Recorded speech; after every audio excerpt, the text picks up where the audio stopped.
So hello guys, welcome to another HTML and CSS project, and today we're gonna create a restaurant website, and this one will be a full project, means we're gonna create all the pages for the website. And let me give you a tour of what we are gonna make in this video. So here I am, as you can see that right now I'm in the home page of the website. So this is the website and this is the hero section, as you can see that, pretty simple. And let me refresh, and as you can see that we will have this sort of animation here, and after that we will have the store info section. Let's scroll down.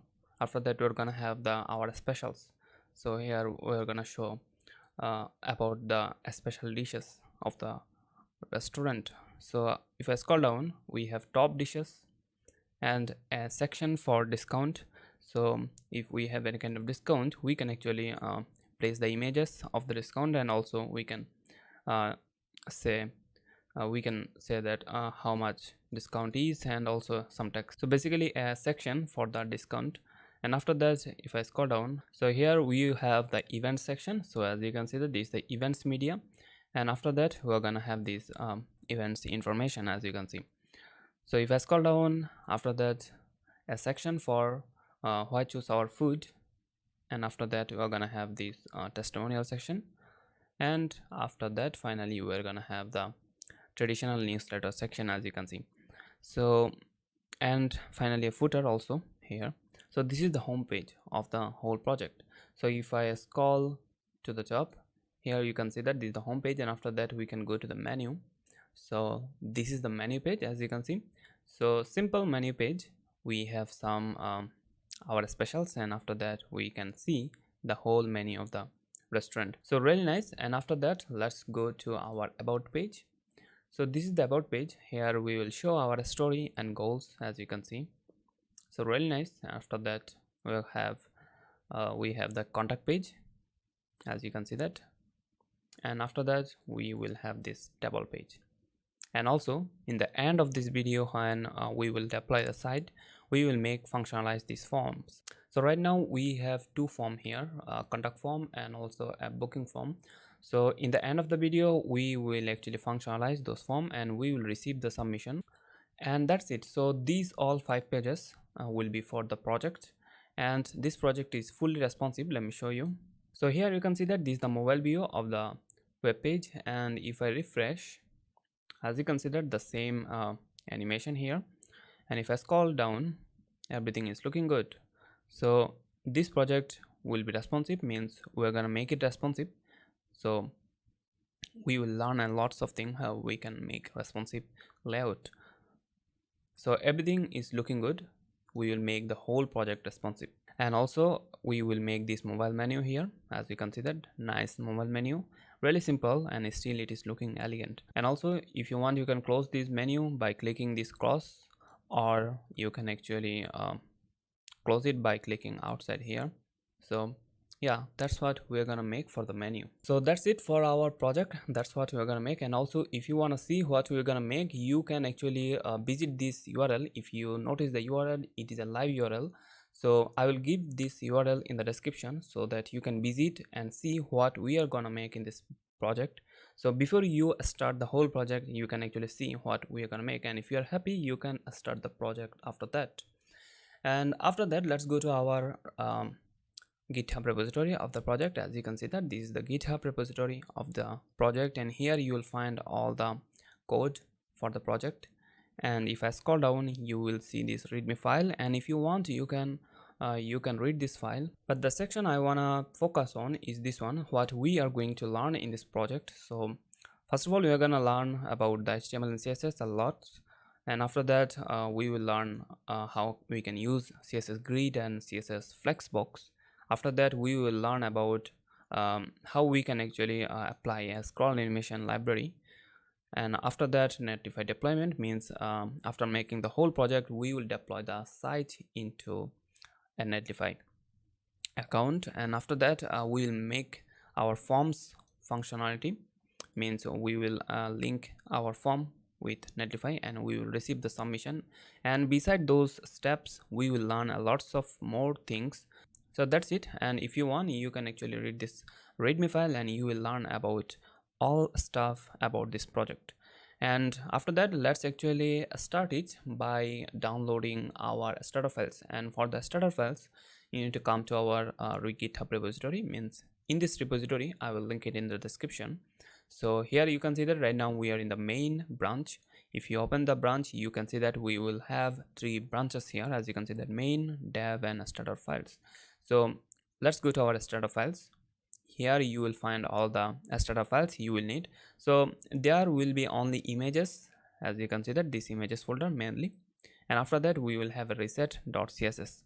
so nothing special here, only reset.css, and the images will be here, and all the other thing we will make it together through this project. So how we're gonna actually download these starter files? So once you are in the starter files branch, you can actually download it from here, download zip. So let's download that. So we have the file, as you can see that. So let's open it. So here is the file. So first of all, we need to extract this zip file. So extract files. So if I extract this file, I should see. So here you can see that this is the file. So let's open it, and inside this one we have another file, not file, it is a folder. So inside this one we have our starter files. So let's open it with our code editor. So for this tutorial I am going to use Visual Studio Code, but if you want to use any other code editor, you can use it. So let's open it. So you can right click here and open it with code. So this is the one way to open this one, open the project I mean. And also if you want, you can actually drag and drop. So let's open a new window of our code editor, and after that you can drag and drop the file, not file, the folder, the whole folder. You need to drag and drop and it will open the project for you. So that's it, we have all the starter files, and after that we're gonna start our project. So before we go further, I want to mention that if you want to know more about web design development and also some UI designs, you can follow our Instagram account. Here you will find some really nice UI design and you can get inspiration from them, and also you will get some tips from us, as you can see. So if you want to know more about web design development, you can actually follow us on our Instagram. And also if you face any kind of problem in this tutorial or any other tutorial from us, you can actually join our community group and post your problem here. We will discuss about it. And also if you want to know more about anything about web design development, you can come here and discuss with us in the community. So go ahead and join our Facebook community group and also follow the Instagram account, and that's it. Let's start the project.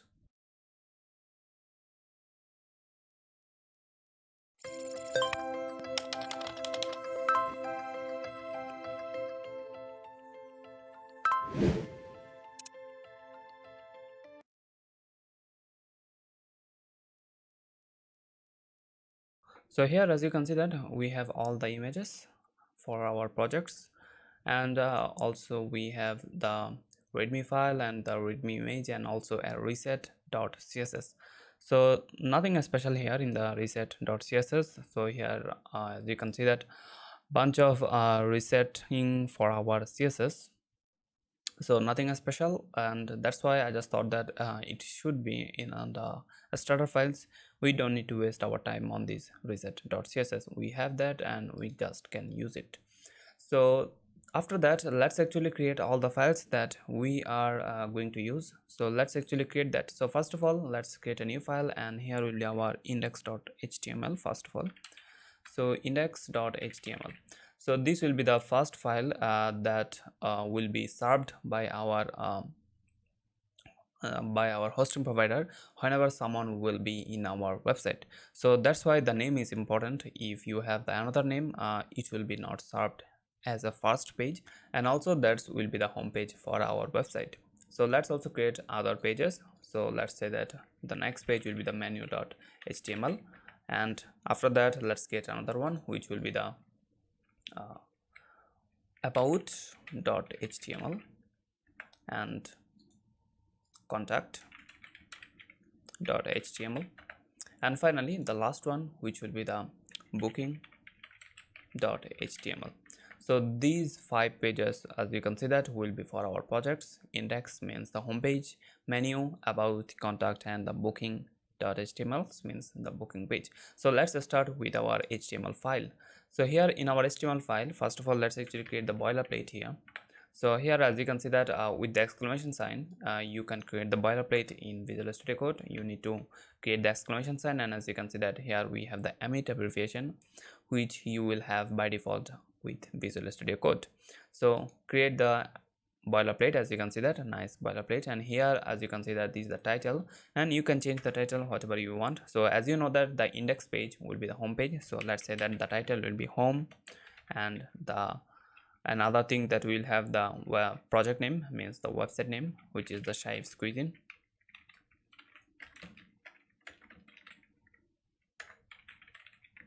Yeah, that's it, as you can see.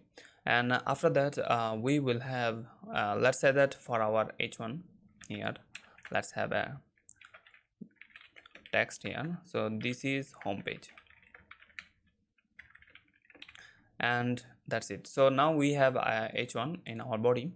So now let's open this on a live server. So for that we are going to use an extension. So let's go to the extension tab and let me show you. So the name is live server. So this is the extension, and here as you can see that I already installed this. So if you don't have the extension, just install the extension, and after that what you can do, you can actually open the HTML file with a live server, as you can see. So open with live server, and also you can do the same thing from here, as you can see. Let's actually open this with the live server. So it will open the live server. As you can see that here is our index.html file, and also I can see the text, which is this one. And also if you notice that the title for the page is home, and after that we have the page title, means after that we have the website name. So that's good. Now we have all the HTML file, and after that let's also create the CSS file. So for the CSS file we will need 2 more files, which will be the extra CSS file. The first one will be the global CSS.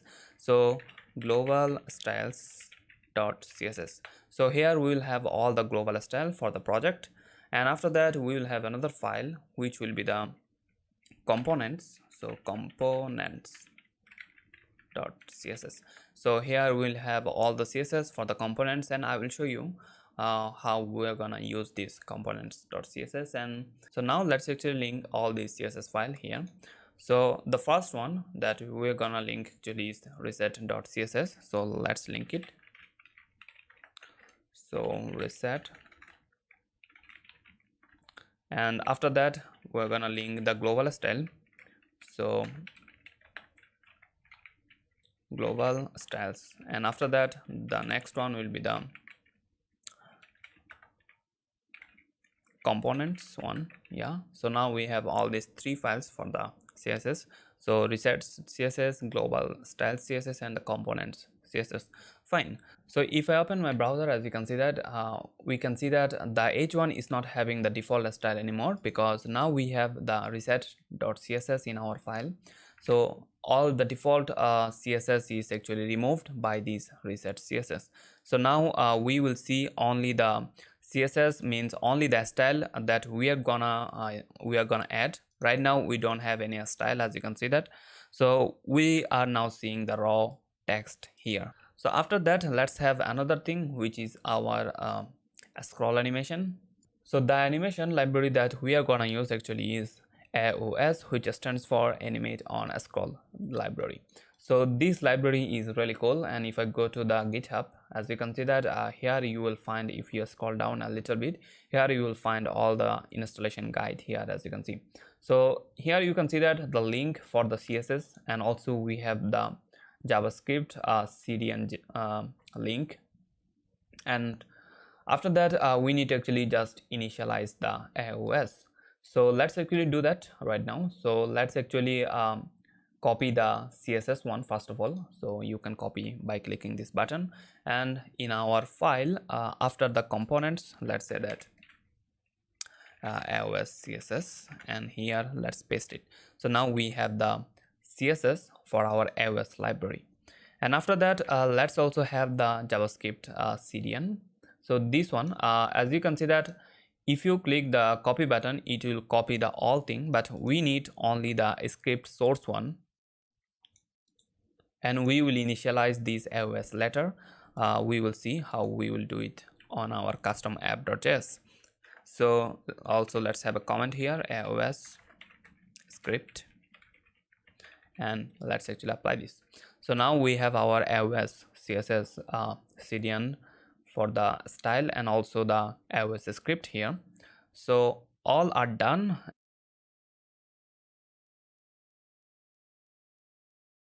So now let's work on our global styles.css. So here will be all the global styles for the project. So means which font we're gonna use will be added here, and also the all global variables and font size and stuff like that will be added in our global styles.css. So let's do that. So first of all, let's actually add the font. For that, let's go to fonts.google.com. So in our fonts.google.com, as you can see that we have all the Google fonts, and the one I'm looking for is the Poppins. Yeah, here it is. And let's have the 500 and 600 from the Poppins. So here's the 5 and also the 6 one. Say about 6. Yeah, now we have the 5 and 6 for the from the Poppins. And after that, the next font family that I'm looking for is the Railway. So let's go to the home page and search for Railway. So here it is, and from here I will need 400, 500 and 600. So let's get those. So 400, 500 and the last one is the 600.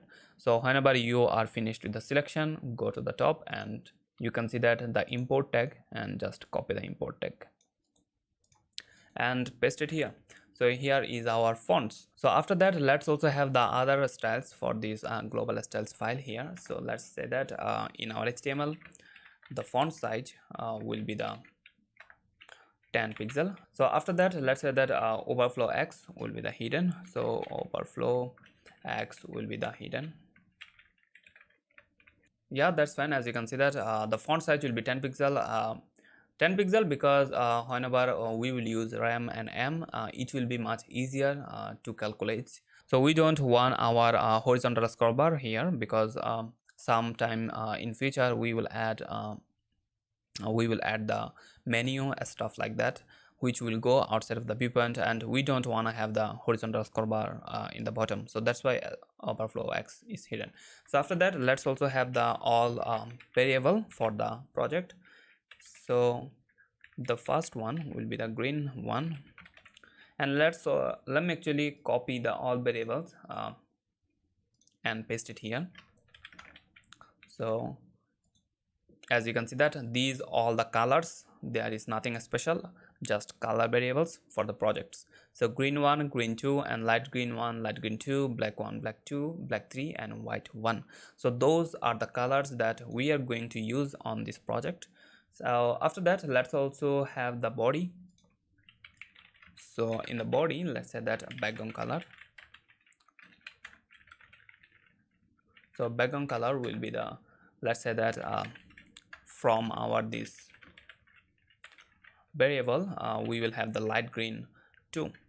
So that's fine. As you can see that there are slightly change in the background color. And after that, let's say that here will be the overflow X hidden. And after that, let's say that we don't need to worry about anything else for the body, and let's go to the section. So section, for the section, let's say that the padding will be the 100 pixel and 0. So for the padding, there will be always 100 pixel in the top and bottom padding, and 0 for the left and right. So everything in our website will be in section, and for each section there will be 100 pixel padding in the top and bottom. Let me show you what I mean. So if I open my final project, as you can see that, so let's see that here is a section. So this will be a section for this component, and here we will have another section for this component, and everything means every component will be in in separate section, and every separate section will have a gap here, as you can see that. So this gap will be maintained by this padding 100 pixel. So in the top of this component there will be 100 pixel padding, and in the bottom of every component there will be also 100 pixel padding. So that's how we will have a nice looking layout here. So that's fine. And also we will see this working whenever we will build some component. So after that, let's go to and let's create a quick media query here.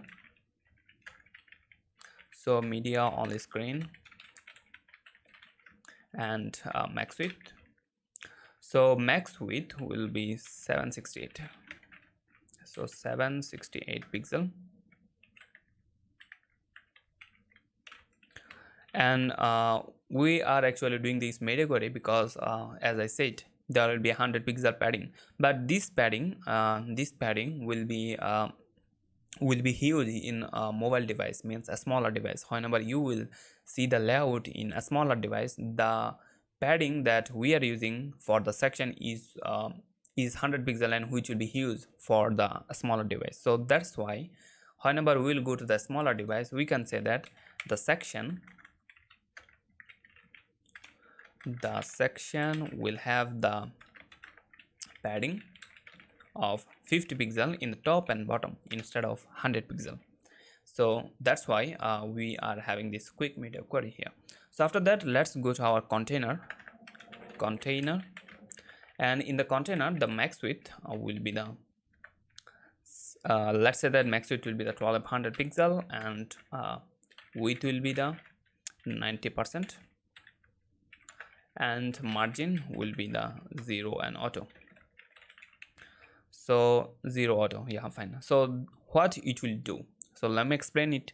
So here, as you can see that in our website, if you notice the layout, the content is not actually it's not having all the width. It's having 90% width, and the 10% will remain here in the left side, in the right side, as you can see. So for each of our component, the width will be 90%. So that's why whenever we will build the website, you will see we will wrap everything with this container, and that's how we will maintain the width of 90%.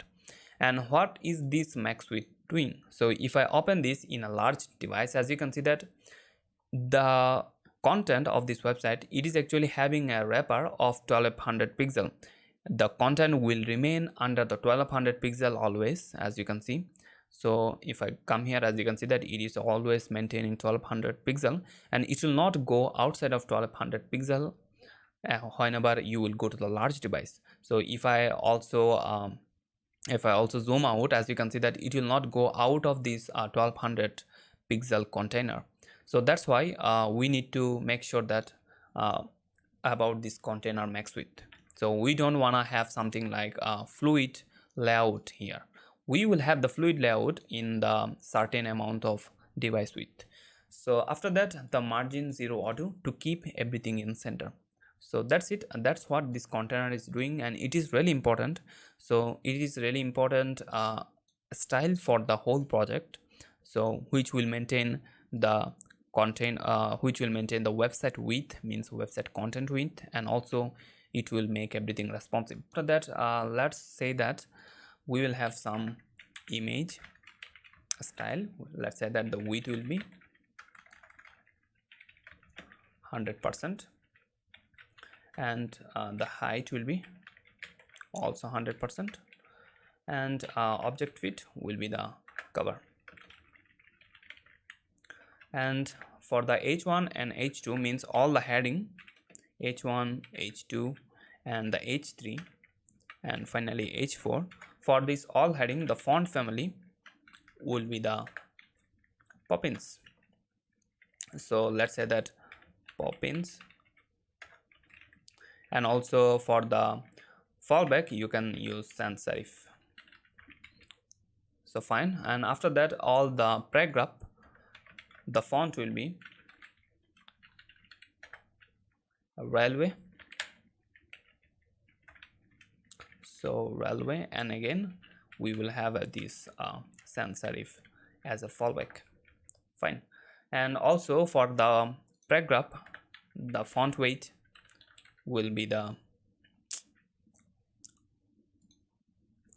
So the font weight will be the 400, and also line height will be the 1.4 m, and finally the font size will be the 1.8 rem. So 1.8 rem means it will actually, if you can see that in the HTML the font size is actually 10 pixel, which means 1.8 rem means 18 pixel, as you can say. So after that the last style, which will be our anchor tag. So for all of our anchor tag, the display will be in a block, and the last one, the text alignment, text decoration will be the none. So now we are done with this global style. I think we don't need to do anything right now. We will see if we need anything else. So let's get back to our index.html. So if I go to my website, as you can see, the font is already changed here. So the font, as you can see, that it is Poppins, and because we said that in our global style all the heading will be the Poppins.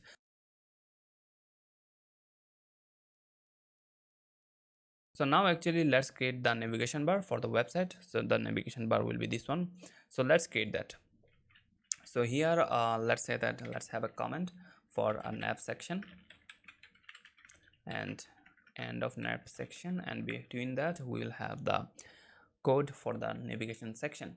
So let's have that. So first of all, let's get a div with a class of nav, and here inside that we will have the div with a class of container. So as you can see that everything will be wrapped inside this container, and after that let's have the navigation wrapper. So div with a class of nav wrapper, and here we will have the anchor tag, which will be for the logo. So create the anchor tag here, and for the logo, whenever someone will click the logo, we will be always in the home page. So let's link the home page, means the index page, and here let's say that we'll also have a class will be the logo, and inside this anchor tag we'll have the image, which will be the, so this image will be the logo image. So let's actually have the source for it. So here as you can see that we have the logo.svg. If I can see, here it is. So logo.svg in our images folder. So let's link it, and for the alternative, let's say that the name of the project, so Shaif's Cuisine. So that's fine, and if I go to my website, I can see my Shaif's Cuisine logo. Fine. So after that, let's actually create the navigation, actual navigation. So after this anchor tag here, let's create a nav link, nav tag, and inside this nav tag we'll have a div with a class of nav icon. So inside this nav icon we will have our menu icon, means the hamburger icon. So for the icon we will use feathers icon. As you can see that you can come here feathericons.com, and you can find some beautiful icons, as you can see, and also it is open source, as you can see, so feel free to contribute if you want. So what I will do is actually I will go to their GitHub, and inside that, as you can see that you will find this icons folder. So inside this icons folder you will find all the icons available in this icon library. And what I will do, I will actually search for the menu icon, and here you can actually Ctrl F and you can search for the menu, and here is the menu. And if I open this menu.svg, you will find the menu icon here, and what I can do now, I can display the code for this svg, and I can copy this svg and paste it inside my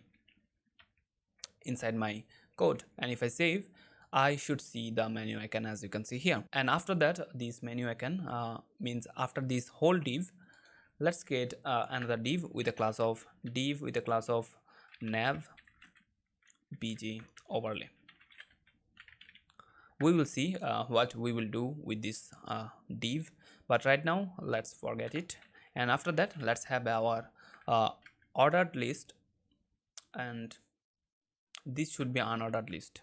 We don't need ordered list here. And after that, let's also have a class inside this unordered list. So class will be the, let's say that nav list, And inside this list we will have the, first of all we will have the close icon here. So D with the class of nav close, and we will have the close icon. So let's also go to our feather icons GitHub repository, and here search for close. Or the problem is sometime you will not find the exact name that you are looking for. For that, what you can do, you can go to the feather icons and search here. So close, and I want this one, and as you can see that the name is actually X for that. So I can search now here the X one, and also if I know the name, I can actually directly go to the X. If I can see here is this, it is the X SVG, and here is the icon, and I can just grab the SVG directly like that, and inside the div let's actually paste it. Now I should see my close here. We can see the close. Yeah, fine. After this whole div, means after this close div, let's say that we'll have our list wrapper first of all. So div with the class of nav list wrapper, and inside this we'll have our li, first li, and we will have the first one means the first link. So let's create the anchor tag, and here let's say that this will be for the home. So let's actually link the index page, and also here we will have a class, let's say that nav link, and inside the anchor tag we will have the home as the text. So as you can see that I can see my home, and let's say let's duplicate this whole li few more time, and for the second one it will be for the menu. So let's link the menu HTML, and also let's say that the menu text, and the third one will be the about, and let's also link the about page here, and fine. And after that the last one will be the contact, and also let's link the contact page. Yeah, fine. So now we have all the pages, means the 4 pages. If I click, and now we're in the about page, but there is nothing inside about page, so that's why it is blank, means the link is working fine. So after that we will have a button. If I go here, as you can see that there's the button. Let's also have the button here. So after the li we'll have another li, and this time for the anchor tag we'll have a class. Before that, let's also link that with the booking HTML, and for the class that I'm saying, it will have the class of btn and primary btn, and inside the button means inside this anchor tag we'll say that book table. So here is our button, and right now it is not styled, but we will see the styling in a moment. So this is the whole HTML for this navigation menu. So right now let's do the styling for that. So let's go to our components.css. So if I open my end project here, as you can see that here is my nav menu, and if I go to any other pages, as you can see that the nav menu is still here. So there will be some elements which will be reused multiple times inside the project. So for those kind of elements we will use components.css, something like this one. As you can see that this status component is in our contact page right now, but if I go to my home page, I can see the exact component here. So for that component we don't need to actually write the CSS twice. We can actually write the CSS once, and it will be inside the components.css, and we will have the same style whenever we will again use the same component. So that's why all the reusable components style will be inside the components.css. So now let's start the styling for this navigation menu. So here let's start so let's have a comment first of all, nav styles here, and inside that let's say that in our nav the padding will be the 2 rem and 0, and yeah, that's how we are having the padding here. And after that for the nav icon, and for the nav close,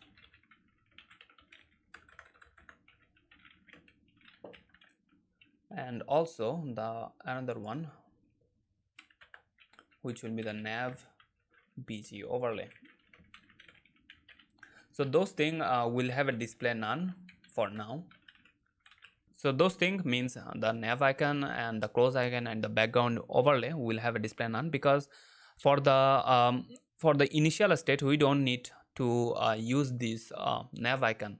We will use this nav icon and the close icon whenever we will go to the mobile layout. So we will see it in a moment. So right now we don't need them, and that's why the display none is here.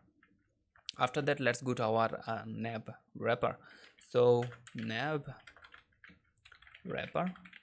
So here for the nav wrapper, display will be flex,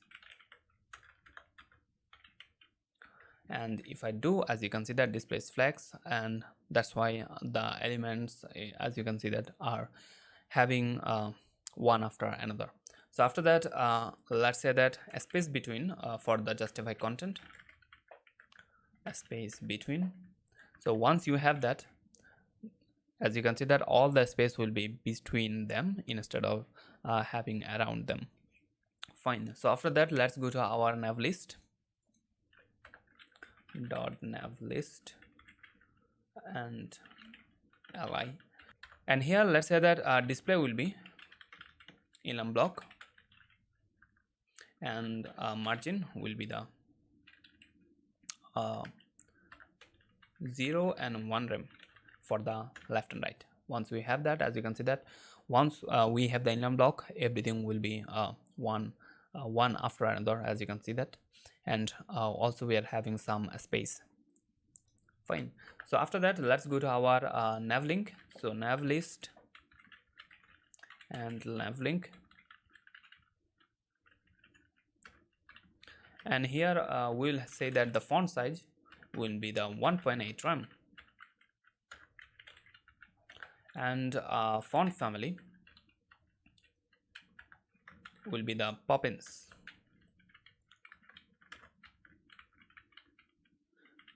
And that's fine. Here, as you can see that the font is now 1.8 rem and the family is Poppins, and the color will be the variable underscore hyphen black 2, and the color is black 2, as you can see. Fine. And the next thing for that will be the padding will be 0.5 rem. Fine. And let's go to our let's say that whenever we will hover one of the link, what will happen. So let's say that nav list, and if I hover one of the li, the nav link, the color will be changed. Inside the nav link we'll have the new color, which will be the green one. So if I hover, there is the change, as you can see. If I make it bigger, if I hover, as you can see that it is changing the color. We have a deep green color, as you can see, whenever we'll hover one of them. So now the link is looking great. Let's have the style for this button. So let's have a comment here. Let's say that global button style, and here let's say that for the btn color will be the variable green one, and also font family will be the Poppins, and font weight will be the 500, and border radius will be the 8 pixel, and font size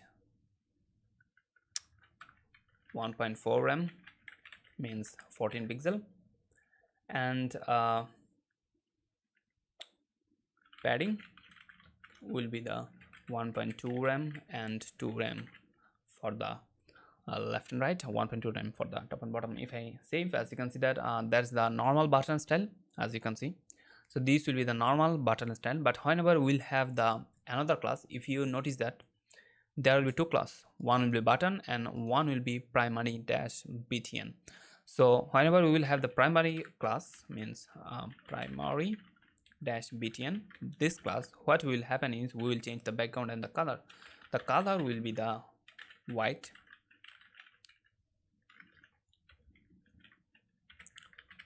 and also the background color will be the green.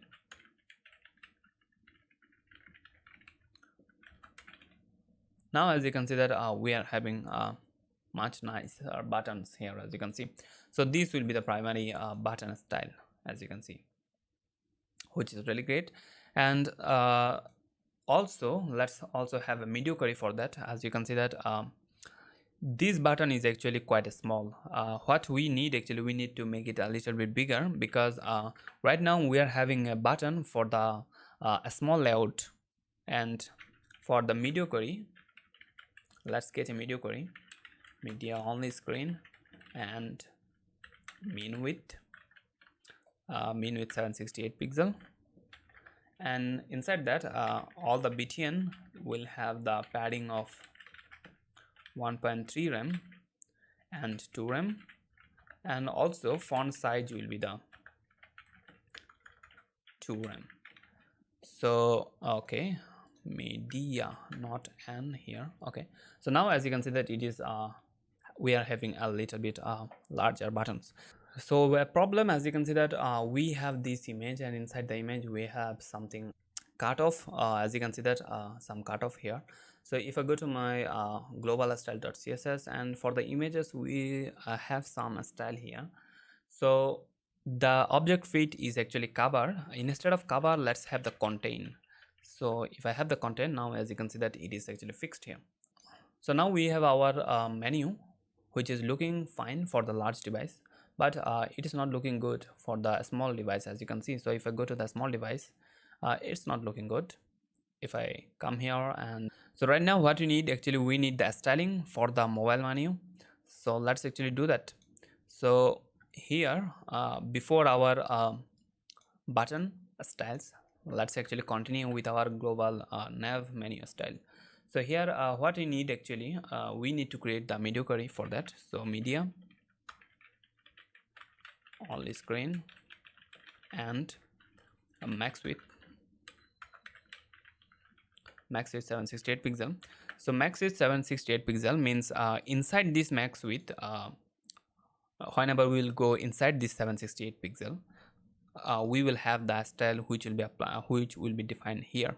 So let's have the style. So whenever we will inside this 768 pixel, means whenever we will be in a smaller device, we will say that the nav will have a position of relative, because we'll have some element position absolute, and nav icon of display block.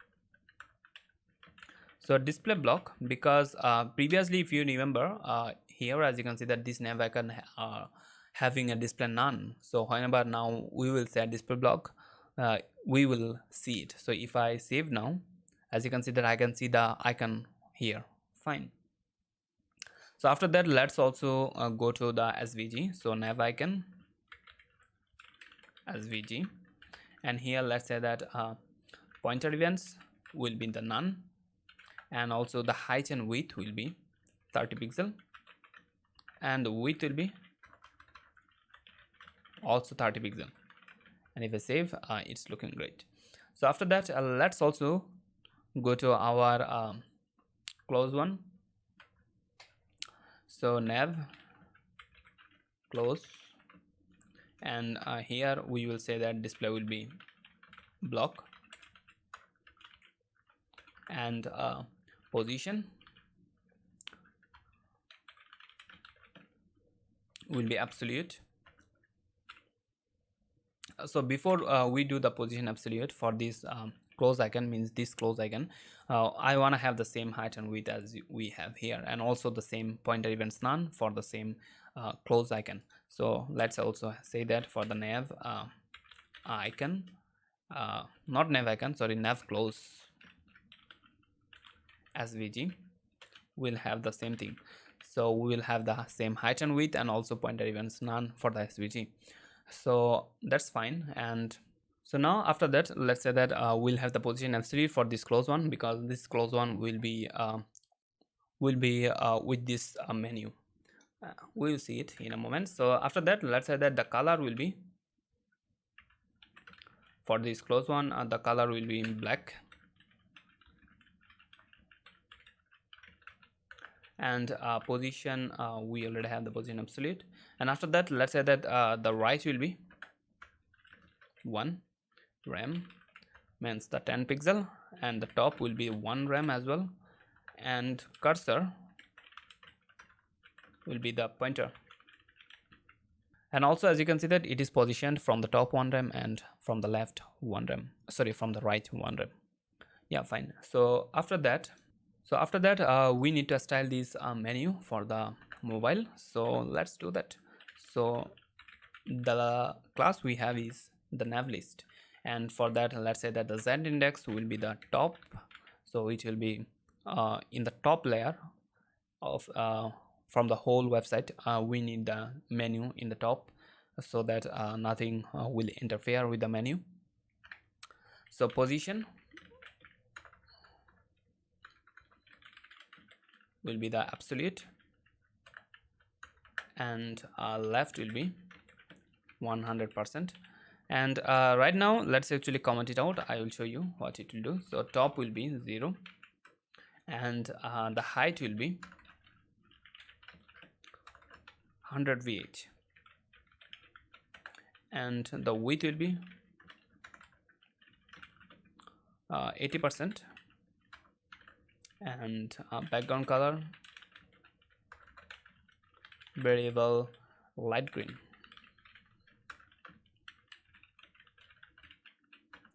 and display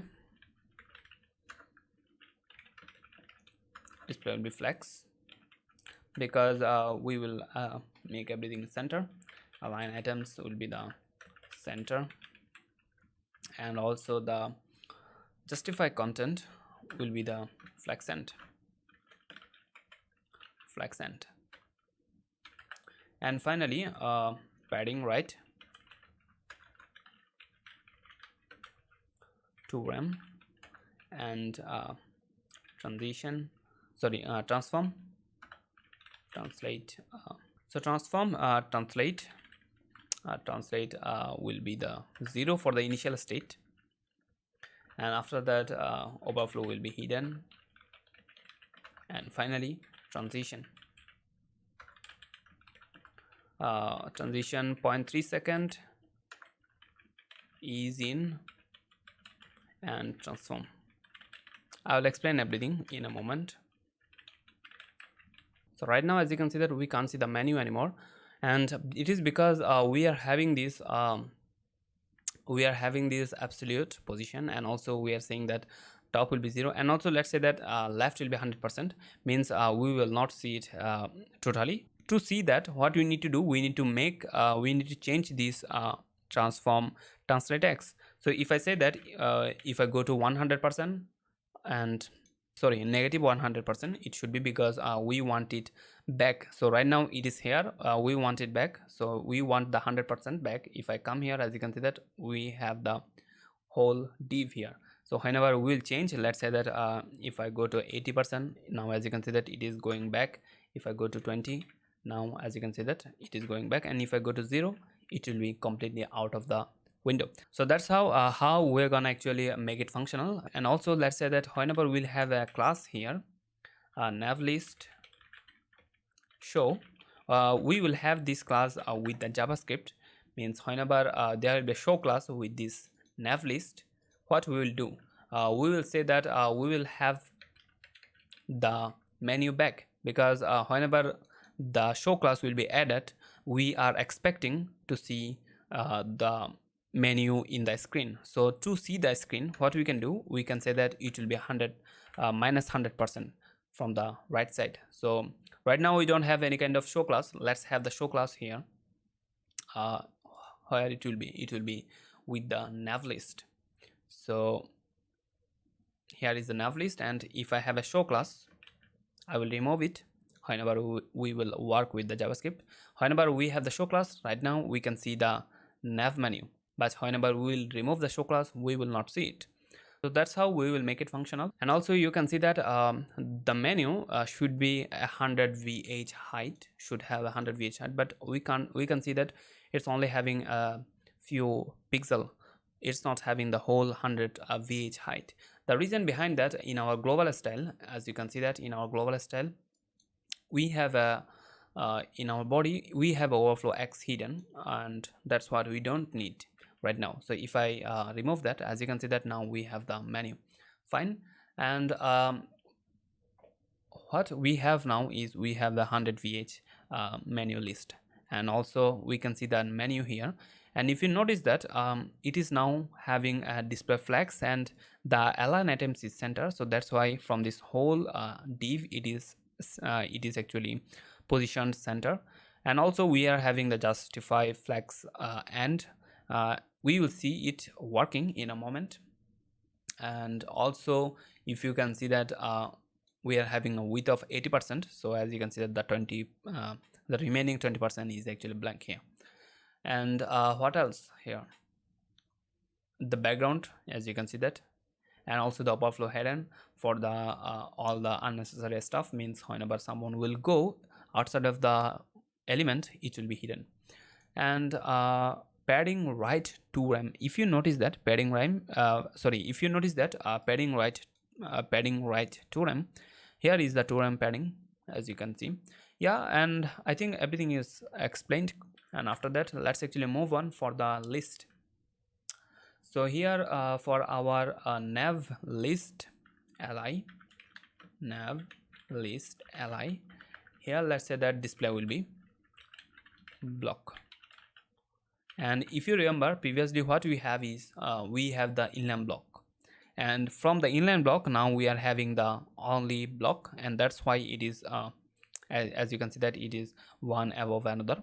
And after that, let's say that text align will be the red set, and margin bottom will be the to rem. Fine.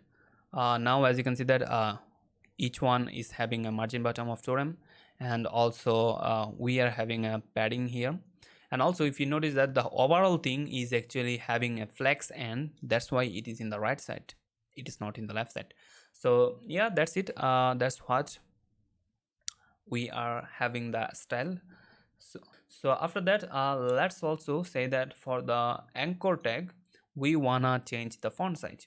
Let's say that for the nav list anchor tag, the font size will be 1.6 rem, and yeah, that's fine. As you can see, it's looking much better.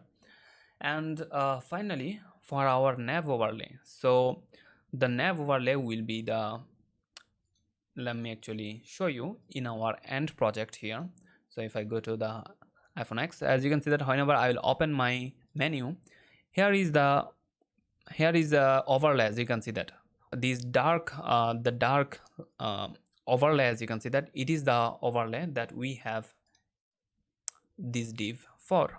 So we need to style that to make this dark overlay. So let's actually do that. So let's have some style for this nav overlay, BG overlay, I think. So position will be the absolute, and also the left will be 0, and the top will be also 0, and z index will be 1000,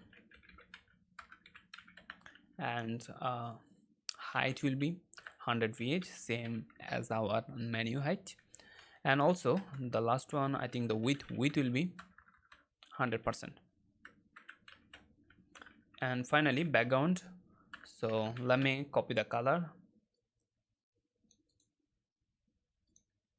and this will be a color for the background, and it is actually something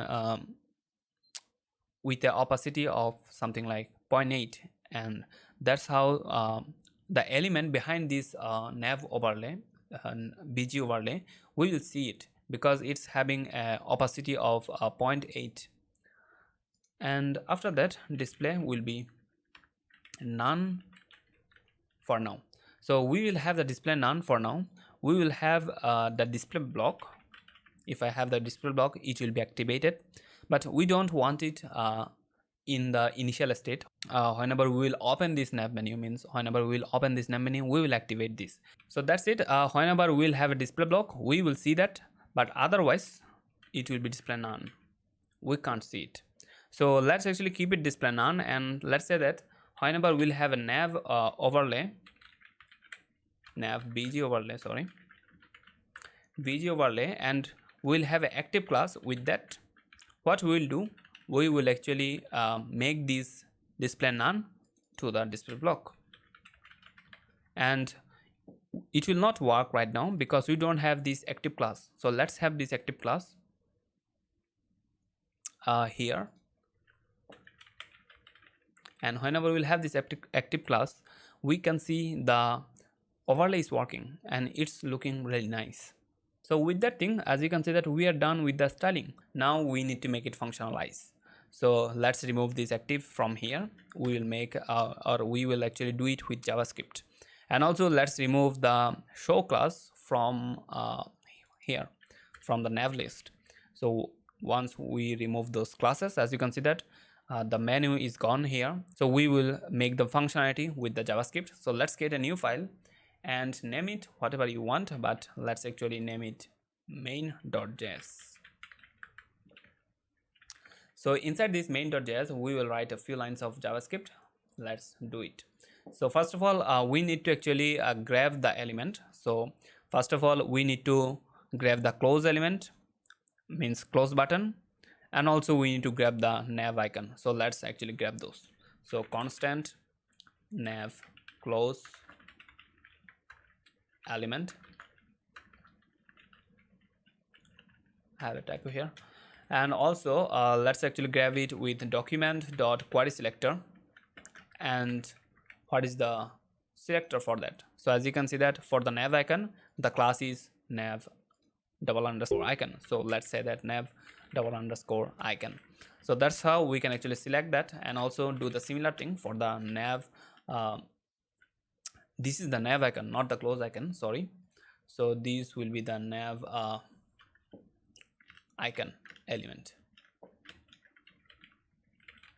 So now we have the nav icon here, and same will be the nav close icon. Nav close el and document.querySelector, and for the class is, let me check, here is the close, nav close.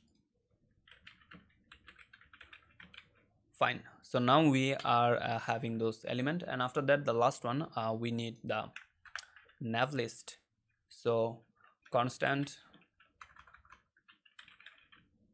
nav list equals to document.querySelector, and here what is the class for the nav list? If I go, here is the nav list, the class is nav _ list. So nav _ list. So now we have these all three elements, and also fourth one will be this nav overlay, and let's actually do that.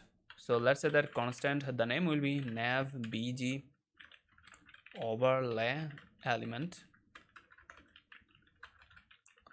For the name you can use anything, feel free to use any name. So document.querySelector,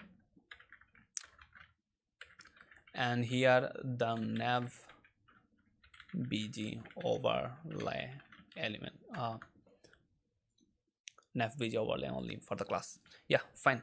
So now we have these three element, we have this four element, close icon, nav list, and the overlay bg overlay. So now we need to do something with this element. So what we need to do is we need to create function. We need to create function for open the navigation. So let's create a function. So constant nav open. So let's get an arrow function here. So inside the function, what we will do, we will open this nav menu. So to open this nav menu, what we need to do, we need to add a class in this nav list, which will be the show class. So let's actually do that. What you can do, I can just say that nav list means this one, nav list dot class list dot add, and here inside that the name of the class that you want to add. So show. And also what we want to do, whenever we will open the nav menu, we also want to show the, or we want to activate this bg overlay. So for that we need to create we need to add a active class with this nav bg overlay. So nav bg overlay element dot class list dot add, and the name of this class is the active. And after that we need to also if I go here, as you can see that whenever we will open this nav menu, we cannot scroll, as you can see that, because we are having some specific style in the body. Whenever we will open this nav menu, if you remember, let me actually open my inspector. In the body, just see the body element. Whenever I will close, this is the normal body element, but whenever I will open the body, there is some changes. As you can see that we are having an overflow hidden, and also we are having some fixed height and width, and also visibility visible.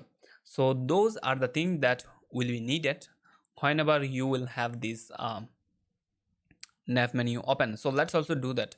So we can say that document dot body dot style. So we will add some style to the body element. So what style we will add? So we will use the visibility, first of all, visible, and also the height will be the fixed height, which will be 100 VH, and also the width will be 100 VU width, and overflow will be the hidden. Yeah. So whenever we will open our nav menu, we will have this specific style for this overflow hidden, and now we are having a specific height and width. We cannot scroll. So now if you notice this style, as you can see that we are having a visibility visible. We will get back to this visibility thing in a moment, but also we have a 100 VH height, means the height of the whole website will be 100 VH.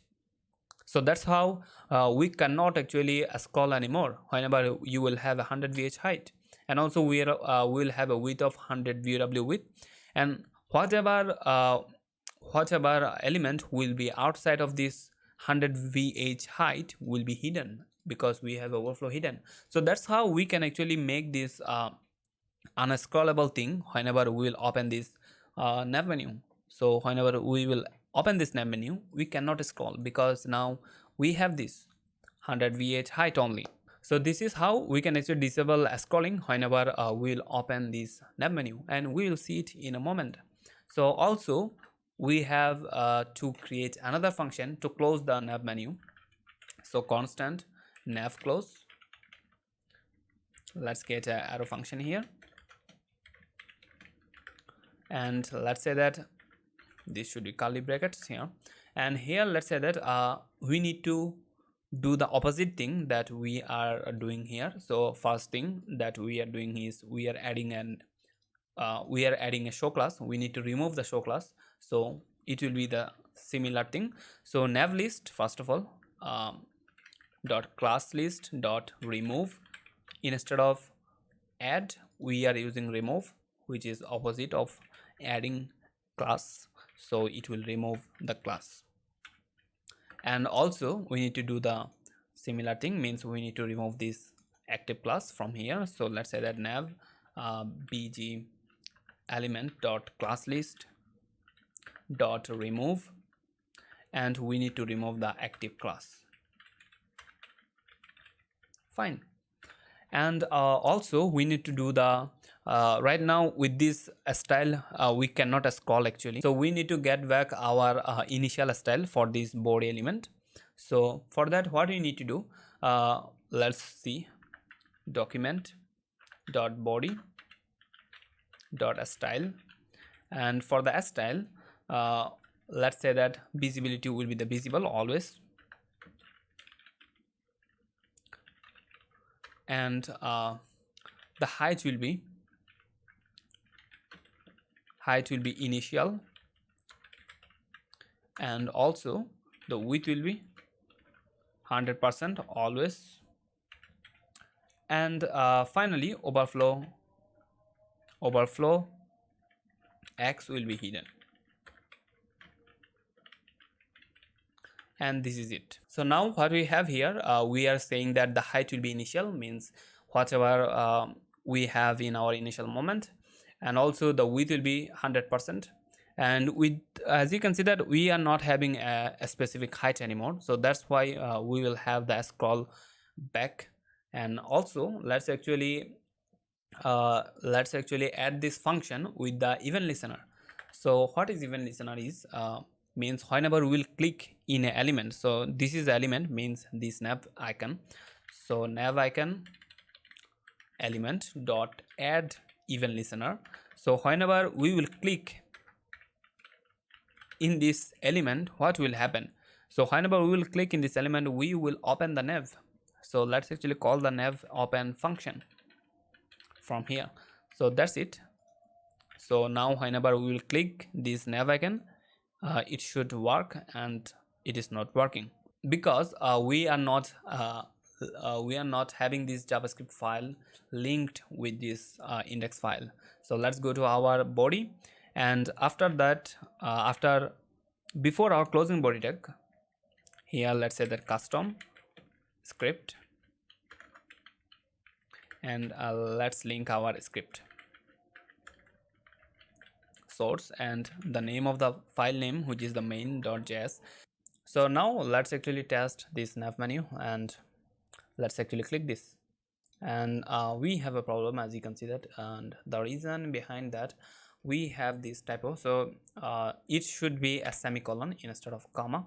So as you can see that every style means after every style we will have the semicolon, which is actually similar to what we have in our actual CSS. So yeah, that's what we need to actually keep in mind here. And let's test these once again. So yeah, as you can see that it's working right now. It's opening, and if I open my inspect, and I can see my active class here and also the show class. And let me show you one more time here, and just noticed in this area, whenever I will open my nav menu, so whenever I open my nav menu, here is the active class, here is the show class. Yeah, that is what added by these two lines, as you can see. And also as you can see that we cannot scroll anymore, and this is behind this is because we have 100 vh height and 100 vw width, and you can also see those things whenever you will go to the nav whenever you will go to the body element in the inspect tool. So in the body element, you can see that the visibility visible, and the height is 100 vh, width is 100 view width, and the overflow is hidden. So that's why you cannot scroll even if you have enough content in the web page. Right now we don't have enough content, that's why we cannot scroll. But even if you have enough content, you cannot scroll because we have a fixed width, and also overflow is hidden. So fine. And after that, let's also do the same thing for our closing thing, means closing menu. So nav close element dot add event listener. So whenever I will click this close element, so the event will be the click. And what we want to do, we want to close this, we want to call this close nav function. So nav close, and if I do that, let's see, yeah, it is working. And also if you notice that whenever it is closing, we are having a little bit cut off here. This is because whenever I'm closing, I'm saying right now is overflow x will be only hidden. So this is why whenever you will have overflow x hidden, and also this that's why it is happening. And also this is the same reason why we actually removed overflow x hidden from this body. We will add this in the body, and also it will work fine whenever we will have enough content, and we will see it in future. And also one more thing we want to add here: whenever I'll click outside of this nav menu, means whenever I'll click in this gray area, it should close the menu. So let's also add this functionality. So let's say that nav bg means this gray area, as you can see that this dark area, it is what we have in our nav overlay element, and we can add a event listener in this nav overlay element. So add event listener, and the event is click. So and whenever we will click, we will nav close it. So we will call the close function. So this is fine, and let's test it. Whenever I will click in this area, as you can see that it is closing the nav menu, and it will look fine. Don't worry for that, we will fix it. Means it will be fixed automatically whenever we'll have enough content. We are having this overflow x hidden. This is why it is happening.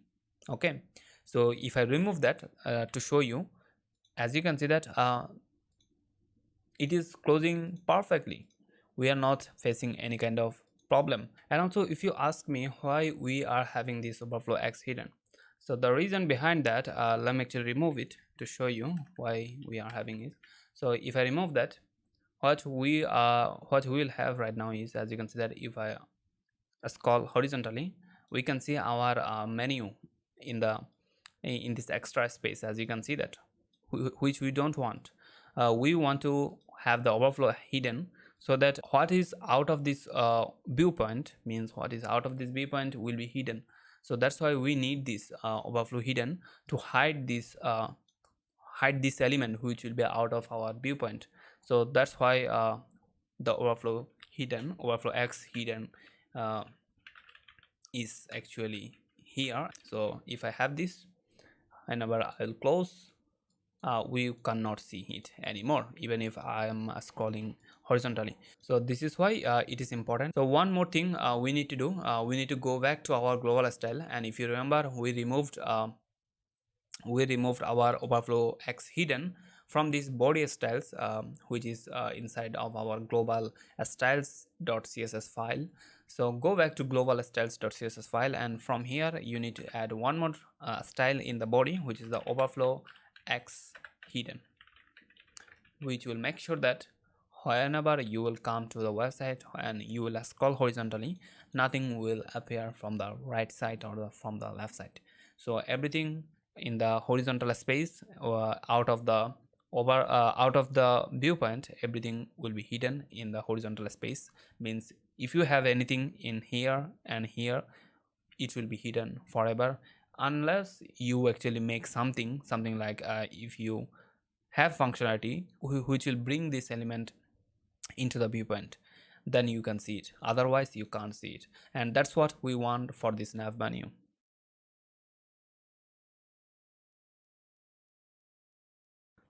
So now let's actually create the footer section. So if I come to the end project here, as you can see that if I scroll down, here is the footer section, and that's what we are gonna make. So let's actually start with that. So in our home page, means in our index.html, in the end of the file, not actual the end. So after this h1 we can actually start for the footer. So here we just can actually create a comment, so footer, and this will be the end of footer. So between that we will have our HTML for the footer. So let's actually start with the footer tag. So inside this footer we'll have a div with the class of container.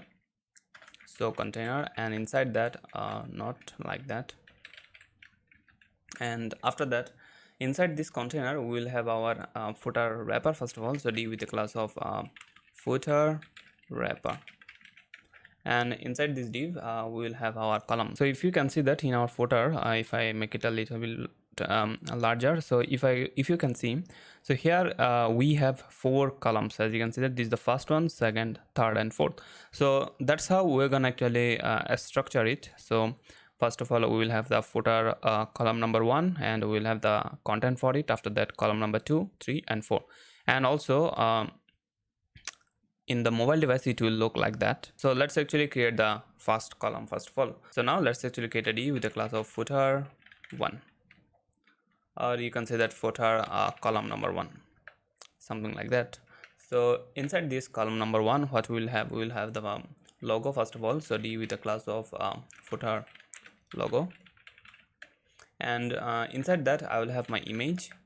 And let's actually grab the logo image. So inside the images I have the logo, and here it is.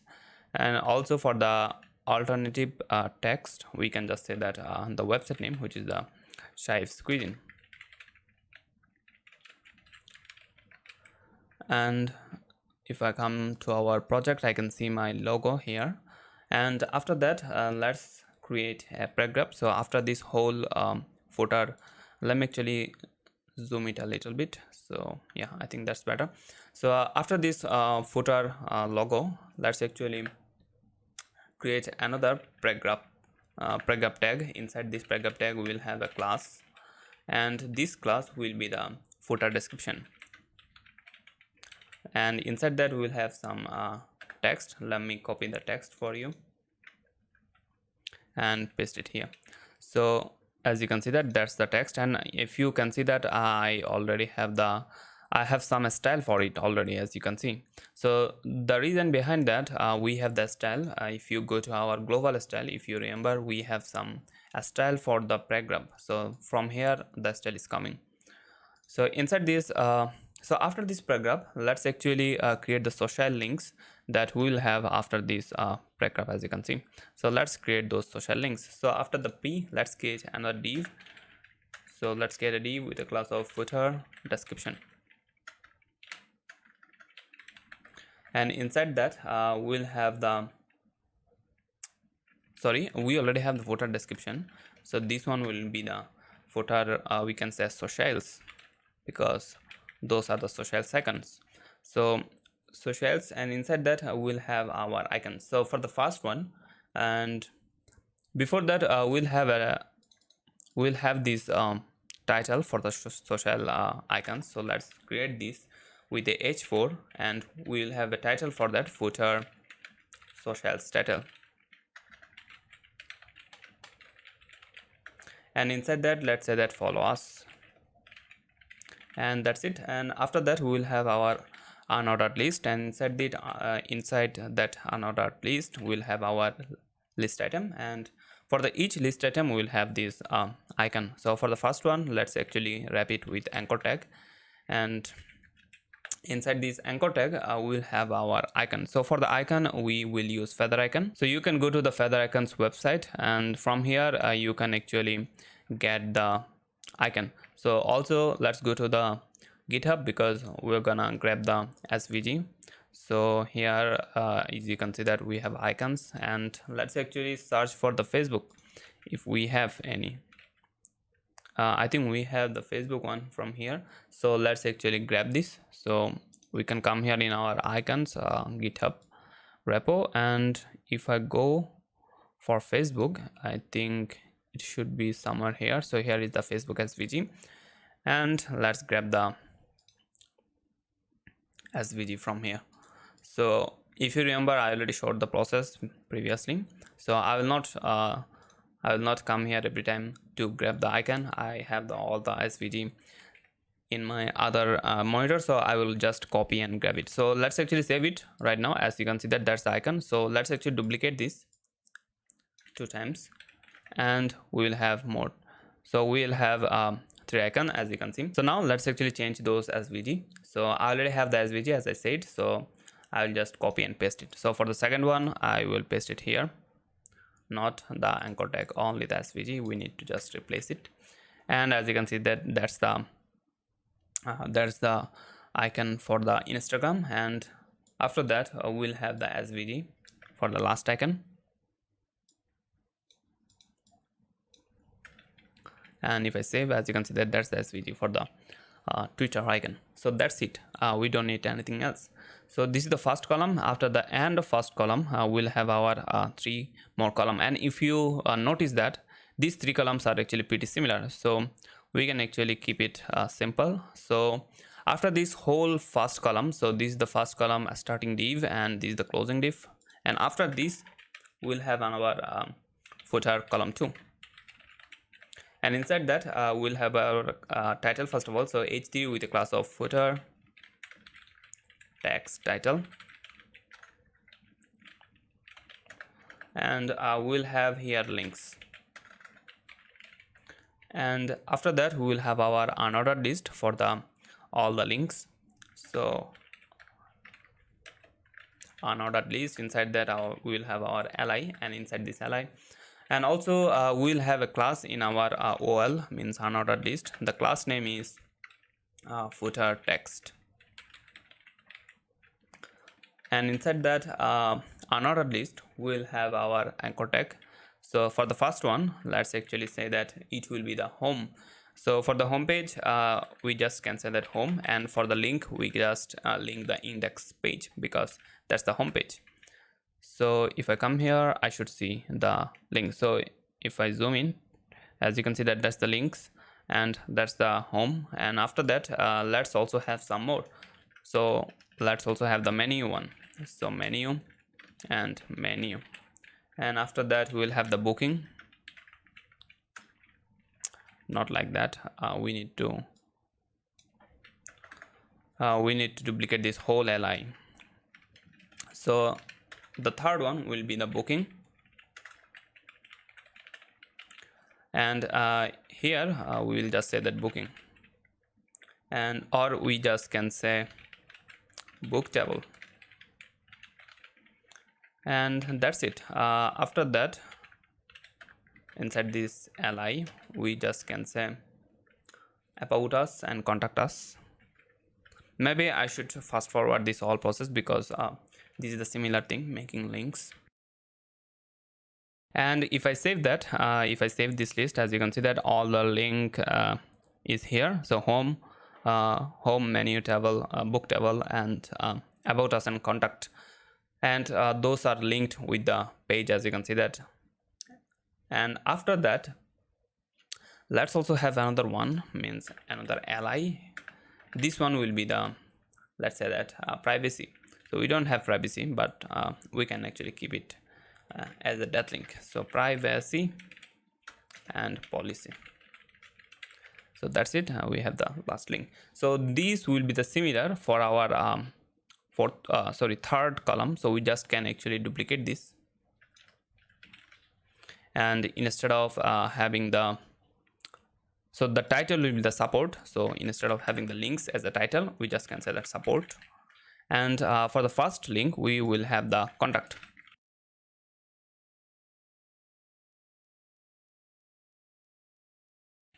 And if I come here, as you can see that after the support here we have these 3 links. So the last one, we can actually see that the last one will be the contact. So we can actually duplicate this whole footer 2, and this footer 2 now we have a title of support. Instead of support, we just can say that contact. And for the first link, this will be the mobile number for the contact.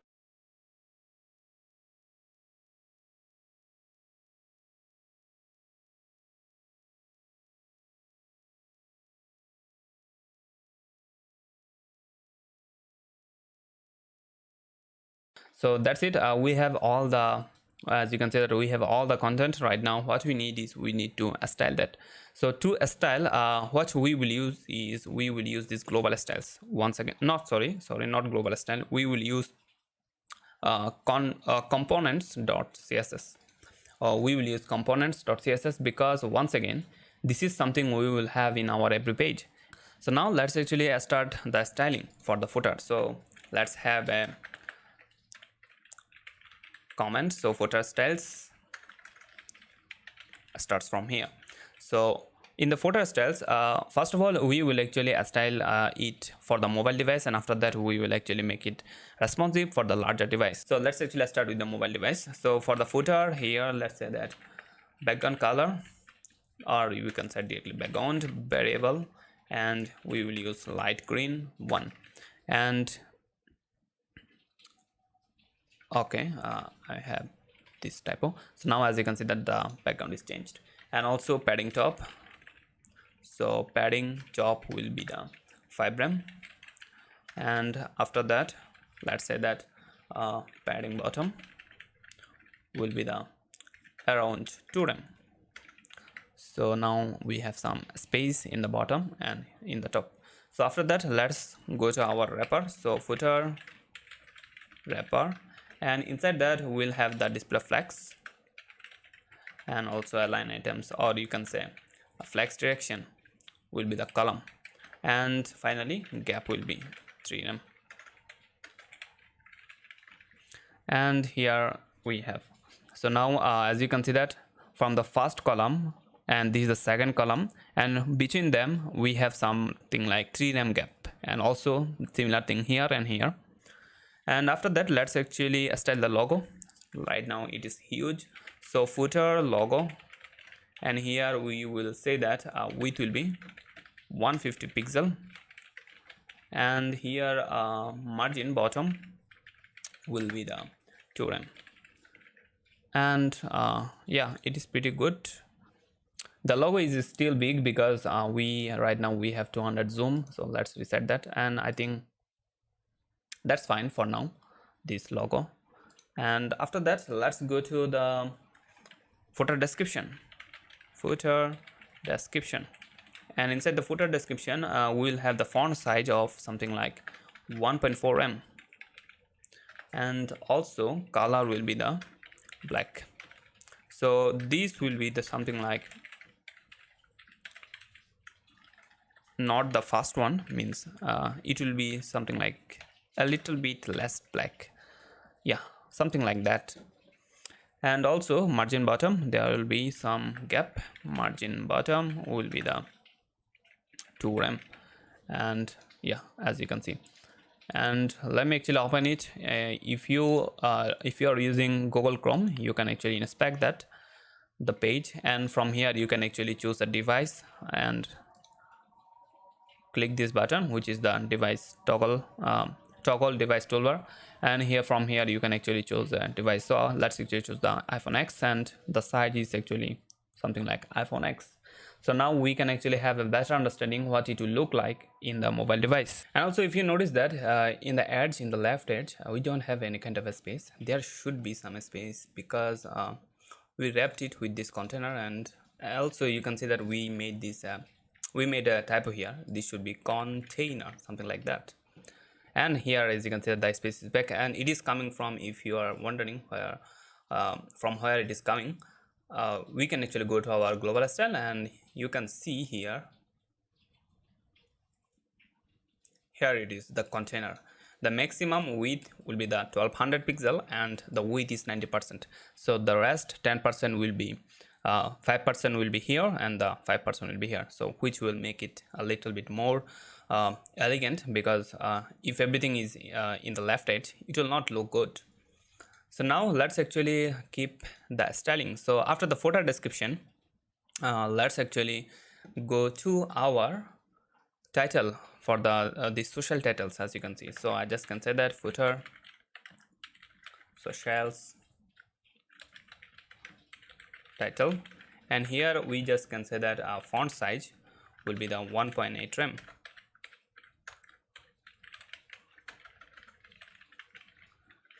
And now it is a little bit bigger, and also we can say that the color will be now variable and black 1. So black 1, and after that let's say that margin bottom will be the 1 rem. Fine, and here it is. So after that let's style these social icons, as you can see here, these social icons. So let's style those. So here in our footer socials, we just can grab the li, means all the list item. here we just can say display will be lm block. So lm block, and after that margin right will be 0.5 rem. So 0.5 rem, and it's looking good. And after that let's style the anchor tag which is inside this li. So I can say footer, so shells anchor tag, which directly can grab the anchor tag here, and just say that padding will be something like 0.5 rem and 0.8 rem, 0.5 for the top and bottom and 0.8 for the left and right. Background color will be the something like white one. So these are variable, and for that we just can say white one. And after that border will be the 1 pixel and solid, and it will be the green and green 2 actually. And here it is. If you notice that right now we have this, here is the white background which is coming from here, and also we need to make sure that the border radius is 1 pixel, sorry 8 pixel. And also we have a typo here, it should be the green one, sorry green 2. And right now as you can see that we have the border back. And also we need to change the color of the icon.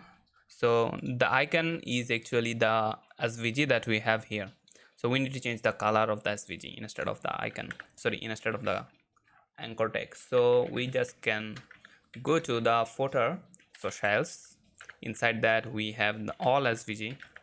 All the SVG will have a width of 20 pixel, and also color of variable black 2. Now it's looking much better, as you can see. And also what we can do, I think, instead of having this stroke width 2, if you can see that we can actually make the stroke width 1 for the Facebook. And if you notice that for the Facebook we have a little bit wide stroke, as you can see that, and just change the stroke width from 2 to 1 and it should be fine. Yeah, it's looking much better. So now after that let's actually style these other columns. And for the next column, footer, so shell, and this let me actually check the class for this. So here is the column number 2, and here is the class which is the text title. And if you remember these three are the same, I mean these three will have the same kind of a style, and that's why if you remember we just duplicated the first column, means this second column, and this should be 3 I think, and this should be 4, and this will not make any kind of difference. But the thing that I'm saying is, as you can see that for the all 3 title we are having the same title, because this will have same style, and that's why we just duplicated, so that we can have the same class for each of our links and also the titles, and we can actually style it once, and the 3 will have the same style. So that class is for the title, the social title, sorry not social title, it will be the footer text title.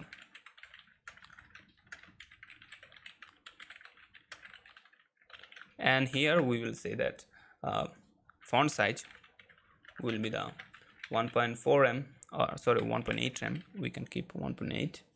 yeah, it's looking much better with the 1.8 rem, and because these title, and it should have a large font size.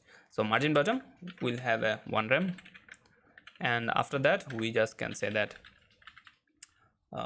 color will be the variable black 1. And if I save, yeah, it's looking much better, as you can see. And also if you want, we can actually make the font a little bit bigger, sorry font weight, I mean font weight, we can make it something like 500, or I think it is by default 500, or we can actually make it 600. yeah, it's looking much better with the 600. So that's it for our title, and let's also style this anchor tag. So footer text, just footer text, inside that we have the anchor tag. So all the anchor tag will have a font size of something like 1.4 em. Yeah, and after that margin bottom of 0.5 em, and color will be variable black 2, and we'll have a font family for it. So font family will be the railway, and finally the font weight will be the 500, and line height will be the 1.4 em. And if I save, as you can see that it's looking really good. So that's it for our mobile design. As you can see that it is looking really similar, the design that we have. I mean, it is looking really similar to our end project, as you can see, and it is not responsive right now. Right now we have the design for the mobile device only, and in the large device, as you can see that it is not looking good. So we need to make it responsive. So let's actually make it responsive. Means let me resize this first of all. So let's actually make it responsive for the large device. So let's get a media query here. So media only screen, so media only screen, and min width, I mean min width 768 pixel. So the min width, because now we are gonna style for the large device, so minimum width will be the 768 pixel. Means whenever our device width is larger than this 768 pixel, we will have the style which we will define here. So in here, let's say that footer will have a large margin top. So footer padding top, so padding top will be the 8 rem, and also padding bottom will be the 4 rem. Yeah, they will have a little bit more space in the large device. Footer wrapper will have, let me actually make it right. So footer wrapper will have right now, if you can see that in the footer wrapper, what we have is we have a flex direction of column. That's why everything is now in one column. What we want is we want to make it row. So I just can say that flex direction will be the row, and what it will do, it will make it something like that. Now everything is in a row. So if we come here in our end project, as you can see that the first column will need a little bit more space than these three, because these three have some links only, so they don't need much space. Because the first one is having a logo and also some description, this will need a little bit more space than these three. So what we can do now, we can actually specify how much space it will take. For that, we can say that footer column 1, and here in the footer column 1, the flex will be 4, and it will be 4, and for these three, means column number 2, column number 3, and 4, for these three, let's also specify it. So column 2 and 3 and 4, let's change the number here, and for these three, what we'll have is we'll have a flex 2. And if I do, as you can see that now these three having a little bit less space than the first one. Fine. So after that, let's go to our description. Right now it is tiny, we need to make it a little bit large font size. So footer description, so footer description max width will be the 300 pixel, and also we need to make the font size of 1.8 rem, and margin bottom will be the 2.5 rem. Yeah, that's fine, that's looking fine. And let's go to our social titles. So footer socials title, so social title will have a font size of 2 rem, so font size of 2 rem, and also margin bottom will be the 1.5 rem. Yeah, fine. And finally we need to actually adjust this link that we have for our this 3 column. So let's actually go to the footer text title, and here we'll just say that font size will be the 2 rem, and margin bottom will be the 2 rem as well. Yeah, fine. And finally the anchor tag, means all these links, footer text anchor tag will have a font size of 1.8 rem, and margin bottom will be the 1 rem. And if I save, yeah, so as you can see that right now it is okay, it's looking good. But if you notice this contact information, which is actually not having enough line height, and if I go to the reason behind that is actually this line height which we have is in our regular style footer text anchor tag, and instead of having rem, what we will have is we will have m. Now as you can see that it is looking fine, and also all other links is looking good.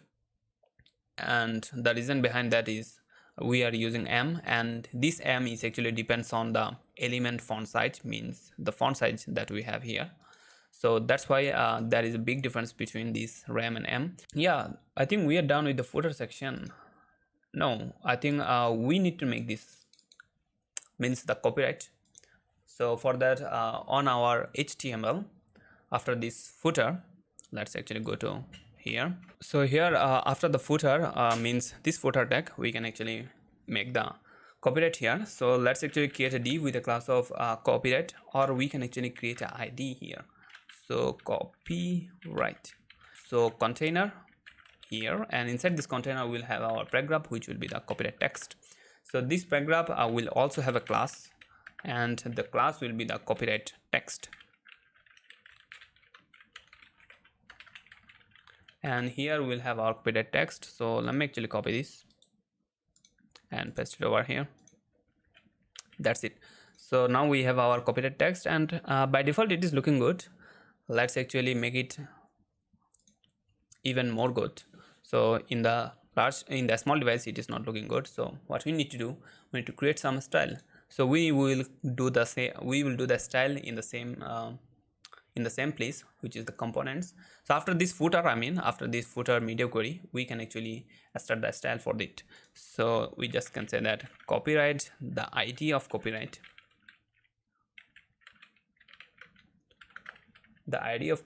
will have a padding 1 rem in the top and bottom, and here is a typo. So now as you can see that it is having top and bottom 1 rem space. So after that, let's go to our copyright text, copyright underscore text, and here let's say that the font size will be the 1.4 rem, and text line will be the center, and that's it. And after that we can create our media query here for the large device. So media only screen.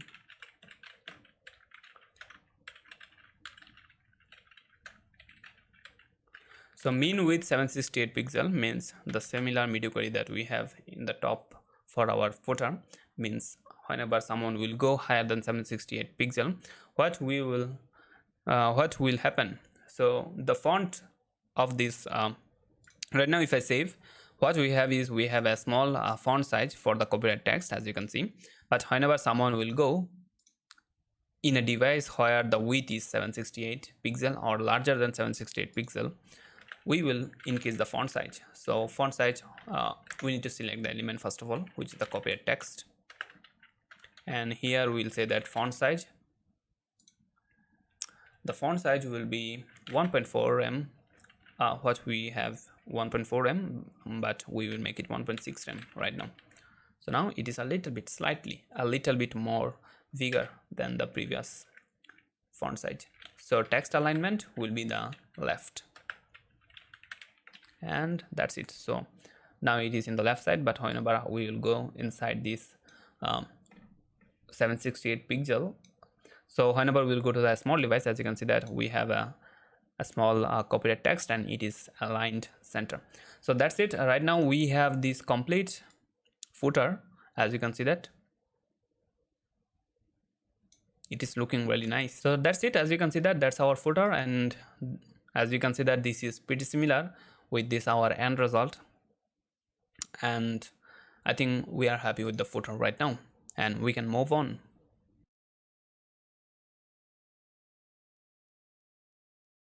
So here, as you can see that we are finished with the menu bar, and also we are finished with the footer, as you can see. So let's actually check all the links here. So if I click menu, if you can see the URL, it's now in the menu page.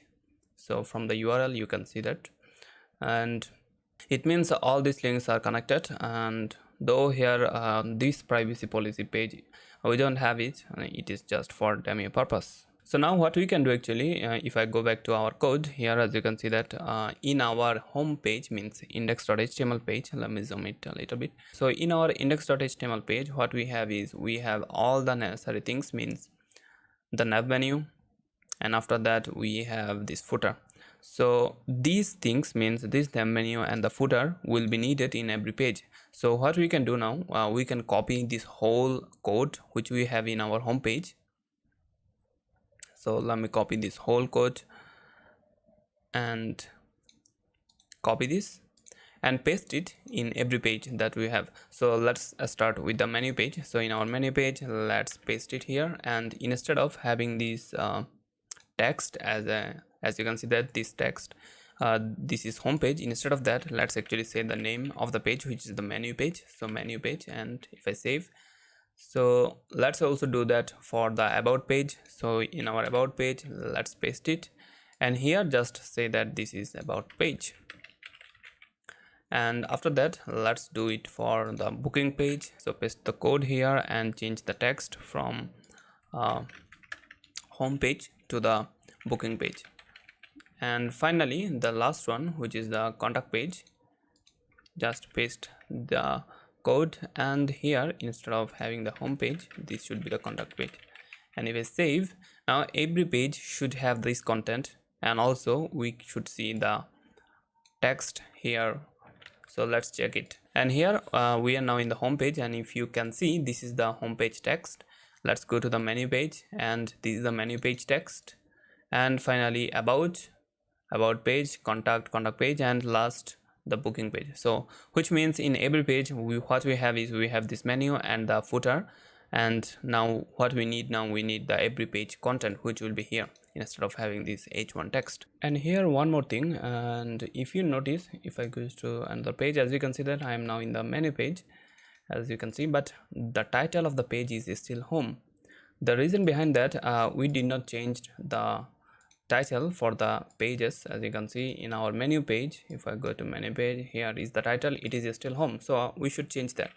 So menu instead of home, and if I save, as you can see that now it is menu page, and the title is also menu. So let's do it for all the other pages here. So let's go to our about and change the title.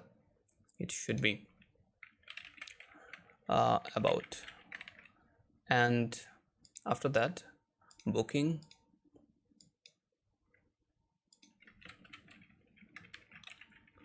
so here it should be the booking, and finally in our contact it should be the contact.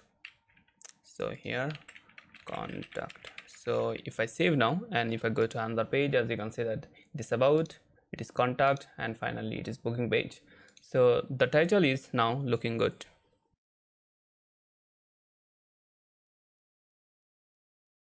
So now let's actually add the homepage content. So let's go to our homepage and let's add the homepage content. So in our homepage, let's start with the hero section first of all. So in the first section, which is the hero section, we have this text, and in the right side of the hero section we have this image. So we already have the image, and let's actually make this section first of all for our homepage. So in our index.html, so let's close all the other page here. So here in our homepage, after the nav menu, let's actually remove this text, and here let's start with the comment. So here will be the comment for our hero section. So hero section and end of hero section, and between that we will have our HTML for the hero section. So let's actually create a section with the ID of hero, and inside that we will have our div with the class of container, and also we will have another div with the class of hero wrapper, and inside this hero wrapper we will have our left column and the right column. So div with the class of hero left. So inside this left column, let's also have a div with the class of hero left wrapper, and inside that we will have our content. First of all, h1, which will be the heading. So let's have a class which will be the hero heading, and here we will have the title. So let's copy this title. So the title will be this one, and paste it here. And also after that we will have some information. So for that, paragraph tag with a class of hero info. So here after that, let's have this text which will be the paragraph text, and save it, and here we should see the text. So fine. And after that let's also have these buttons here, as you can see.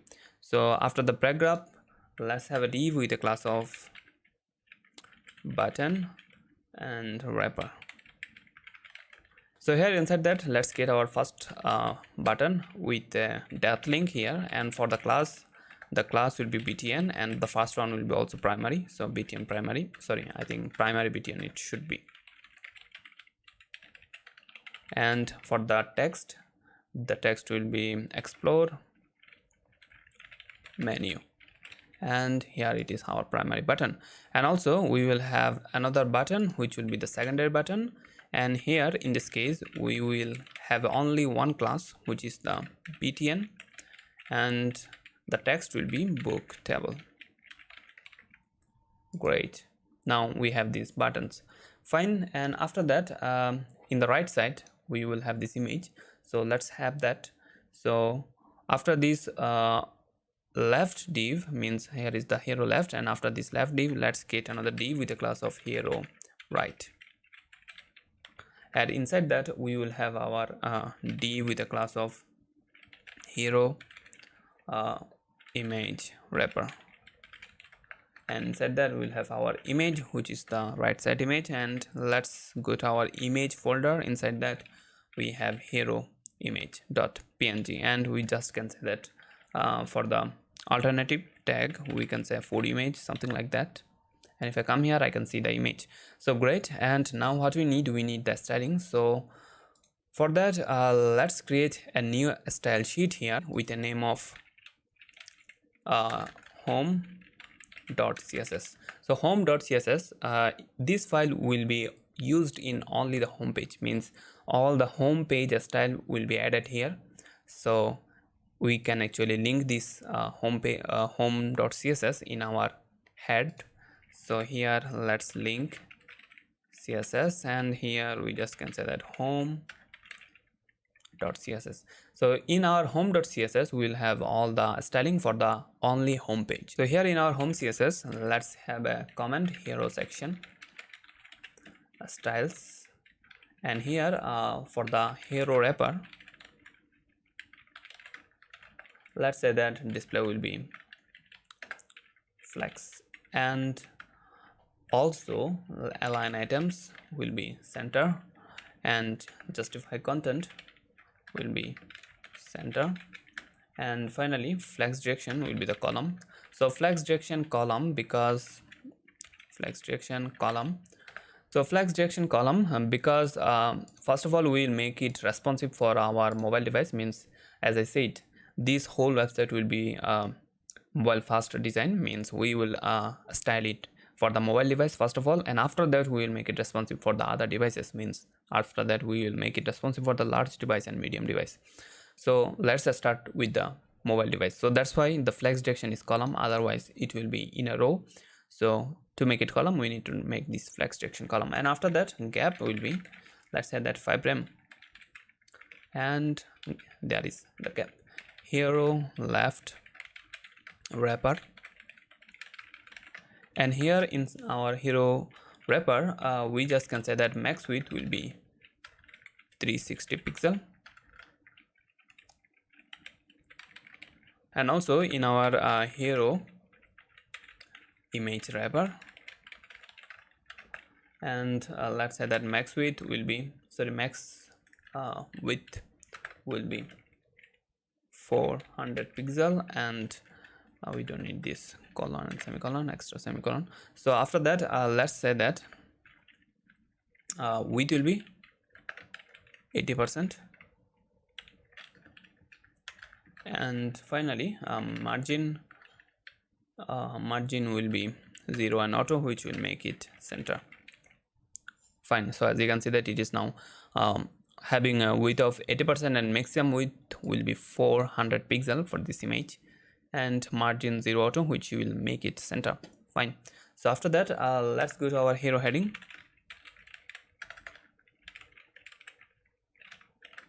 So in our hero heading, let's say that font family will be the Poppins, and also font weight. So font weight will be 601, and line height will be 1.4, and 1.4 m for the line height. And finally, we just can say that text align will be the center. Font size will be the 1.8 rem. So if I do, as you can see that this is the font. So finally, what I need is I need to have a bottom margin. So margin bottom will be the 1.5 rem, and color will be the variable -- black 1, and it's looking good. So this is a hero heading, and after that let's style the info. So hero info, and here what I need to say that text align will be the center, and also font size will be the 1.4 rem. And finally what I need is margin bottom will be 1.5 rem. Yeah, it's looking good. And after that, let's go to our, also let's change the color of it, variable -- black 2. Fine. So here in our button wrapper, let's say that text alignment will be the center. So the button wrapper style is not working, and if I go to my HTML, let's check it. So here's the hero, and so there should be double underscore. Yeah, now it is center, as you can see. So here if I go to our end project, as you can see that the image should be in the top and the text should be in the bottom. So here what I need to do, instead of having this flex direction column, we can say that flex direction will be the column reverse, so which will actually reverse the position. So now what I need to do, we need to make it responsive for the large devices. So let's do that. So right now it is looking good for the small device, for mobile device I mean. So if I make it large, as you can see that it is not looking good. Now we need to make the media query to make it responsive. So media only screen and mean width. So mean width will be the 768 pixel. So whenever we will be in this range, so only there should be, yeah, so whenever we will be in this range means whenever our device width is more than 768 pixel, as you can see that our device width is right now 884, which is definitely more than 768 pixel. In this case, what we need to do, we need to say that the hero wrapper flex direction will be the flex flex direction will be the row.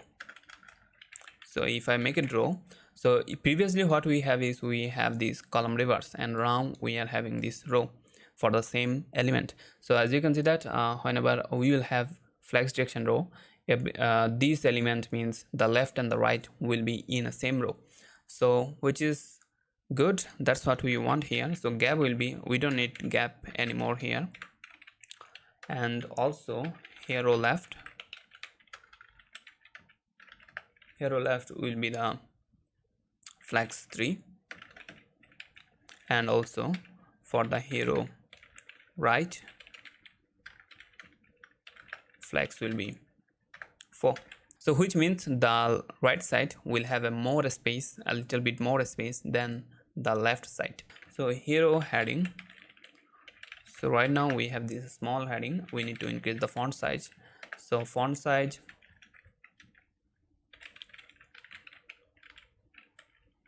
will be 3.6 rem, and margin bottom will be the 2 rem, and finally text alignment will be the center. And if I do, we can see that no, it should be the left, text alignment left. So here, as you can see, that it's looking much better right now. So after that, let's go to our info. So hero info, which is the paragraph that we have here. So here for that, margin bottom will be the 2 rem, and also text alignment will be the left, and finally font size will be the 1.8 rem. So if I save it, here as you can see that it is a little bit more looking good. So now we have a little bit more bigger font here. And for the button wrapper, instead of having this center, we can say that button wrapper will have a text alignment of left. And finally, for our hero image wrapper,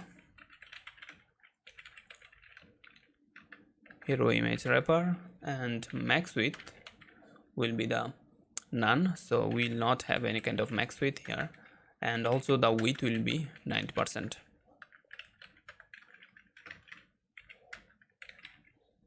Yeah, so if I come here now, as you can see that it's looking much better. And if I go to a small device, as you can see that, yeah, it's fine, it is fully responsive, as you can see. So now what we need is we need to make it animate. So as you can see that if I scroll here, so if I come here in our end project and refresh this page, here is the animation, as you can see that. So for the animation, if you remember, we already have the link here, which is the AOS. As you can see that we have the CSS for the, and also we have the script for the AOS library that we are going to use for the animation. So how we are going to use this? So first of all, we need to initialize that, and for that let's go to our main.js here. So in our main.js we need to initialize that, and let's do it in the bottom here, and let's make a comment AOS. So here we will initialize this AOS library. So for that, let's say that AOS.init, and inside this function we need to send this object. So here inside this object we will have some options for the library. So let's actually set those. So offset first of all, so the offset will be 200 for the scroll. So delay will be 100 for the animation, and also duration for the animation will be 400, and finally easing functionality that will use by the that will be used by this animation library is the ease. So after that, also let's say that once will be false, and I will actually explain this one a little bit later. And mirror will be false, and finally we will have the anchor placement. Anchor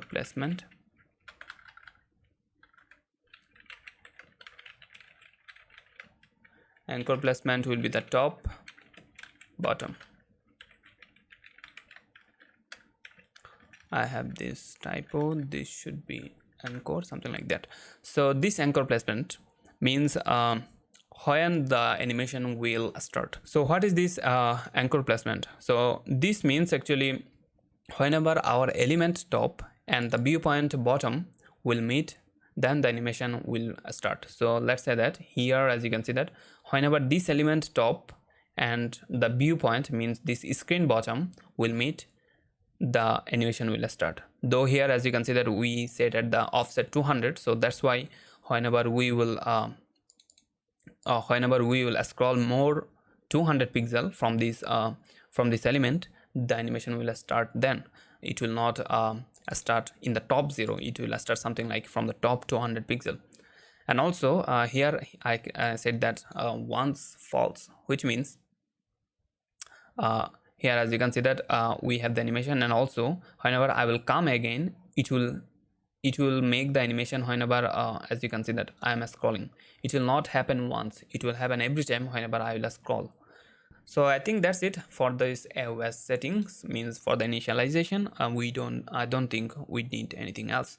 So also, if you want to know more about these all options and the all other available options, you can go to their documentation and you will find more about this AOS library. So right now nothing is happening in our website, as you can see that. So for having the animation, what I need to do, I need to apply the class, not class actually, I need to add some attribute in our hero, means in our hero, here is the hero section.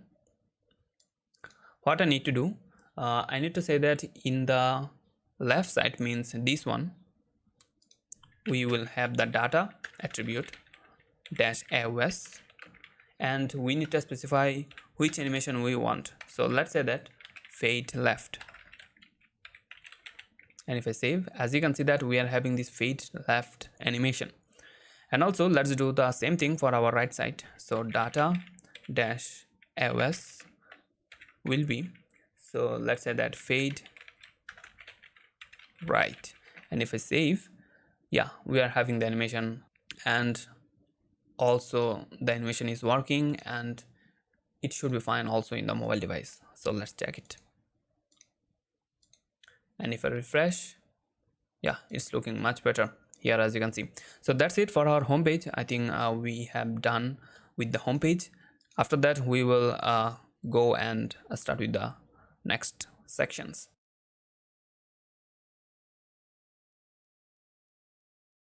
So here, after this hero section, let's actually create this status section, you can say. Here we have the information, and the store will open, and also the address and phone number. So it is something like information about the store. So let's actually create this section, and let's start here. So after this hero, after this end of hero section, so here first of all let's get a comment, and let's say that store info section. Yeah, that's the name of this section, store info, and this is the end of a store info. So between these two comments we'll have our HTML for this store info. So let's create the HTML. So here for our section, let's have the ID with the ID name will be the store info. So a store info will be the ID for this section, and here inside this section we'll have a div with a class of container. So div with a class of container, and inside that we'll have a store info wrapper. So div with a class of a store info wrapper. So inside this wrapper we'll have our item. So as you can see that we will have 3 items, so let's create those. So div with a class of a store info item. So a store info item, and inside the first item we will have our icon. So let's get a div with a class of store info icon. So inside that we'll have our icon. So for the icon, we already have those icon in our image folder. So let's go to our image folder, and inside that we have the icon. So the first icon will be the wall icon, wall clock icon, and here let's just say that icon, and if I save, I should see the wall clock icon, as you can see. So fine, after this div of icon, let's create our h3 title. So also let's have a class here. Class will be the title, means store info title. Inside that we will have our text, which will be the 10 a.m. to 7 p.m. so that's the time limit. And after that we will have a paragraph, and with that paragraph we will also have a class which is the store info text, and that's it. And said that, let's say that opening hour. That's it. So we can see the text here and also the icon. So we'll have 3 icons, as you can see here. First one will be this, and second the address and the phone number. So let's duplicate this first item 2 more time, and let's change the content inside this second one first of all. So in the second one, the address icon will be the address icon.svg, and for the text we can say that in kind of address, so I'll just say that GC Chittagong. And also here let's say that address. And if I save, I can see my address icon and also the text. And for the final one, the icon will be the phone number icon, means the phone. So inside this image folder we already have this, so phone icon svg. And for the text we will have a demo phone number, so let's say that something like that. And here let's say that phone number, or something like call now, you can say. And that's it. As you can see that we have all the content right now for this section. So let's actually style this. And if you remember, this is a component which will be used in multiple places. Let me show you. Whenever I will go to my contact page, we will see the exact same section. So this will be used in multiple places, and for that case what you need to do, we need to style this section in our components.css. So in our components.css, come here, and after this after the footer, let's actually start our styling for this store info section. So store info styles here. So here first of all, let's say that the wrapper, store info wrapper. And for the wrapper, first of all, let's say that display will be flex, and align items will be the center, and also justify content will be the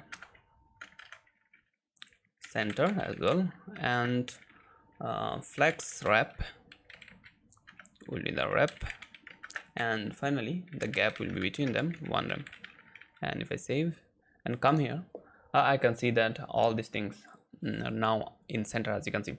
And also for the align items, instead of center, let's actually have the flex start, means everything will be start from this flex start line. So which means everything will start from the top, as you can see that. So now after that, let's say that for our individual item, so store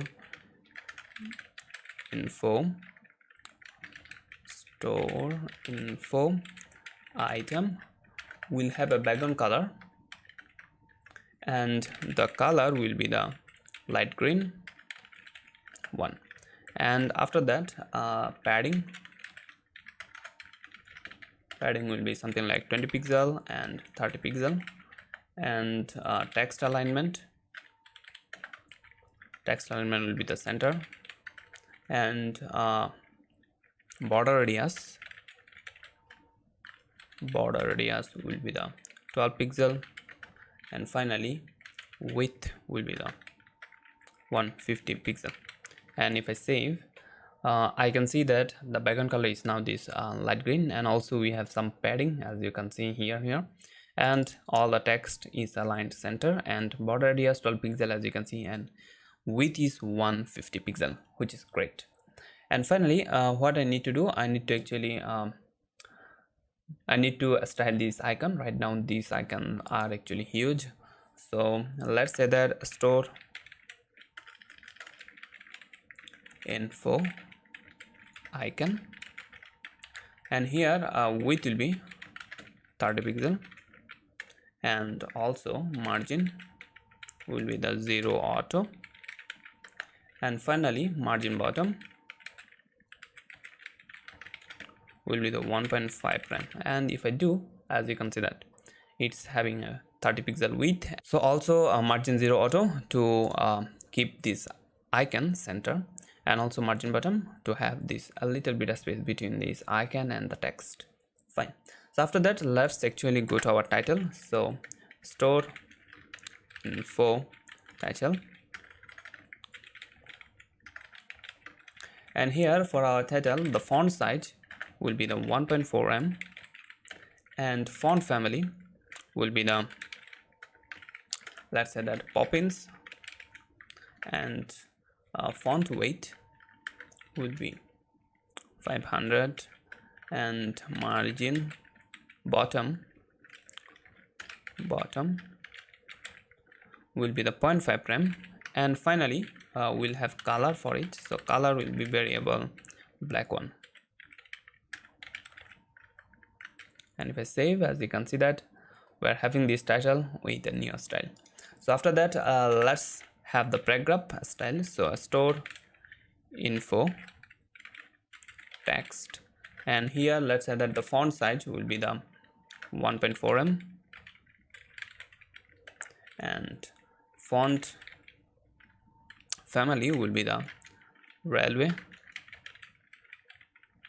and finally the color will be the variable black 2. And that's it. Now as you can see, it's looking good. So as you can see that it's looking good, but if you notice that in the first row the height of this first item and the second item is not same, because as you can see that the first one is having a little bit more height than the second one.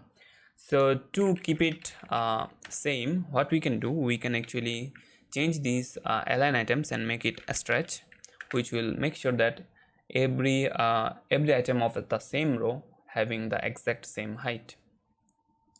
So in the first row the item number 1 and 2 will have the exact same height. Fine.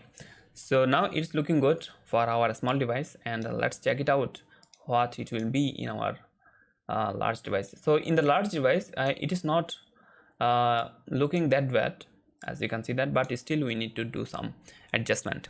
So here in the end of our store info styles, let's get a media query. So media on the screen, and max width, not max width, the mean width will be the 768 pixel. So whenever we will be in this range of so whenever our device width will be in the range, means whenever our device width will have a minimum width of 768 pixel or more than 768 pixel, what will happen? So in this case we will actually increase the gap first of all. So a store info wrapper,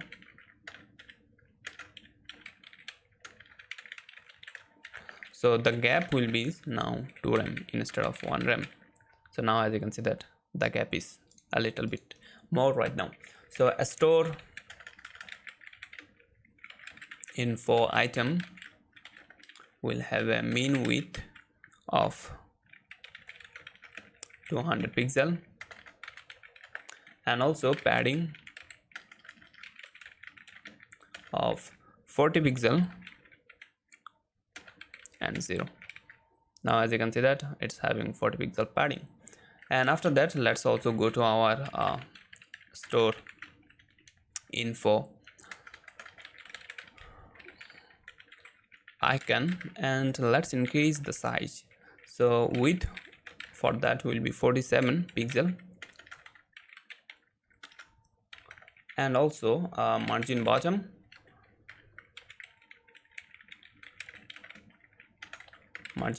will be 2.5 rem. And if I do, yeah, as you can see that the width of the icon is now bigger.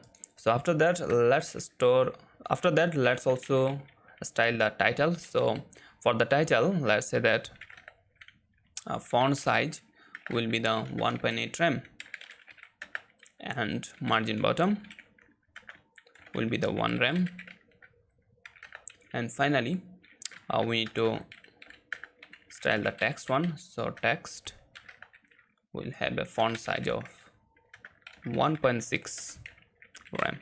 So that's it. Now as you can see that, okay, 1.8 it should be, not 0.18. Now it's looking much better. Now we are having this kind of bigger icon or bigger information item, as you can see. But whenever we will go to the small device, it will be much a smaller item, as you can see, and also it is fully responsive. So before we move into another section, what we need to do, we need to add our animation to this section. As you can see that this animation, so let's actually add this. So for that, in this HTML, so here is the hero info section. So we have the ID of a store info. So beside that, let's also add the data for the AOS library. So data AOS, which will be the fade up, and that's it. That's what it needs. So now as you can see that we are having this animation. So that's it. I think we are done with this store info section. In the next part we will move into the next section.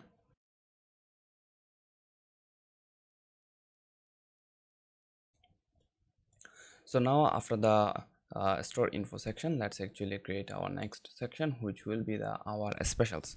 So let's actually create this, and for that, here after this section, let's create a comment, and let's say that our specials section, and this is the end of this section, and between them I will have my HTML. So here let's say that this section will have a ID, and the ID will be our specials, and also after that, inside this div we will have a div, inside this section we'll have a div with a class of container. So container, and here after that we will have our special wrapper. So div our special wrapper, and these will be our specials. So inside that, as you can see that we will have two parts. In the left side we will have two card, and the right side we will have the information. So let's actually create a div for the left side. So div with the class of our specials,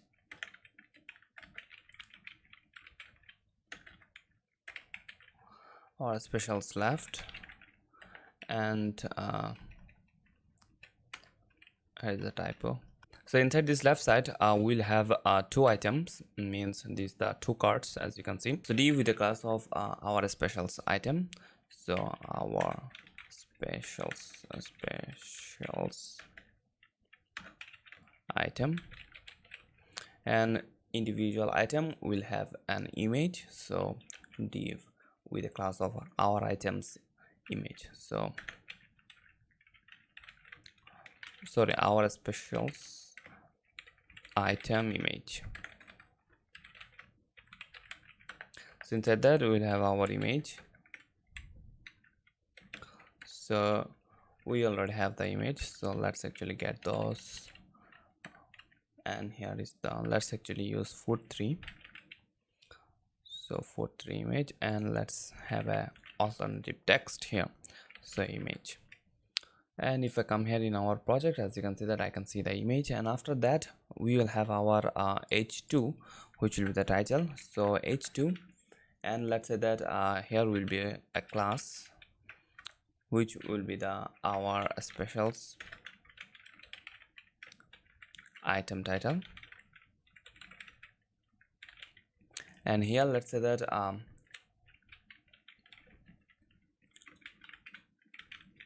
so it's potato bowl, fries, I think, yeah, fries bowl,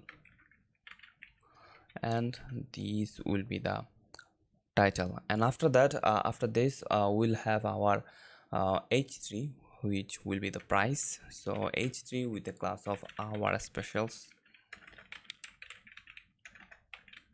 item price, and inside that let's say that it will be $18. So after that we'll have the star. So let's also have a div with the class of our specials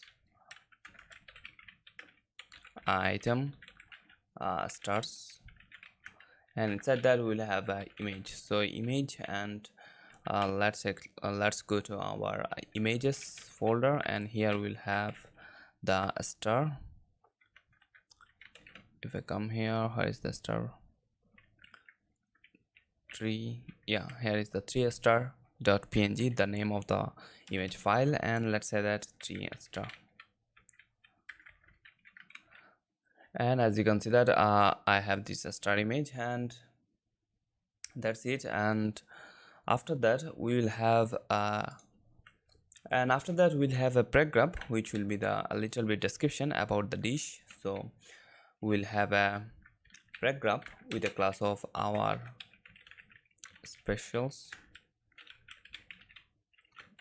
item description, or you can say text, and here we'll have some text. So let me copy the text here, and as you can see that that's it. So let me actually duplicate it. We'll make it simple. We just can duplicate it, and if you want you can actually change the content, but I'll keep it same for now. So after that, as you can see that on the right side we have this information, means this title, text, and the a button. So let's have those content, so which will be in the right side. So after this whole div, means after this left div, let's create another div with a class of our specials right, and here we will have our content, and which will be our section title first of all. So our specials title, and here let's say that our specials, and after that we will have our paragraph text, which will be the, so after this h2 let's create a paragraph with a class of our specials text. So our special, which will be a sort of description. So let me copy the text, and after that we will have a button, so anchor tag, and here let's actually link it with booking. If you wanna book the table, you can just click the button. So also here will be a class, and the class will be the button and primary button, because this will be a primary button, and here the button text book table, and that's it. As you can see that I can see my button. So fine, now we need to style this. So let's go to our style sheet here in our home.css. This will not be a component, because this special card or the section will be in only our home page. So that's why we will specifically style it in the home page. So here after that let's create a comment. So let's say that our specials styles section styles, and here let's actually start with our id that we have. So here let's say that our specials, and here we'll have some padding top 10 rem, yeah, and after that let's have the flex for the whole wrapper. So our specials wrapper, and here what we'll have is we'll have the display flex,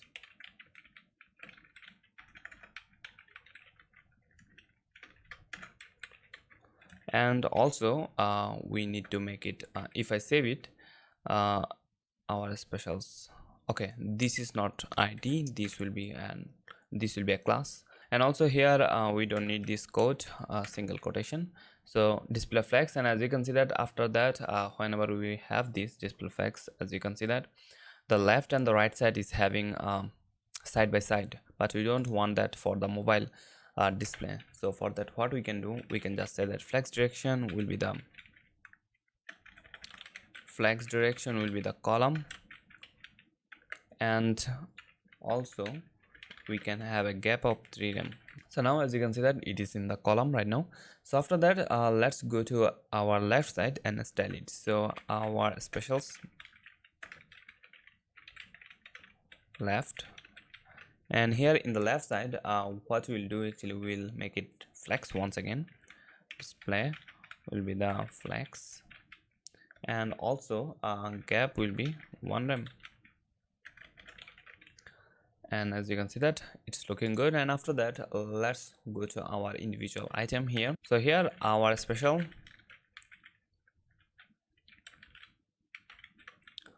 individual item will have a background color. So background color, which will be the variable light green 1.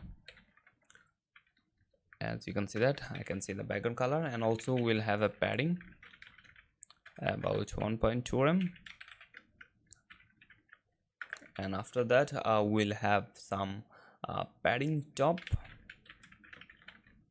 5 rem, because we'll have some negative margin here.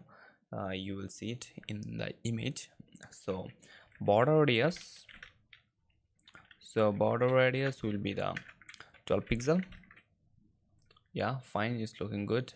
And padding top, this will be padding top, sorry. So this 5 rem padding top will be here, as you can see. So and this is because in the image we're gonna have some negative margin in future, so that's why we need a little bit more padding in the top. So after that, let's go to our width. So let's say that width will be 45%, and or we can actually leave it as it is. We don't need to do that. And margin, let's say that margin will be the 0 and auto. Yeah, fine. So after that, let's go to our image. So our specials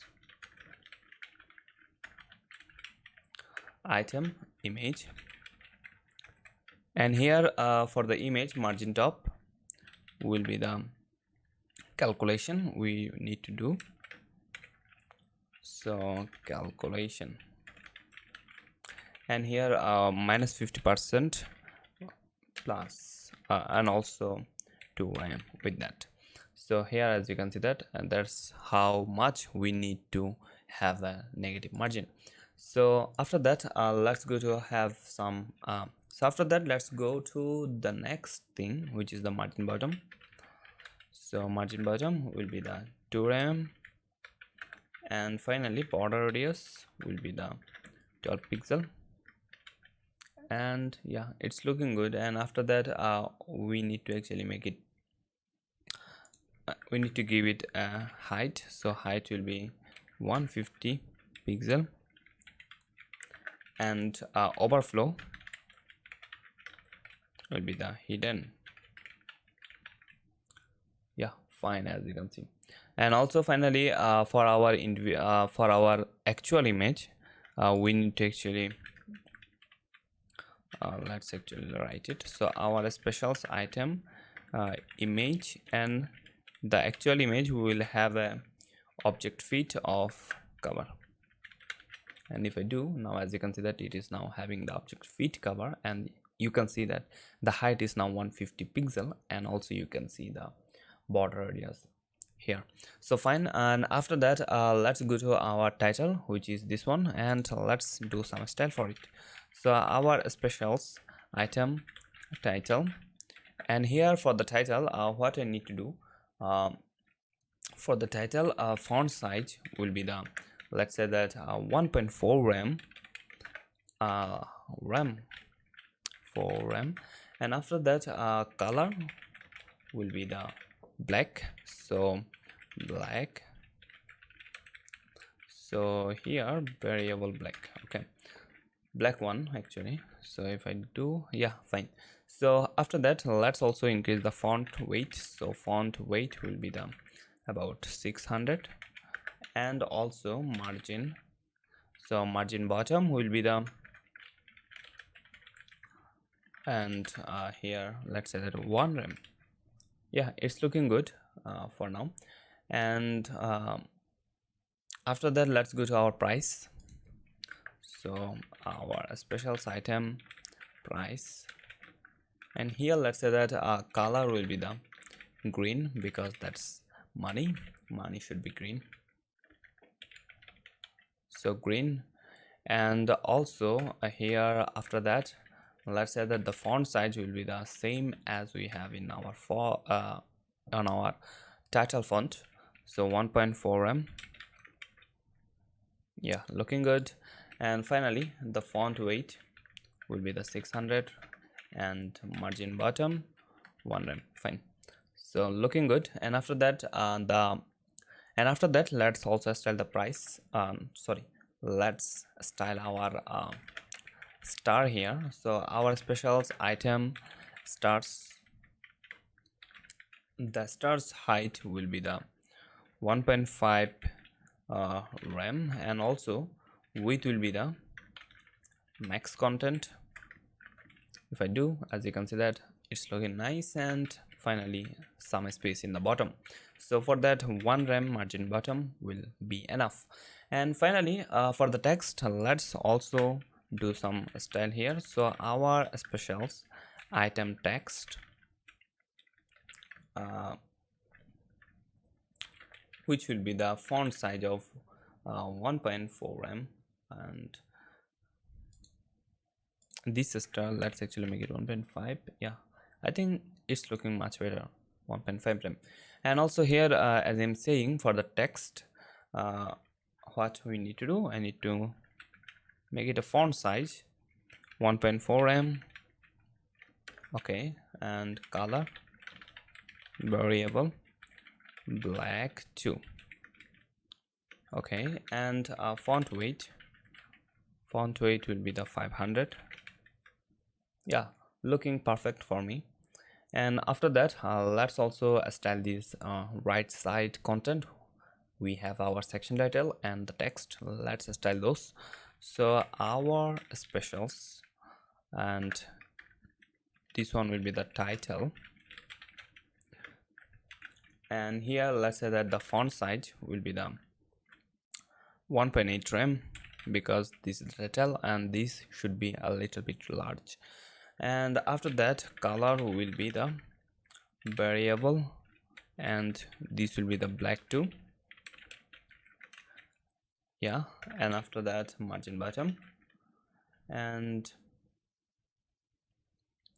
margin bottom 1.5 rem. And also here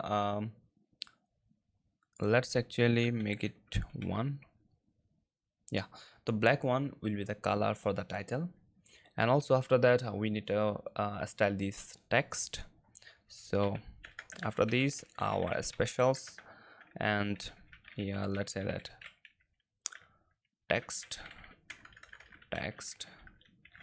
will have a font size of 1.4 em, and also a color will be the variable black 2. And after that a little bit margin in the bottom, so margin bottom 1 rem. Yeah, that's it. So it is looking perfect. As you can see that we are done with this mobile design. After that we need to style or make it responsive, and we need to style it for the large device. So let's get a media query. So media only screen, and minimum width will be the 768 pixel here.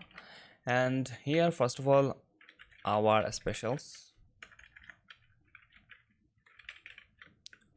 will have a padding top of 15 rem, and let's actually make it a little bit larger. So as you can see that 15 rem here, and that's good.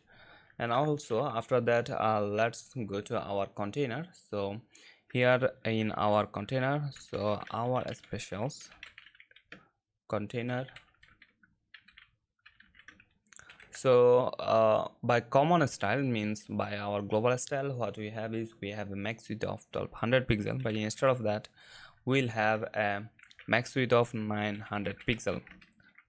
So whenever we'll go to the extra large, it will keep the width 900 pixel instead of having 1200 pixel, as you can see here. So after that, let's go to our wrapper here. So our specials wrapper here, let's say that flex direction will be the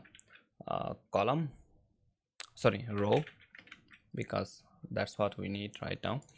And after that, let's also go to our right side flex, our special right.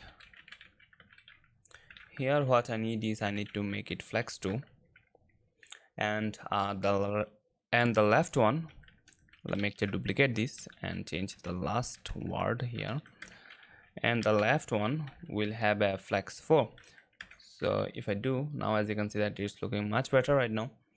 And after that, let's also say that on our left side the gap will be 2 rem. So now as you can see that I have a little bit more gap between these two cards. So fine. After that, let's go to our individual item, and here let's say that our specials item, and individual item will have a padding of 2 rem instead of 1.4. maybe that's what we had. Let me check. Yeah, I think previously what we have is padding of 1.2 rem. Right now we are having 2 rem. Yeah, that's the change. And after that, let's go to our title, our specials item title. Here let's say that font size, the font size will be the 2.4 m. So after that, let's say that line height here we need to change it, and it should be 1.4 m. That's a good use of m for the line height. So after that, let's go to our margin bottom here. So margin bottom 1.5 rem. Yeah, looking fine. After that, let's go to our price here. So our special item price will be the font size of 1.8 rem, and margin bottom will be the 1 rem. Okay, great. And finally, what we need is we need to style the stars. Our specials item stars will have a margin bottom of 2 rem. Now as you can see that it's looking fine. And after that, let's also increase the font size of this text. So our special item text will be font size of 1.8 rem. And finally, margin bottom here I think we don't need margin bottom here because this is the last element that we have. So it's looking fine. And after that, let's also let me check. Yeah, as you can see that it is looking quite similar. And also we need to style this right side, means our special means section title, means our special title.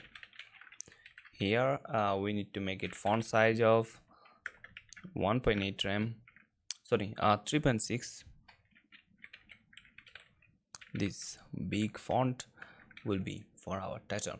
So margin bottom 1.5 rem. And finally, for the text, let's go to our special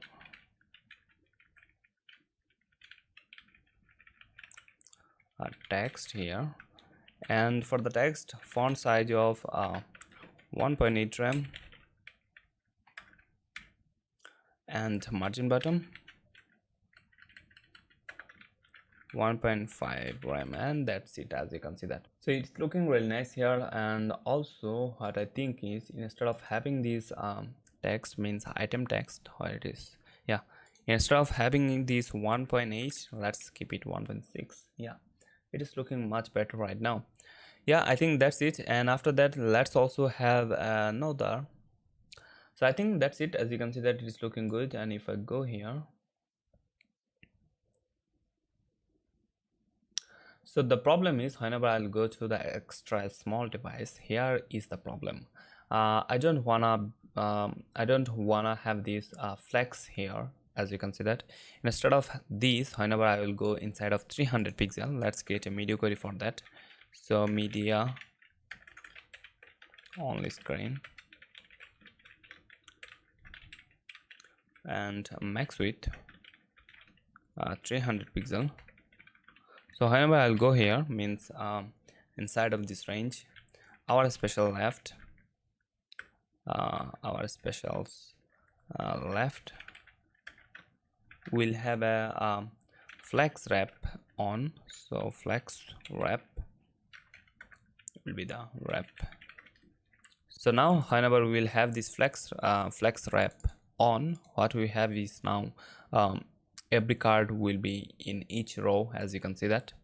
And also we need to create the gap a little bit more. So gap will be 10 rem right now.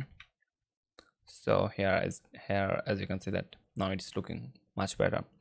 And also for our item, the width will be 100%, and our special item width will be 100%. That's it. As you can see, it's looking fully responsive. And the final thing that we need is we need to add this animation. And for that, what I need to do, I need to add a data attribute in this whole section. So the data attribute will be in this our specials ID and the data AOS, and let's say that fade up. And you can actually test those data, and you can see which one will look better for you. So once we have this attribute, it should be, as you can see that we are having this scroll animation. Not that one, let's check. Yeah, so this is our project, and as you can see that we are now having this animation, scroll animation. So that's it. I think we are done with this our specials section, and it's looking really nice, as you can see. And also, if you want, you can actually change these images and also the content. For now, I will keep it like that. And after that, let's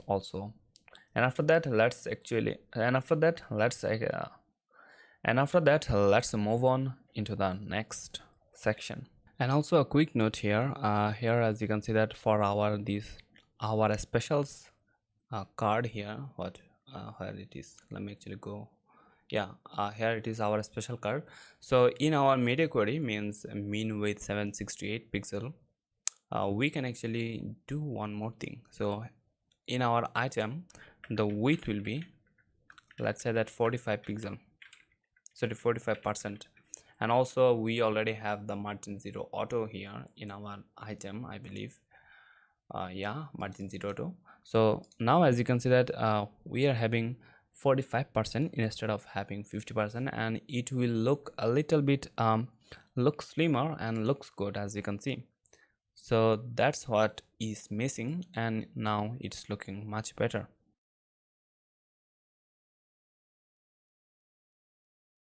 So after that, let's get our top dishes, and this one will be used in multiple places. Let me show you.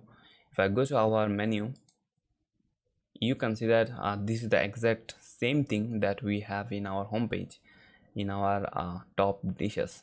So this will be a component and which will be used in multiple places. And if I come here and let's actually create these top dishes. And here for that, let's actually create a comment. Let's say that top dishes and end of top dishes, and between them we'll have our HTML for that. So here first of all, let's actually create our section. So section, and we'll have an ID here. So let's say that the ID will be the dish grid. So dish grid, and here inside this section we will have our div with a class of container, and inside that we'll have our title. So h2 with a class of dish grid title, and here we'll have our top dishes and dishes, something like that. And here as you can see that I can see the title, and after that let's create our wrapper here. So after this h2, let's create a div with a class of dish grid wrapper, and here we'll have our individual item, means individual dish grid item. So div with a class of dish grid item, and here we'll have our image. First of all, if I come here, let me show you an image and also a title, price, and a star. So those will be the items content. So let's create the image first of all. So div with the class of dish grid item image, and here let's have the image. So let's have an image, and here let's say that food one png, and also let's say that food image. And if I come here, I should see okay, this will be the food, not something like that. Yeah, I can see the food image here. So fine, and after that let's also have the title, as I said. So here we'll have so we will actually keep it separate, means as you can see that this will be a grid, and for that we need to separate these two part. One will be a image part and another one will be the information part. So let's actually create this. So div with a class of dish grid item info, and here what we'll have is we'll have our title. So h3 with a class of title, means dish grid item title, and here let's say that vegan salad and bowl. So this will be the name, and here I can see. And also after that let's have the star. Before that we need our price. So dish grid item price, and here let's say that USD 13 for now, and let's have this a star right now. So dish grid item start,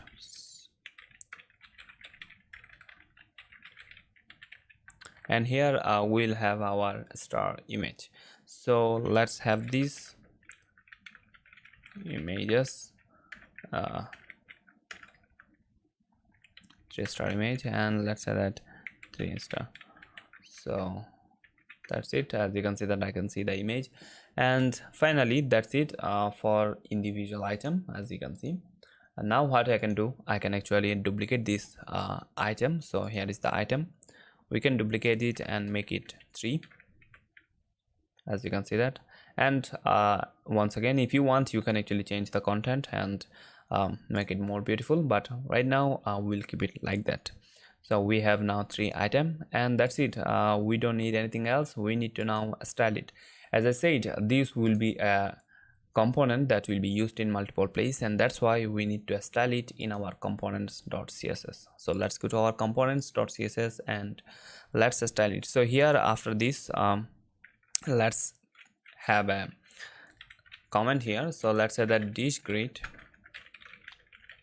styles, and here first of all dish grid title,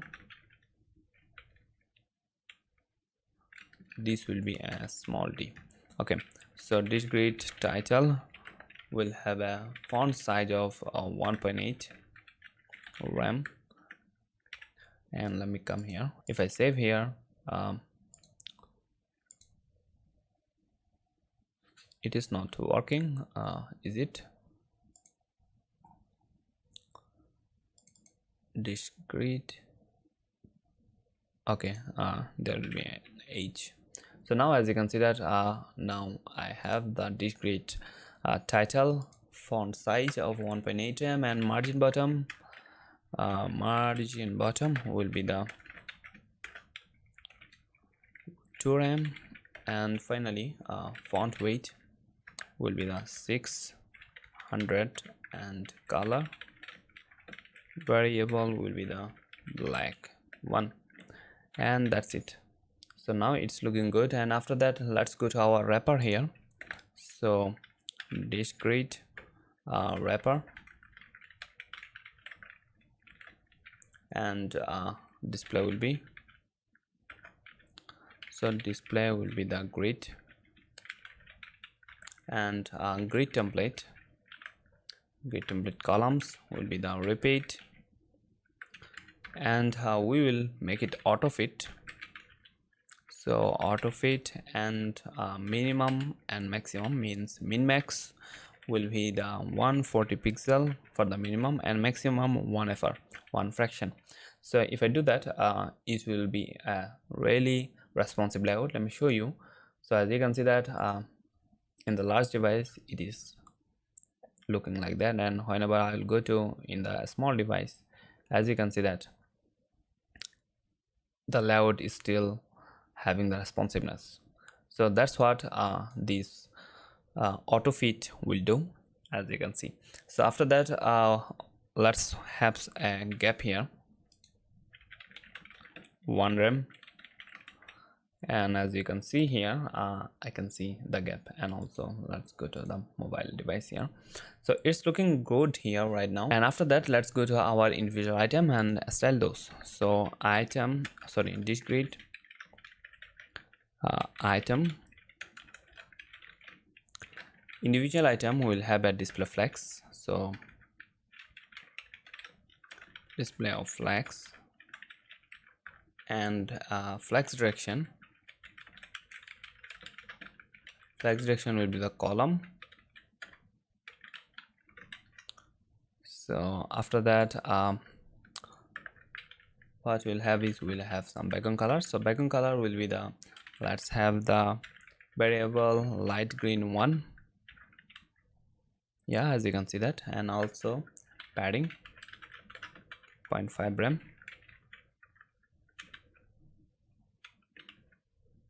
Good. And after that, gap will be 0.5 RAM, fine. And finally, border radius will be the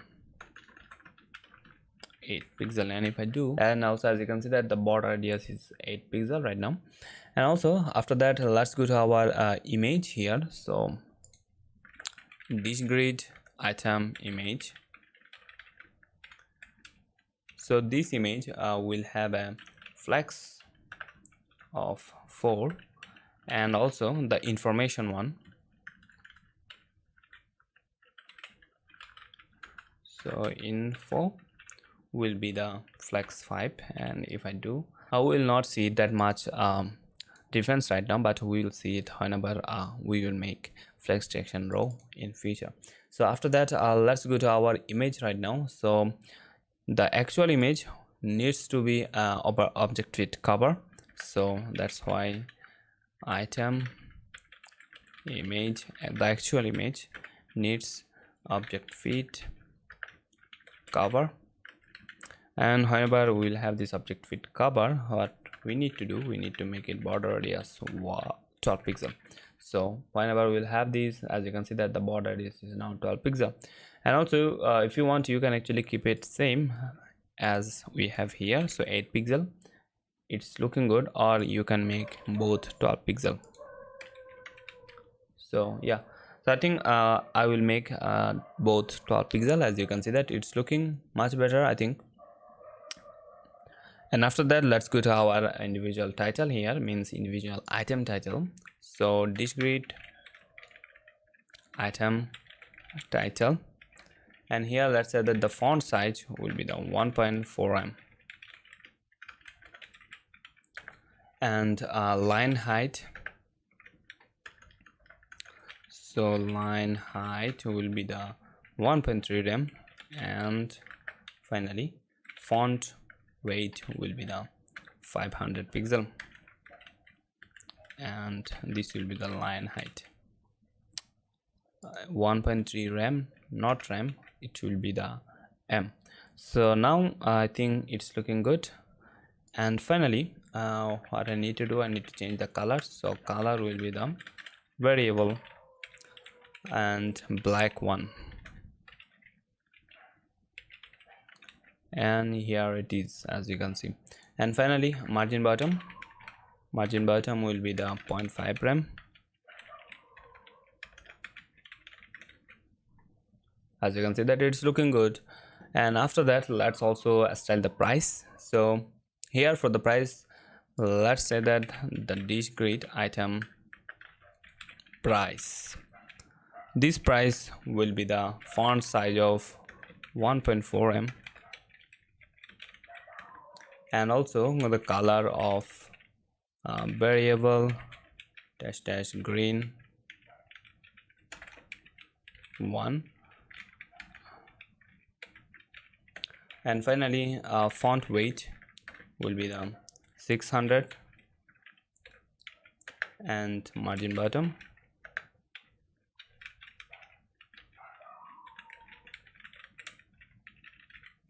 will be the 0.5 rem, and that's it. Yeah, as you can see that it's looking good what we have here. And also for our stars, what I need is dish grid item stars, max height will be the 15 pixel, and also the width will be the max content. So that's what we need for our star, and it's looking fine right here. Let me actually check it. If I go to the end project and go to the small device, and here that's what we have here. Okay, so it's looking, as you can see that almost same what we have here.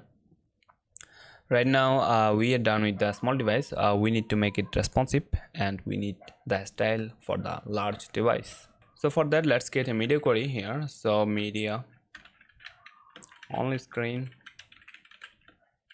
and max width, not max width, sorry, this will be the mean width, and 768 pixel. So here in this range we will make the changes. So here first of all, let's actually grab the title. So dish grid title,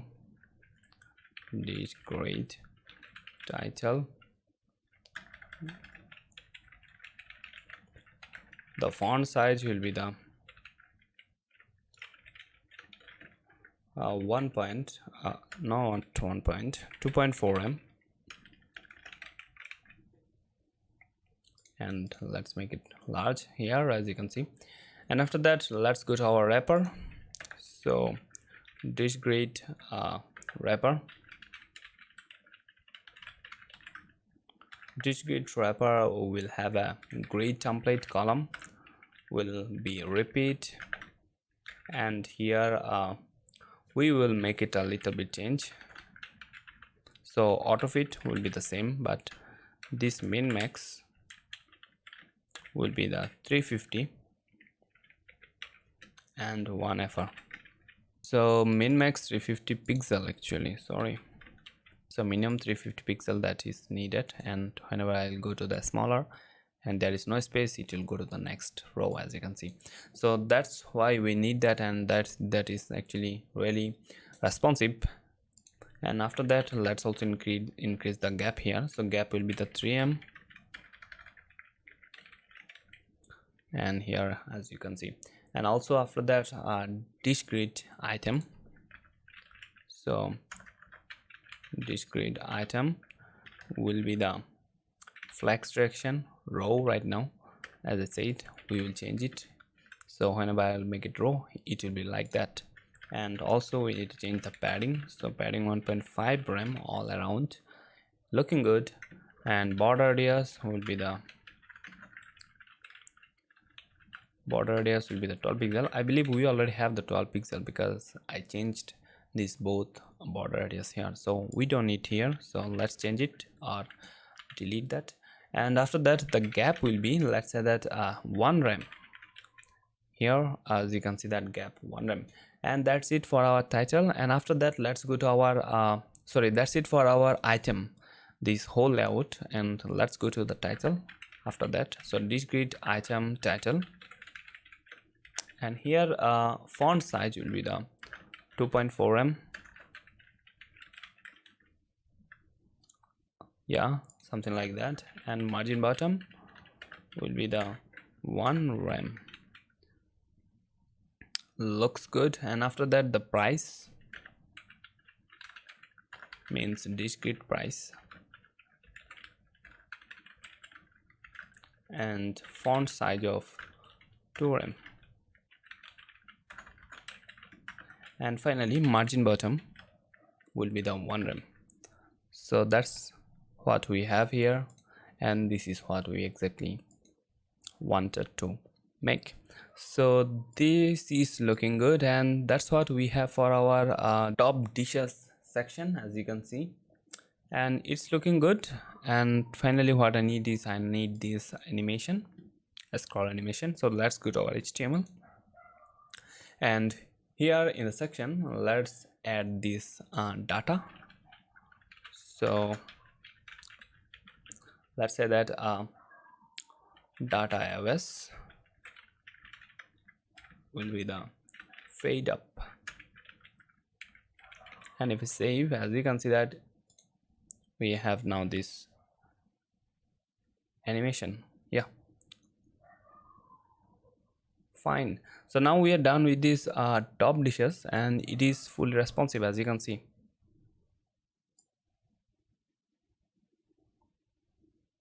No matter what is the device size is, it will be fine and it will look good. Yeah, so that's what we have for this section. I will see you in the next section.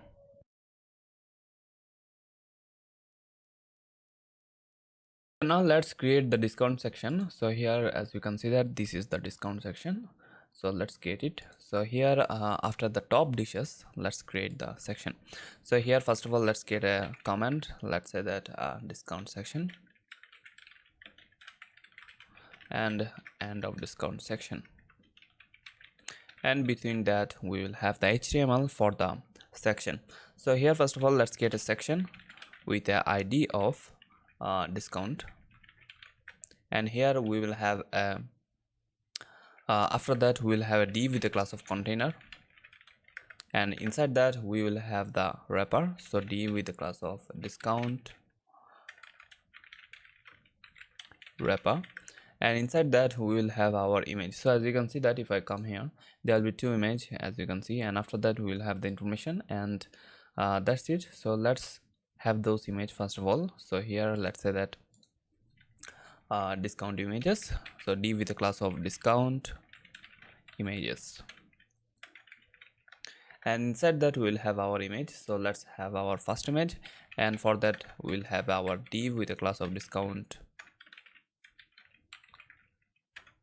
So discount image 1, and here we will have our first image. So let's come here and in the source images, and let's get the food 5 image, and let's say that food image as a alternative text here, and we can actually duplicate that, and we will have 3 images here. So food 5 and 4, and last one will be the 3. And if I save, I should see, as you can see that I have 3 images here, and that's fine. After that we will have this information, as you can see that. So let's go here, and after this whole discount images div. After that, let's have our next div, which will be the discount info. So discount info. So here we'll have our discount title, means let's have h3 with a class of discount text actually, and let's say that 20% off, and another h3 with a class of discount title, and here let's say that any title you want. So let's say that demo dish for now, something like that. And after that we will have the discount price. As you can see that this price, so let's have those. So let's say that another h3 with a class of discount price.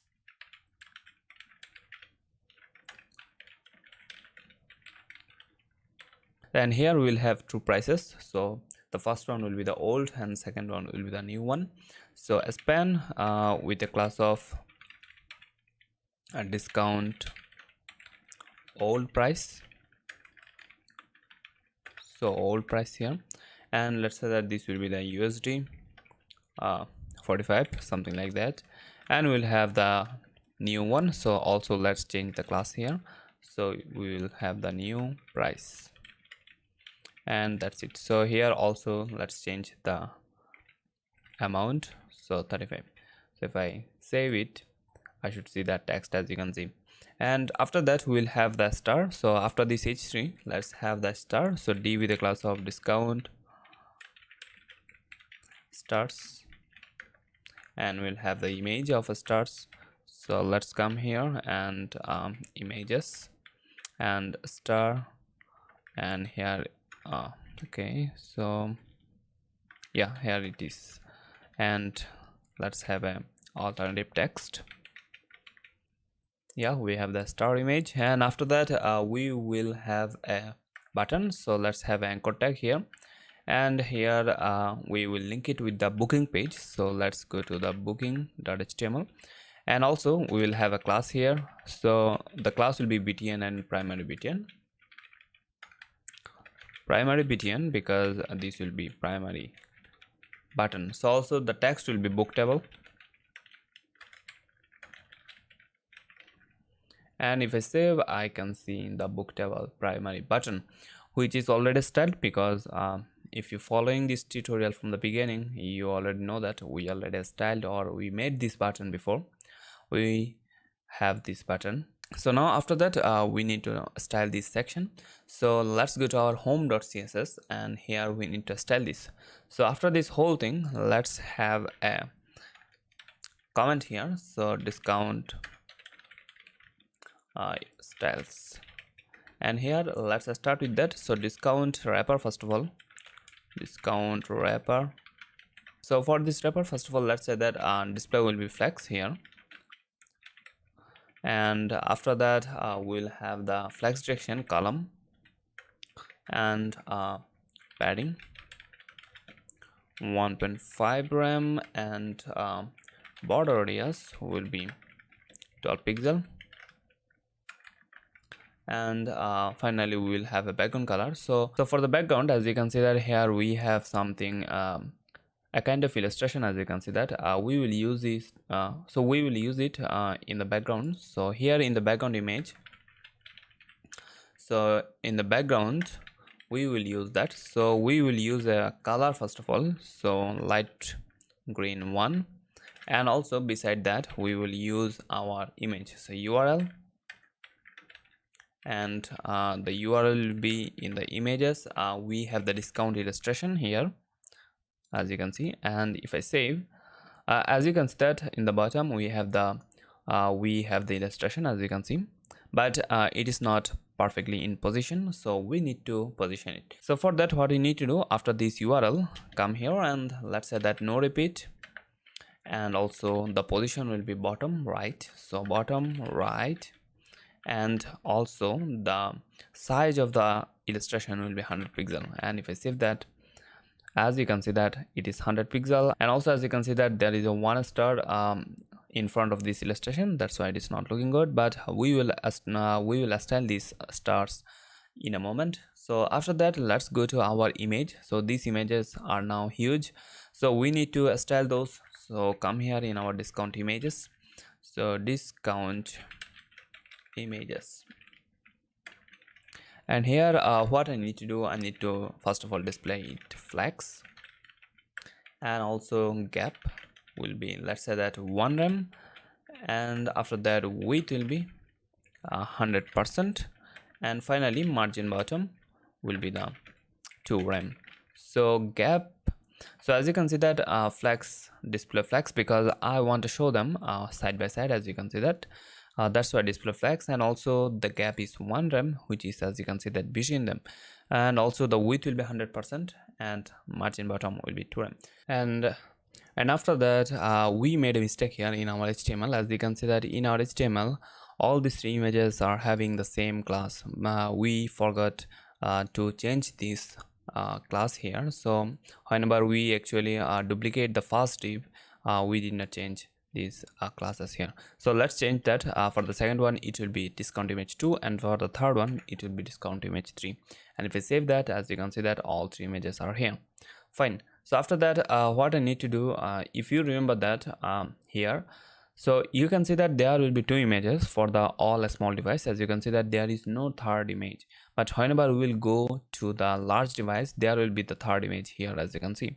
But for the all small device there will be 2 images, as you can see that. So for that, what you need to do, for the small device we need to hide this third one. So let's do it right now. So here let's get a media query. So media only screen and max width 1000 pixels, so less than 1000 pixel. Whenever we will be inside of this 1000 pixel range, what I want to do, I want to hide the third image. So for that, discount image 3 will be hidden. So for that I can use display none, and if I do, as you can see that the third image is now gone. And also what we can do, we can actually change this gap between the images and the content here. So for that, what we need to do, I need to go to the discount wrapper here, and we can just say that gap will be 2 rem. So here it is. Now as you can see that there is a little bit more gap. So that's it. And also let's come back here in our regular style, and what I need to do, I need to actually change those flex here. So now let's select individual image here. So discount image 1 will have a flex of 2, and the second one will have a flex of 3. So which means, as you can see that both are 1. So the second one will be the image 2, and if I do that, as you can see that the second one is having a little bit more space than the first one, because we are having the flex 3, and for the first one we are having only flex 2. And also after that, let's go to our individual image here. So discount images, and individual image will be the object fit cover. So whenever we will have this object fit cover, as you can see that this image is having now by default object fit something like contain, because we can see the whole image, but some of the space of this whole div, means the image 1 div is empty, means this space is empty and this space is empty.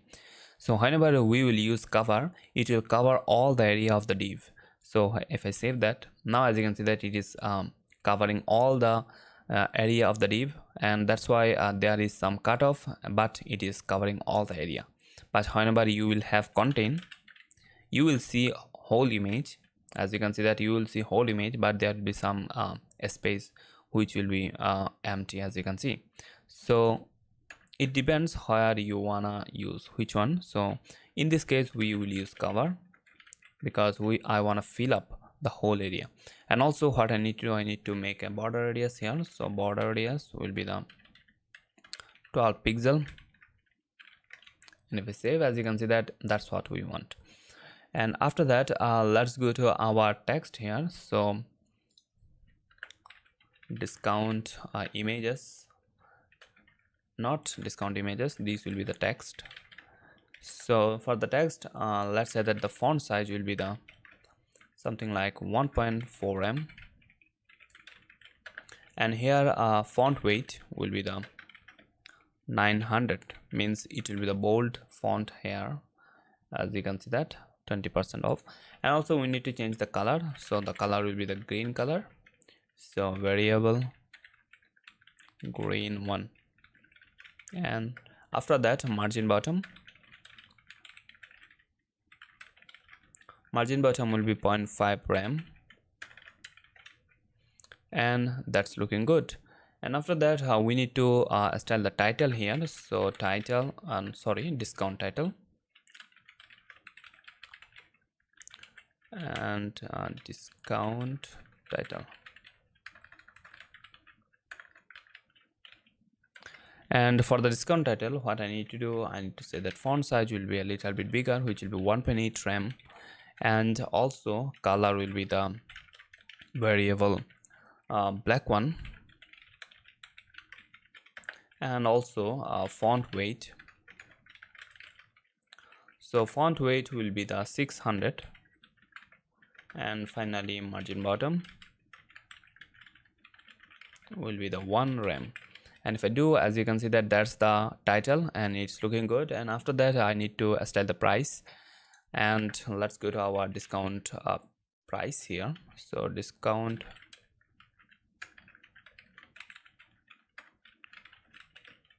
So for the discount price here, the font size will be 1.4 em, and after that the font weight will be the something like 600, and here after that let's set the display flags, because inside that we have two kind of price here. One is the old and second one is the new price, and between them I want some gap, so gap 1 rem, as you can see that 1 rem gap. And finally margin bottom to have some space here. Fine. So what I need to do, I need to style the old price a little bit different. I want this, and this sort of line here, it will go through the old price, as you can see that. So I want that, so for that I need to go to our old price, and let's say that discount old price, and for the old price color will be the variable black too,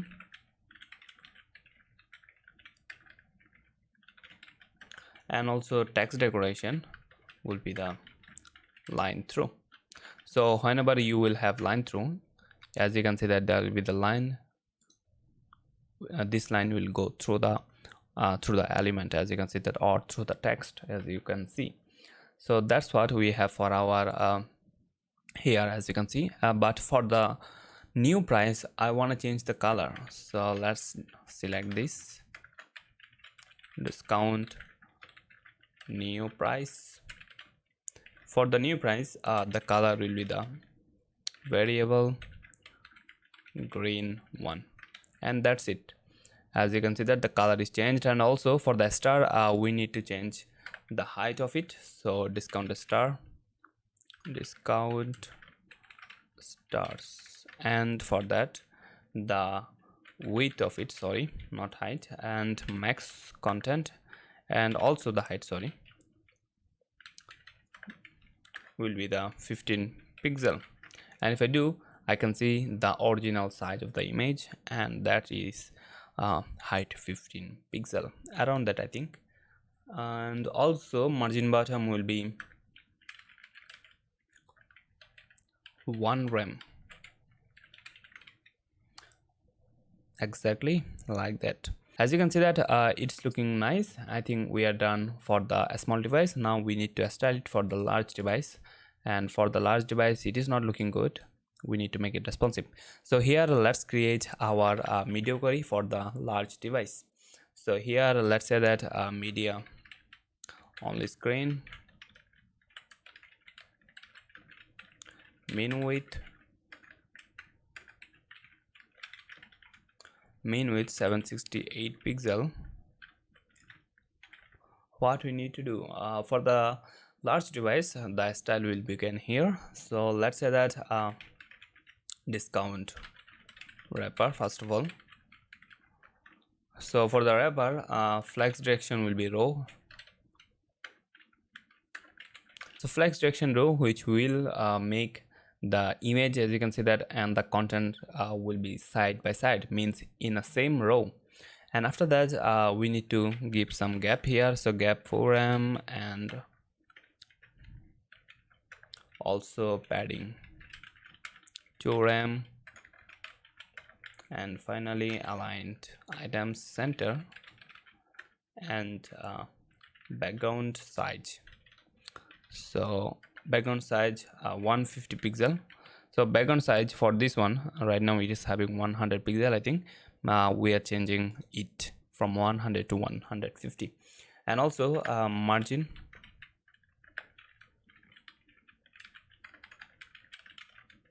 0 and auto to make everything in center.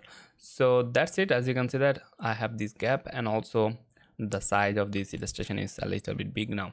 And also right now, as you can see that I can see only the one image. I can't see our first and second image. So for that, what I need to do, I need to actually give this third one our if you remember that we gave this style, means we gave flex to our first image and the second image. We did not give any flex to our third image, so that's why we are seeing only the third image right now. So we need to give flex to this third image, and after that it will be good. So let's do that. So before that, actually let's go to our discount images,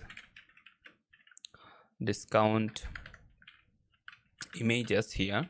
Let's say that flex will be the 5 and margin, and margin bottom will be 0. We don't have anything bottom of these images, so that's why you don't need any kind of margin.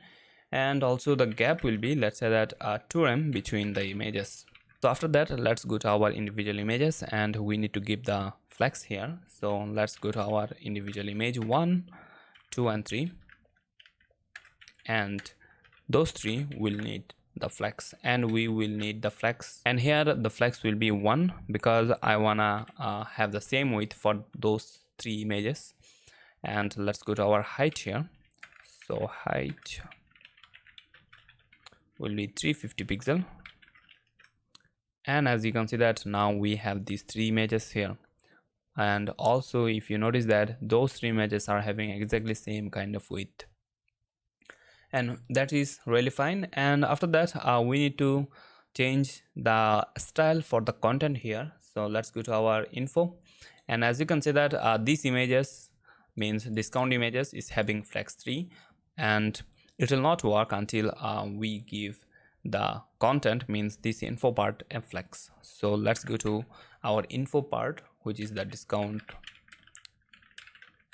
info, and we need to give it a flex here because we have two part here. If you notice here, we have our discount images and the other half will be the discount info. So that's why we need to give the flex to them. And we are saying that this part, means the images, will have the flex 5, and the other half, means the content, means where the info is, will have flex 3. And if you notice that this part is actually bigger than this one because it's having the flex 5. So after that, let's go to our text here. So if I go to the discount text,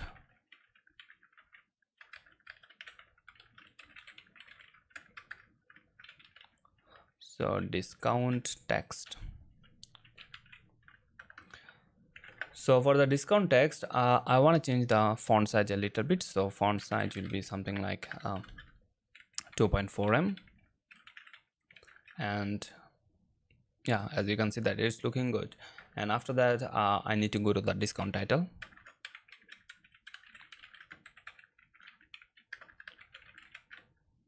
and for the discount title font size will be the 3.6em, and finally margin bottom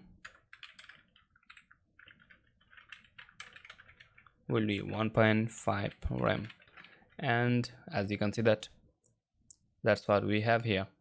So looking good. After that, let's go to our price here. So discount price will be the font size of 2.4 em.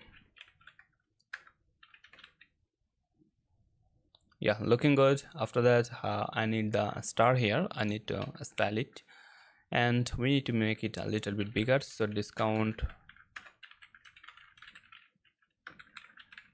stars will have a height of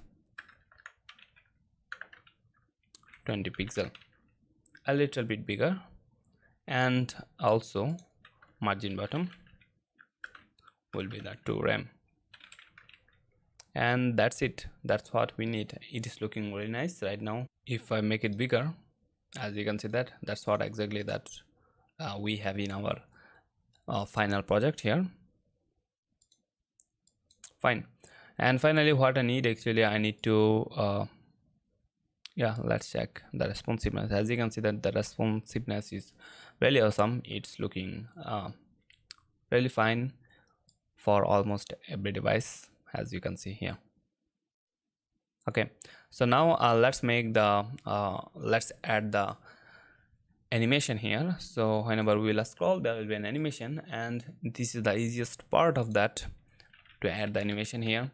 And let's add it. So in our section, we need to add this data attribute, data AOS, from the AOS library that we are using for the animation. So fade up, that will be for our animation. So fade up, whenever we'll have the animation, sorry, whenever we'll scroll, it will fade up, as you can see. So that's it. As you can see that it is looking very nice, and we are done with our discount part. As you can see that it is looking almost same here. So after that, in the next part, we will go to the next section.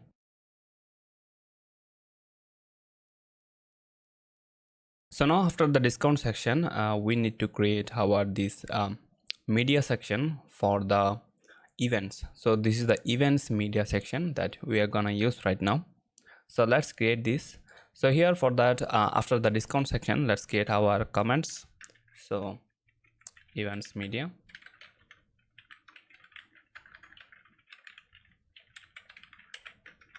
and end of that media section, and between that we will have our HTML for the section. So let's get the section here with the ID of event media, events media actually. And inside this section we'll have our div with a class of container,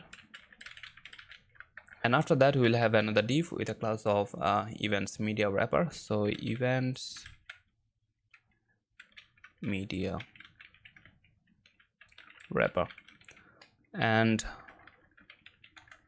wrapper like that, and inside that we'll have our information. So as you can see that this will be a pretty straightforward section. We'll have two part, means two images here will be.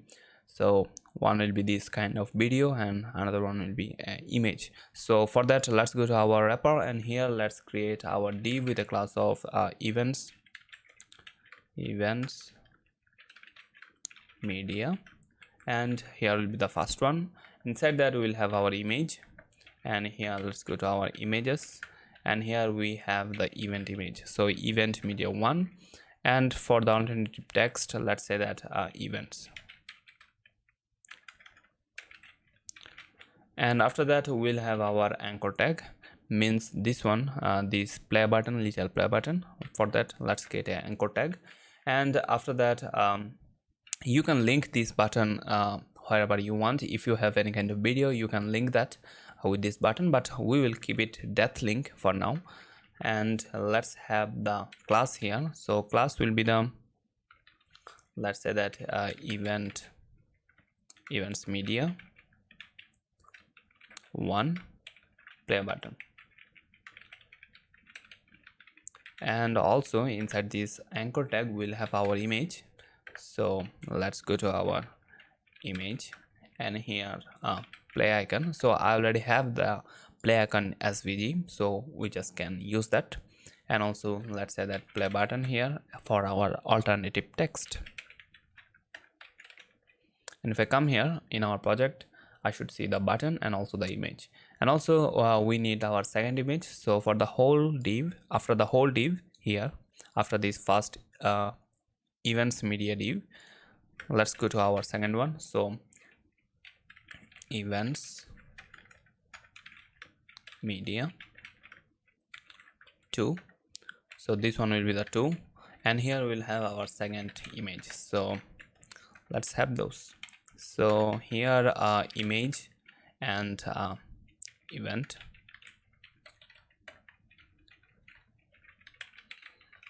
and that's it. As you can see that I can see my second image.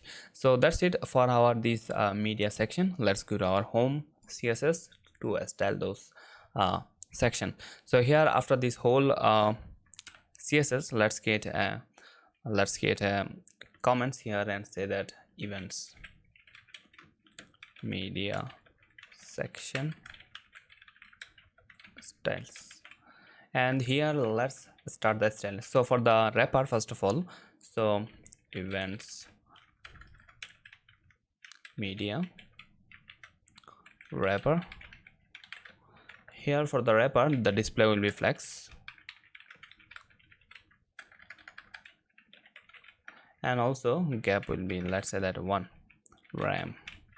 So whenever I will have the flex, as you can see that both images will be side by side here, means in the same row. After that let's go to our first media. So events media 1. Here let's say that position will be the relative, and also this position relative, because I want to position absolute this play button. So that's why the parent one means this div will need to have position relative. So after that let's go to our play button and give the position absolute. So events media 1 play button will have the display inline block first of all, and also position, as I said, absolute. And after that let's go to our left, and it will be 50%, and top will be also 50%. And as you can see that even if we have the left 50% and top 50%, it is not positioning center, because right now we have the transform translate x 0 0, so it will start from this corner. So that's why if you notice that this corner means the left 0 and the top 0 of this play button is now center, not the whole play button. So what I need to do, I need to change the origin of this transform translate x and y. So let's change that. So transform translate x and y, so we can actually do the both in the same line. So for that we just can say that for the x will be -50 and for the y will be -50 as well, something like that. And as you can see that now it is center. So that's it. And after that what I need to do, I need to change the max width will be the 50 pixel, and as you can see that now it is tiny here, tiny play button, and it is looking perfect. And that's it. As you can see that it is looking really good. And after that let's go to our media query, means we need to make it responsive for the large device. So for the large device we don't need to do a lot here. We need to change the gap, and also we need to change the size of this play button. So let's do that. So media all screen, and min width will be the 768 pixel, and here we need to change the gap. So events media wrapper actually, and the gap will be 2 rem. Now as you can see that it is bigger. And also for the play button, events play button will be the max width of 100 pixel. And that's it. As you can see that it's looking nice, and that's what we need for the section. We don't need to do anything else. It will look good. And also we need to add the animation here. So whenever we will scroll, what I need to do, I need to have this animation. So we will have the fade up animation here. So here in the section we can add the data AOS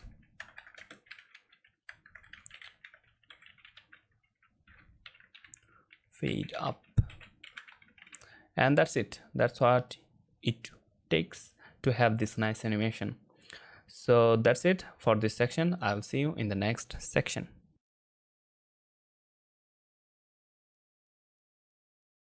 So now after that, let's get our event information section. Means this is the event information section, as you can see. So let's create this, and here after the events media, let's get our comment here.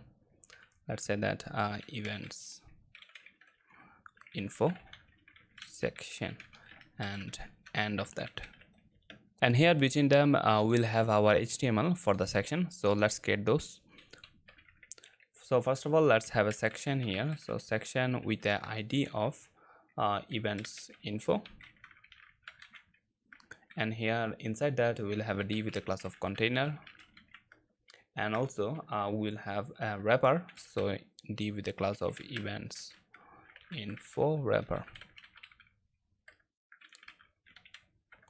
and inside that we'll have our two part here. If you remember, here will be the left and here will be the right part of the section. So let's have those. So div with a class of events info left, and inside this left side we'll have our item. So div with a class of events info item. So if I come here, so these are the individual item. As you can see that we will have two of them. So let's create those.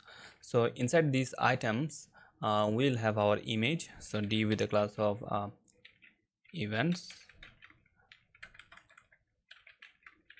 info item image, and inside the image we'll have our actual image. So images, and here let's say that event corporation, and let's say that events for the alternative text here.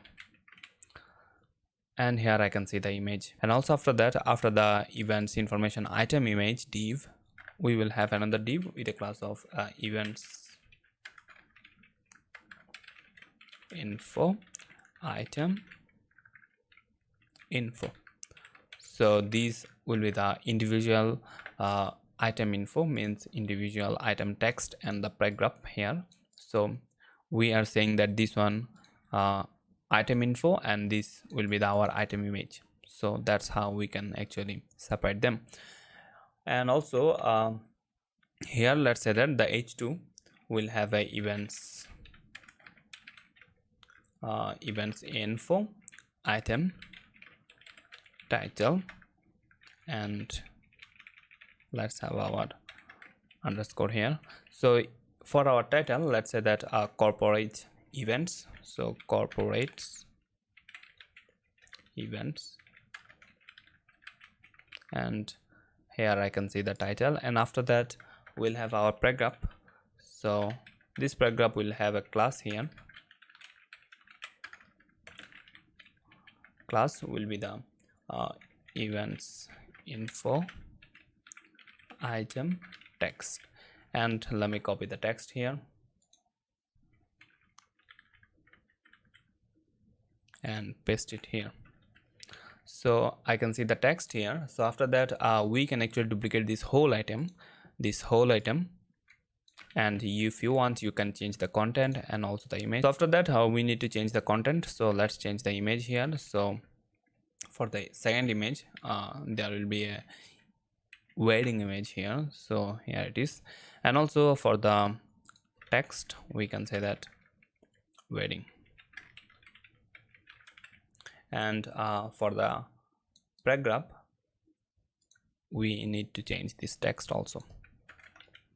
So here it is. So now we are done with the item. After that we need to go to our right side. We need to add this content here. So let's go to our right side. So this is the left div here.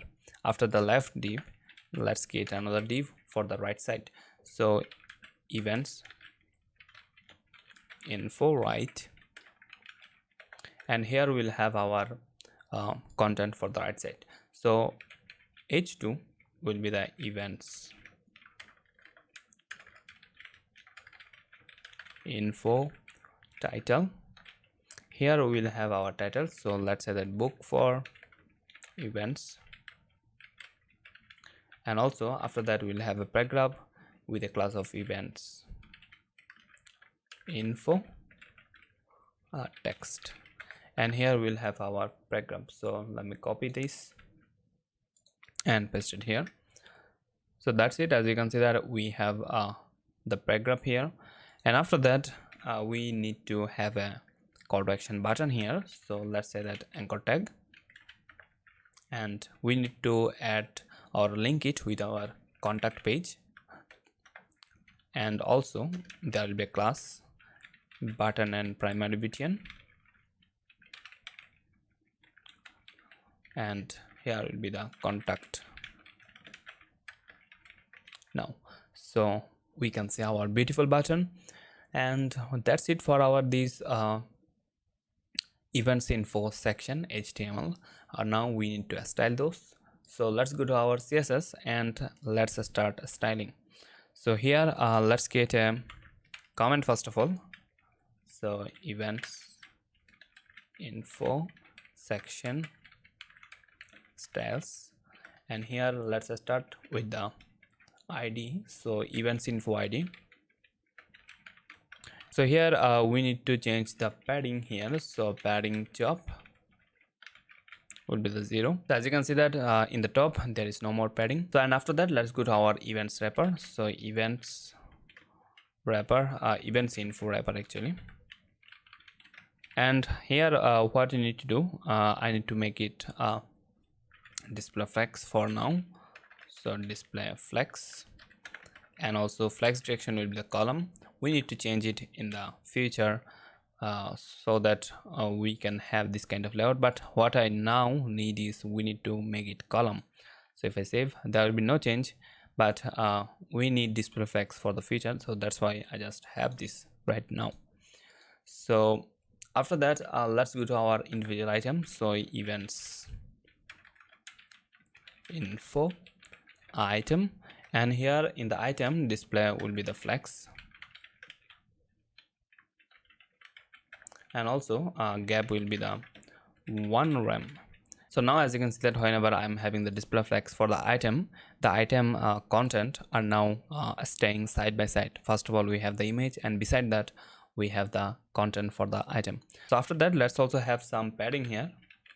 Padding will be, let's say that 1 rem, and also background color will be the variable light green 1, and as you can see that we have the light green, and also margin bottom will be the 1.5 rem. Yeah, I have the space here as you can see. And also border radius, finally border radius will be the 12 pixel,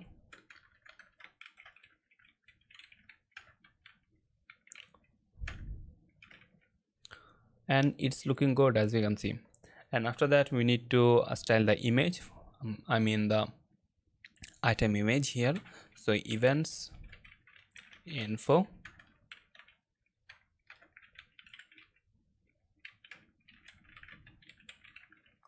item image.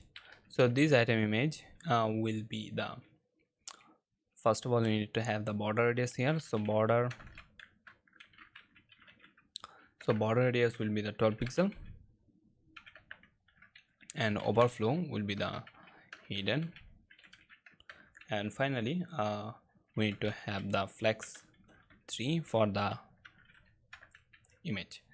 So here as you can see that whenever I'm having the flex 3, we don't have the flex for the other part, which is this information. We need to have the flex for the other part. So let's have the flex for the info, which is the other part.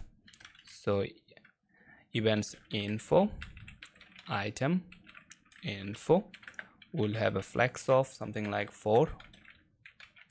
Now as you can see that I can see my image and the information, and if you notice that the image is having flex 3, so that's why the information which is having flex 4 is having a little bit more space. So and after that let's go to our actual image here. So events info item image, and let's go to our actual image, and let's say that object fit will be the cover. And whenever I'm having the cover, I can see that all the empty spaces is now filled up with the image. So after that let's go to our title here. So this title, as you can see that we need to style that. So let's go to event info item title, and for the title the font size will be the 1.4 rem, and also let's say that margin bottom will be the 1.1 rem, actually not 1 point something, 1 rem is looking good.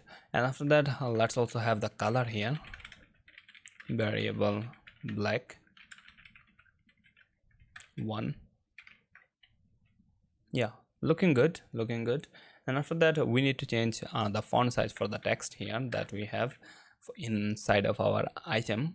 So events info item and text here we will have the font size of 1.4 rem, and also let's say that color will be the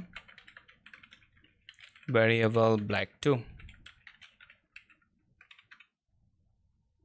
Yeah, it's looking good now, as you can see that looking very nice. And after that we need to style our right side, which is this information that we have after these 2 items. So let's style this content here. So events info right, so this right will have a margin top 2 rem, and also after that let's go to our section title. So events info title, font size will be here 1.8 rem, and also color will be the variable black 1, and also margin bottom 1 rem, and that's it. As you can see that it's looking nice. And after that let's go to our text here. So events info text will have a color of variable black 2, I think. Yeah, let's see. Yeah, black 2 is looking good. And after that font size of 1.4 rem and margin bottom 1 rem, and that's it. As you can see that it's looking very nice here, it's looking perfect. And after that we need to make it responsive, means as you can see that in the large device it is not looking good. We need to make it responsive so that it looks good in the large device. So for that let's get a media query here. So media only screen,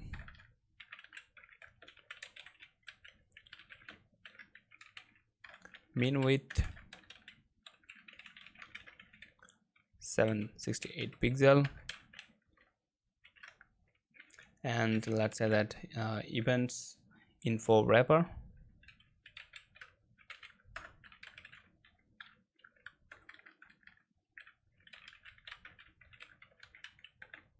so in the wrapper we'll have flex direction row, as I said here. So now whenever I'm having flex direction row, so these items means the left one and the right one will be side by side.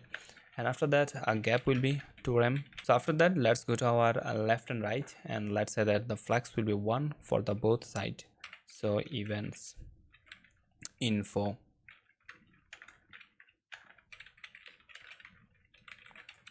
left, and also for the right will be the flex 1.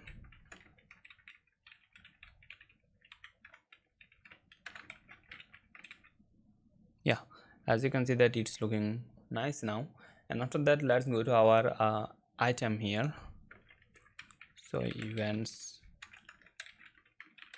info item, and for the item the padding will be the 2 rem, and also gap will be the 2 rem, and max width will be the 500 pixel. And as you can see that here the max width now is 500 pixel for our events info item. And finally margin bottom will be the 2 rem. Yeah, so after that, let's go to our item title here. So events info item title. So for the item title, what I need to do, I need to change the font size here. So as you can see that 1.8 rem, it's looking good. After that, let's go to our item title. So events info item title. Sorry, we already have the item title. We need now the text. So for the text here, what I need to do, I need to increase it to 1.6 rem. Now as you can see that it is a little bit bigger and it's looking good. And after that, let's go to our section title, which is this one. So let's go to events info title. Here let's say that font size will be 3.6 rem, and that's it. As you can see that 3.6 rem looking good. And finally for the text, this text I need to change the font size of it. So events text will be the max width of 500 pixel. So now as you can see that if I go to large device, let me see. Yeah, so whenever I'm going to large device, as you can see that the width of this paragraph, the maximum width of this paragraph is now 500. Also you will notice it very clearly whenever I will change the font size of it. Let's change the font size. So font size will be the 1.8 rem, and finally margin bottom will be the 2 rem, and that's it. And as you can see that it's looking good. And if you notice that the maximum width of this paragraph is 500, so whenever I'm increasing the device width, as you can see that here in this point it is not increasing its width, as you can see that. So as you can see that it is looking really nice. And now we need to do the last thing, and which is adding the animation, a scroll animation. So for that, data AOS, and the animation will be the fade up, and that's it. That's what we need to do for this nice animation. So now we have the animation and we are done with this section. It is fully responsive, as you can see, and also it is looking really nice. So that's it for this section. I will see you in the next section.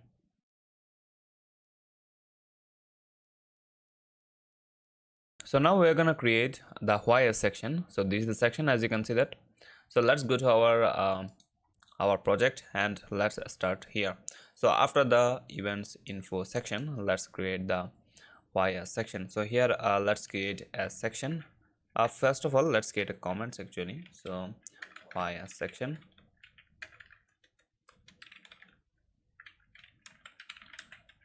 and this is the end of why section.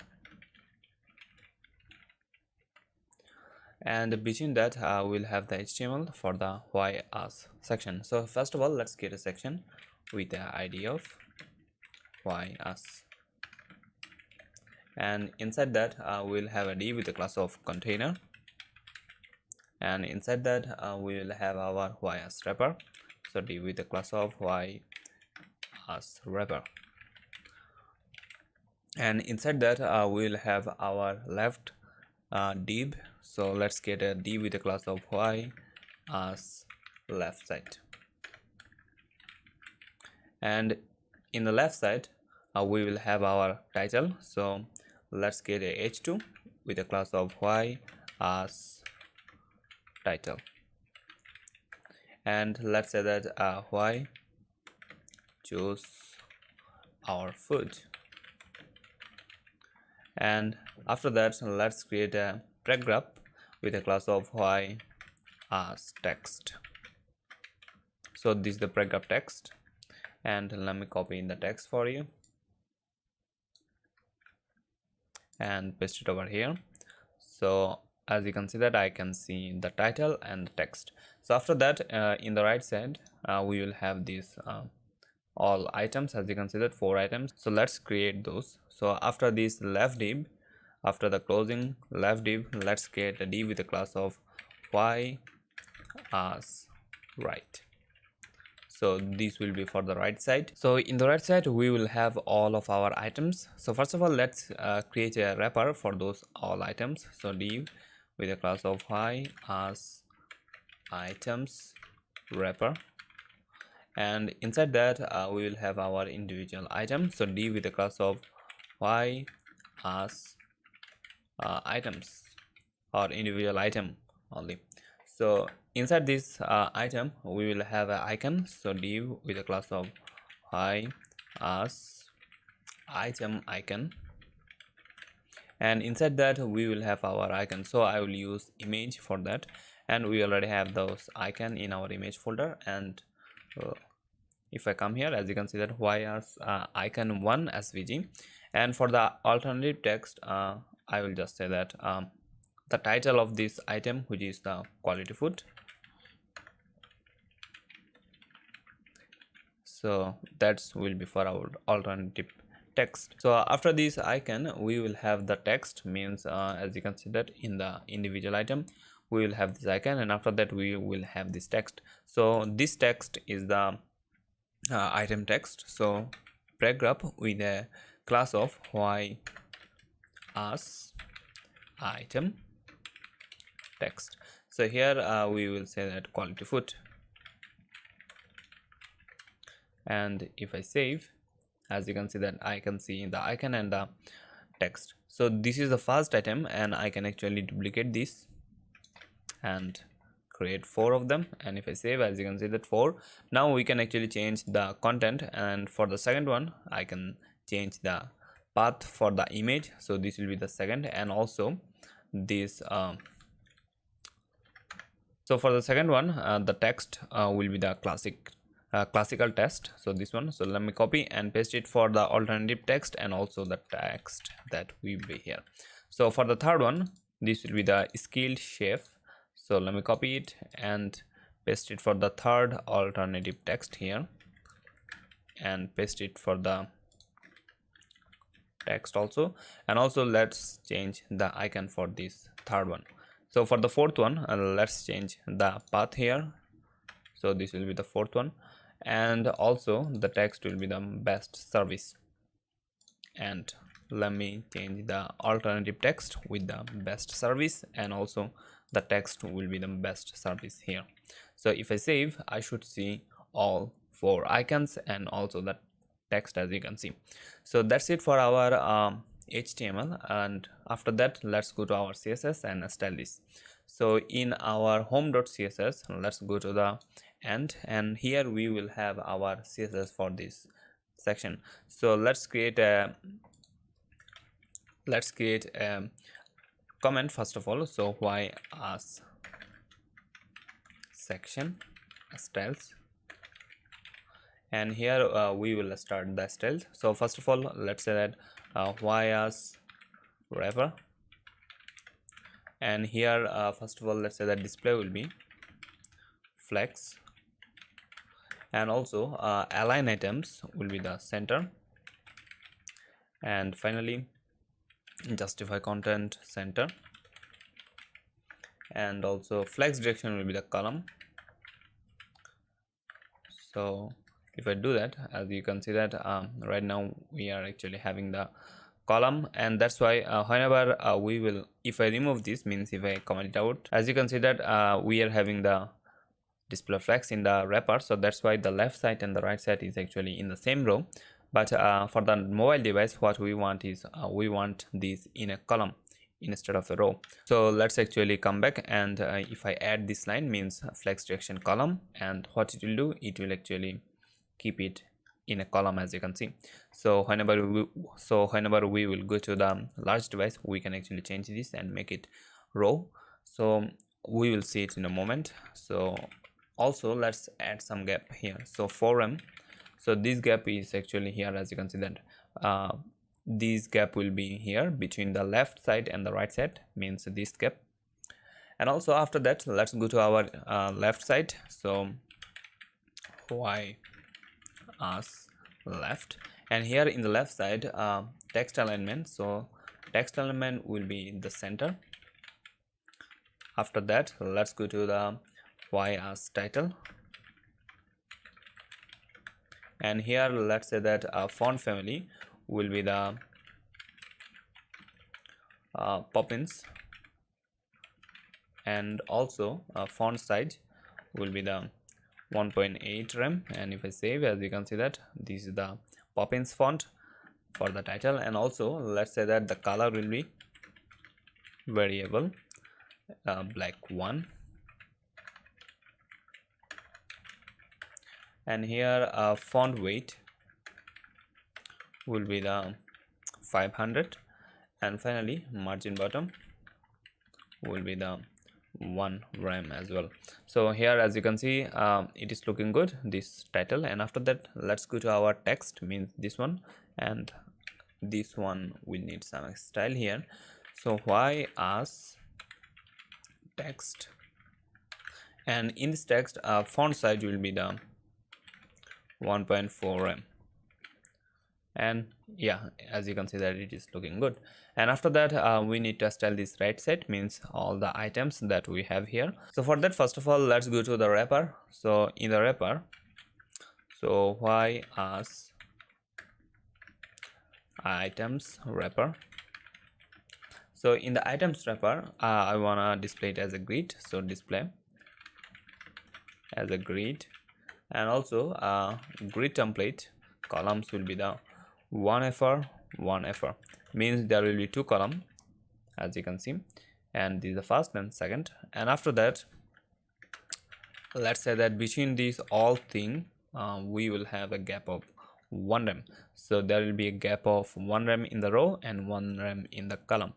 So fine. After that we can actually style our individual item. So let's go to y as individual item, and for that the background color, and let's actually say that for the background we will have a light green one. And here, as you can see that we have the light green one. And also let's have some padding. So padding will be the 2 rem, and finally, and margin bottom will be the margin bottom, not that, it will be the border radius actually. So border radius will be the 12 pixel. Yeah, as you can see that it's looking good. And after that we need to style the icons. So for that, y as item icon, and here let's say that max width will be the 56 pixel, and margin 0 and auto, and also margin bottom will be the 1 rem. And if I save that, as you can see that it's looking good. The icons are now in a good size, I think. and it's looking good. So after that, let's also style the text, which is this one. So let's come here and say that why as item text. So this text will be the font family of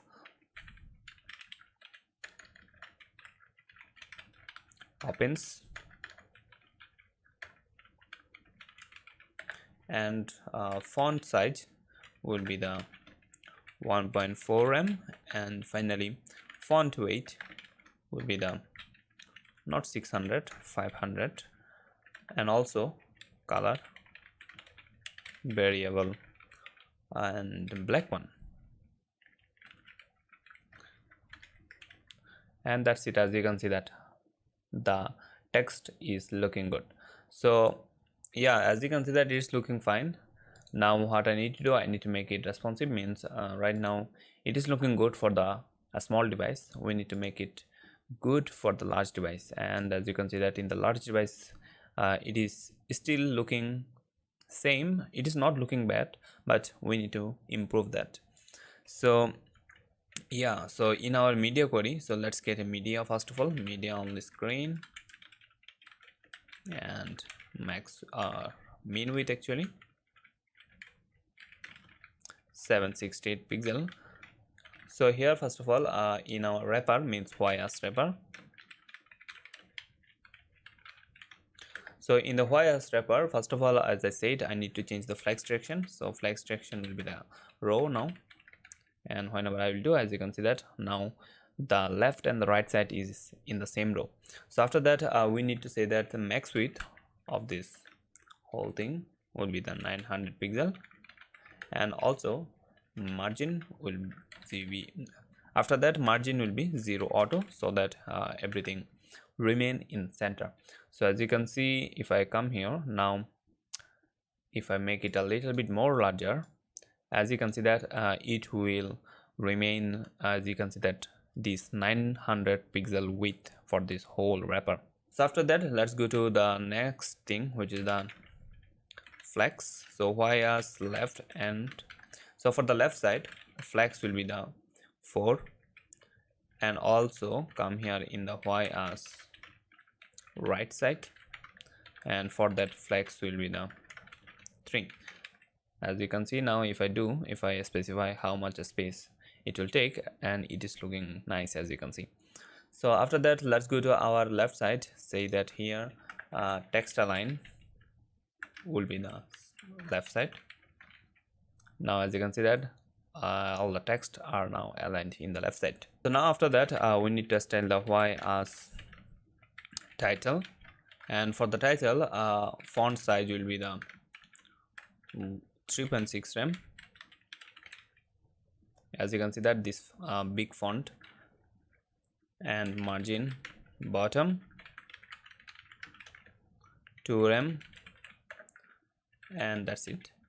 And after that, let's go to the text that we have after the title. So why as text, and here let's say that font size will be the 1.8 rem, and also the line height will be the 1.4 em. So if I do, as you can see that it is looking perfect. After that we need to style these items that we have in the right side.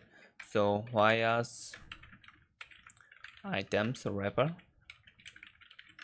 So here what I need to do, in the wrapper the gap will be 1.5 rem.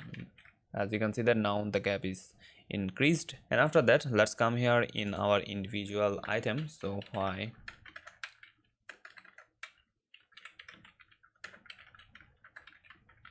individual item will be the padding 2 rem. Now as you can see that individual item are having padding 2 rem. And also what I need to do, I need to change the icon max width. So why as item icon, and max width will be the 65 pixel, and margin bottom will be the 1.5 RAM. So if I do that, let me quickly check if it is working or not. I have a feeling that it is not working. So I can max width is 65. As you can see that it is a little bit bigger right now, which means it is working. And also let's come here in our text here. So why us and item and text, and for that I need to change the font size. So font size will be the 1.8 RAM. So fine. And also what we can do in our item, we can say that text alignment center. So now as you can see that all the text are aligned in the center. So that's it. As you can see that it's looking good, and I think as you can see that it is what we wanted. So now finally we need to add the AOS animation, so a scroll animation here. So if I come here, let's see what we have. So for the animation, as you can see that there are two animations. There are animations for the left side and for the right side. So for that, what we need to do, we need to apply the AOS animation on the left side, means here where we have the class y as left. So beside that y as left, what I can do, I can add the data attribute for the animation, data AOS, and let's say that fade right. And also similar thing in the right side. So here is the right side, and here we need to say that data AOS fade left. And if I save that, as you can see that that's what we wanted. We have the animation. So as you can see that that's it. We are done with our why section, and after that we will create the testimonial section.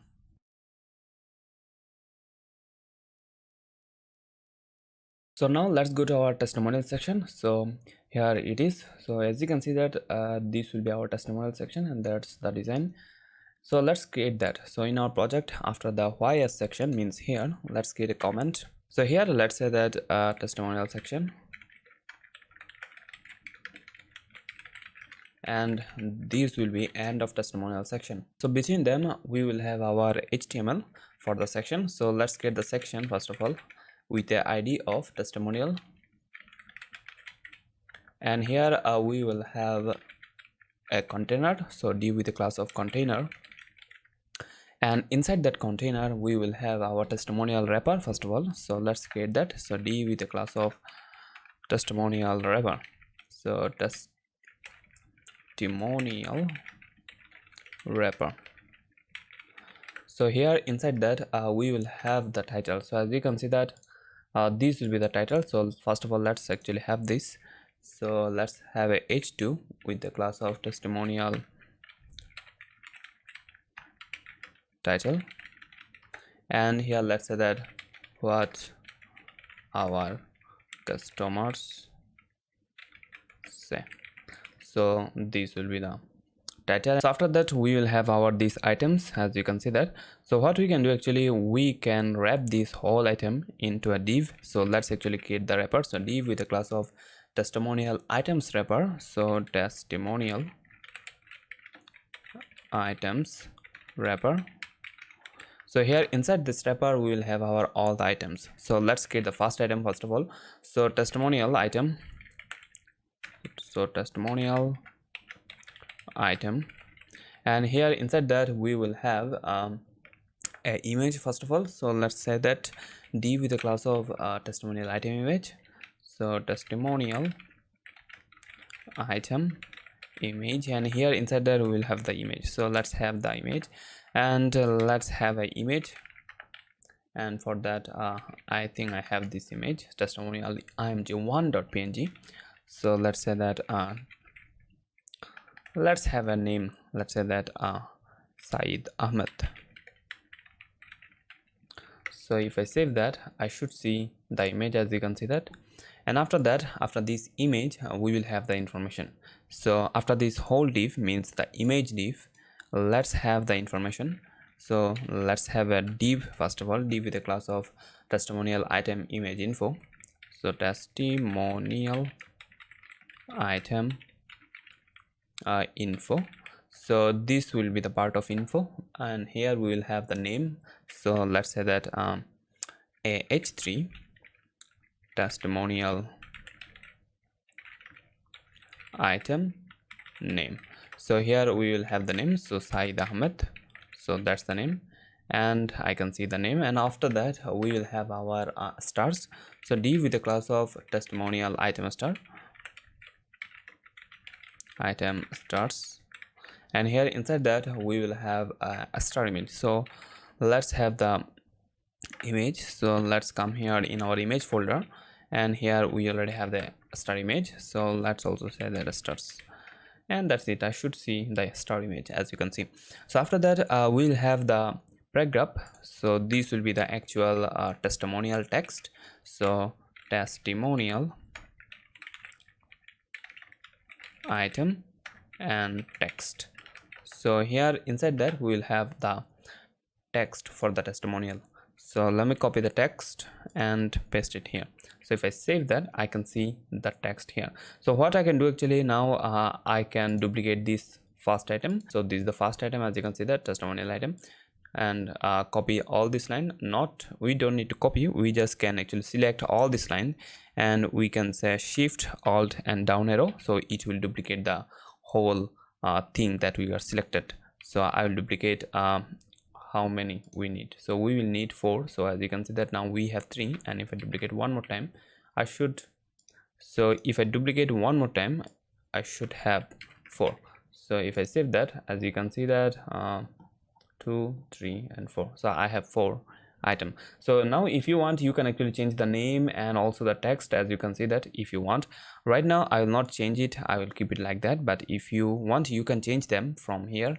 So now we have all the content, means all the HTML for the section. Now we need to style this. So let's go to our home.css and start styling. So in our home.css, after this all stuff, let's have a comment here. So let's say that testimonial, so testimonial section styles, and after that we will have our styles. So first of all, testimonial wrapper, and here in our testimonial wrapper, what we want to do actually, first of all we want to have a max width. So max width of, not height, width of 400 pixel, and after that we'll have a margin 0 auto. So margin 0 and auto. So this is useful whenever we have a device, something like a tablet. So in this case, as you can see that we don't wanna actually have the full width for the section.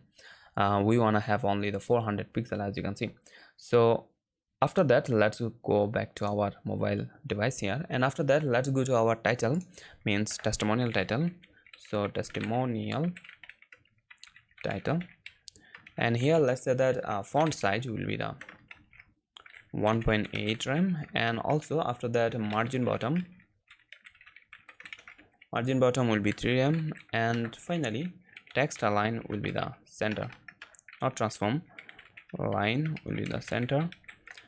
And as you can see that it's looking good. And also if you want, you can also give the text transform. So text transform will be the capitalize. So capitalize, if I have the capitalize, as you can see that it is actually capitalized here, and it's looking good. That's what we want. So after that, let's go to our wrapper here. So let's go to the items wrapper. So testimonial items wrapper, and here what we want is, we want to have the display grid. So we want to have a grid layout here. So grid template, so grid template columns. So how many columns we want? So we want 2 columns, so we can actually create one FR, and also after that the gap between those columns will be 1 rem, and if I save, I should see, as you can see, something like that. So here I can see what is happening. I missed actually something whenever I duplicate this last item. So also here we can actually control Z, to duplicate to get back to our previous state. So as you can see that this is the whole div, and I need to actually duplicate this whole div. I think what I did in previously, I duplicate this part instead of duplicating the whole part. So this is the whole part and I need to duplicate this, and I think this should be fine right now, as you can see that. So now what we have is we have 4 testimonial item, means this item, as you can see that 4 of them we have. So now it is looking good. Now what I can do after that, we can go to the individual item. So let's go to our individual item. So testimonial item, and here in the testimonial item the padding will be the 1 rem, and finally the display will be the flex, and gap will be 1 rem, and background color will be the variable dash dash light green 1, and that's it. And if I save that, as you can see that the those are actually having a display of flex, because as you can see that you can see the left side and the right side in the same row, and also the background is light gray. And also what I need to do, I need to actually have the border radius here. So border radius will be the something like 12 pixel, and if I save, and I can see the border radius. So after that, here as you can see that in the small device there are not much space, as you can see that for the 2 column. Instead of having 2 columns here, we can actually keep it 1. Let's actually keep it 1. As you can see that 1 column, and for each row, as you can see. Now what I can do, it is looking much better already. Now we need to actually style this image and the info. So let's actually go to our info first of all. So testimonial item info. So in the info, what we need to do, I need to say that flex will be 2, and also for the not 2, flex will be 4 for the info, and for the image, testimonial item image, so for the image the flex will be 2. And if I save that, as you can see that the flex is now 2 for the image and 4 for the information. And after that also I need to have a border radius. So border radius for this image, and also overflow will be hidden for the image.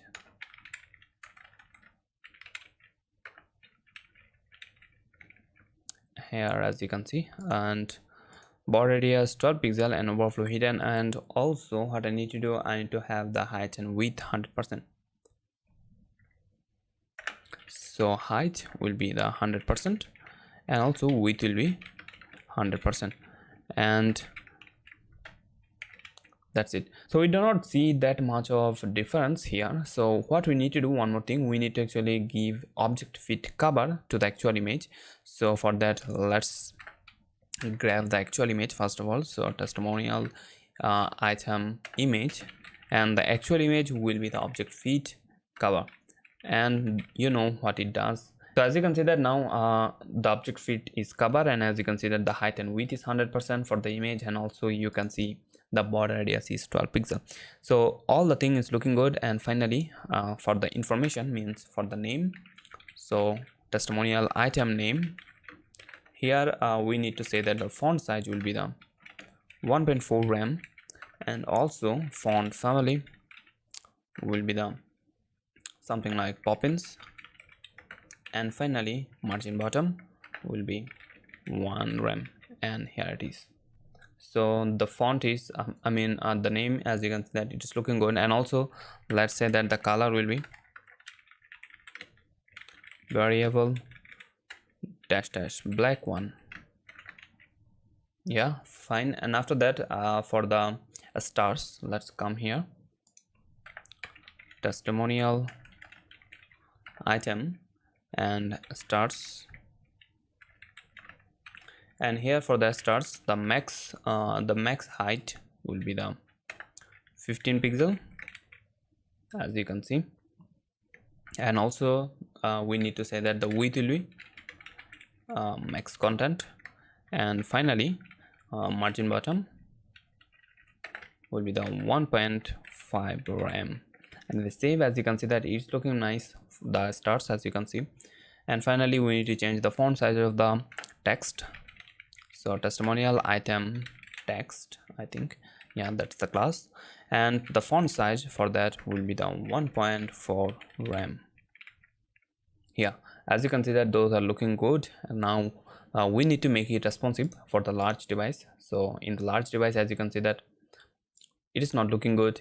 It is still keeping this max width of 400 pixel.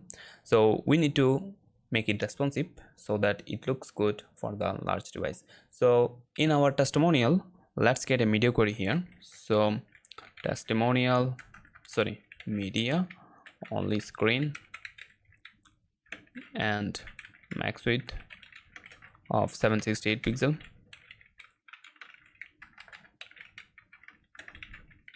And here let's say that testimonial wrapper, we will change the max width here. So max width will be something like 900 pixel.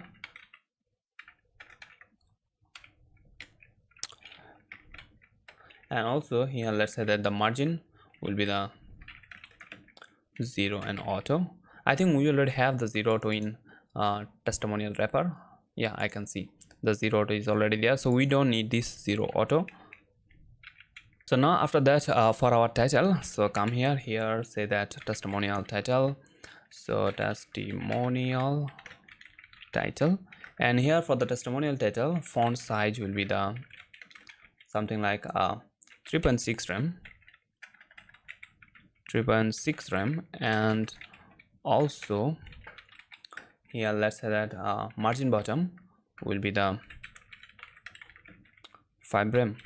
And if I have those, as you can see that testimonial title means this one should have the font size of 3.6, but it is not having it. So let's see what is actually wrong here. Okay, I can see what is wrong here. As you can see that the max width is 768 pixels, so the range is actually wrong. Instead of max width, it should be the min width, means any width which is greater than 768 pixel, that's will be our range. So if I save that, now as you can see that we are having this 900 pixel max width. And also what we are having is we can see the font size, which is this one, it is 3.6 rem. And also after that, let's go to our item wrapper here. So testimonial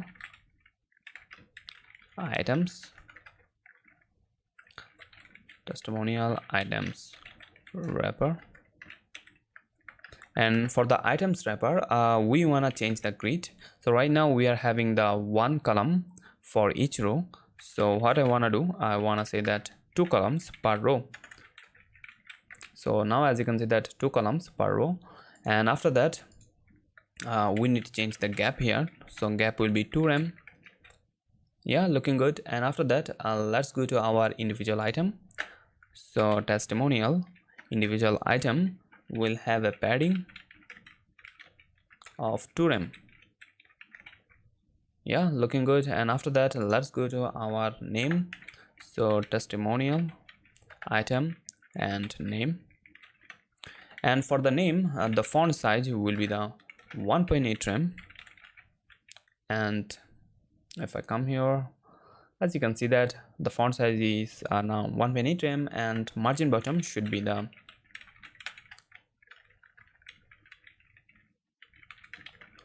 1.5 rem.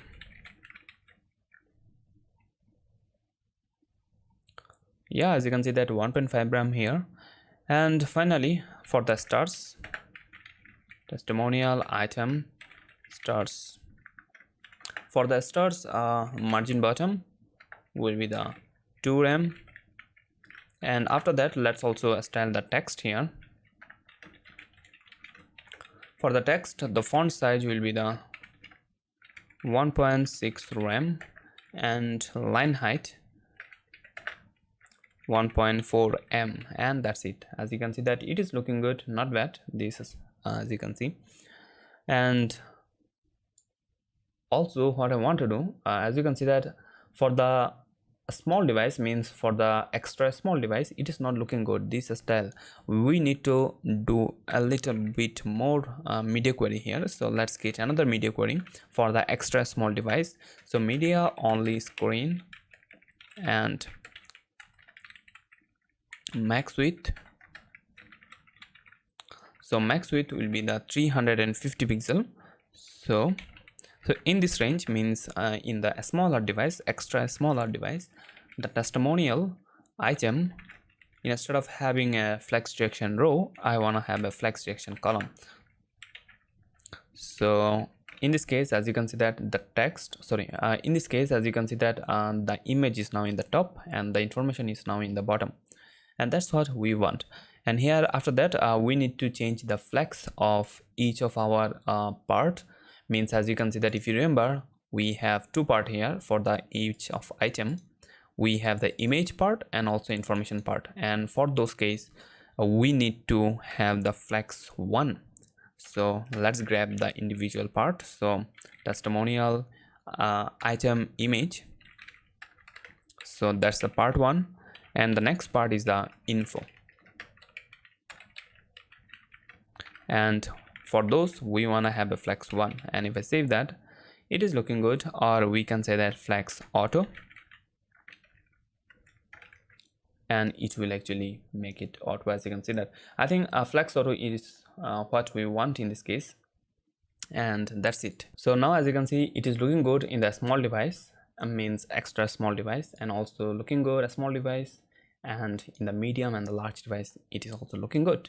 So this is for our and also I think one thing we are missing is the color of this title. So if I come here, not here, where is the title? Here is the title. The color should be the variable dash dash black 1, and if I save, yeah, it is looking much better with this color. So now finally what I need to do, I need to add this animation. As you can see that a scroll animation, so let's do that. So for this section, in our section, as you can see where it is, so here is our testimonial section. So in the testimonial section, let's say that beside our ID we can have this data AOS for the AOS library, and here we just can say that fade up, and that's it. So now as you can see that we have our testimonial section and it is looking good. And for the next part, we're gonna make this newsletter thing, as you can see.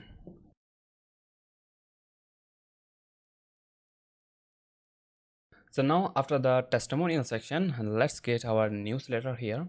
So in our project here, after the testimonial section, let's create a comment. Let's say that newsletter section.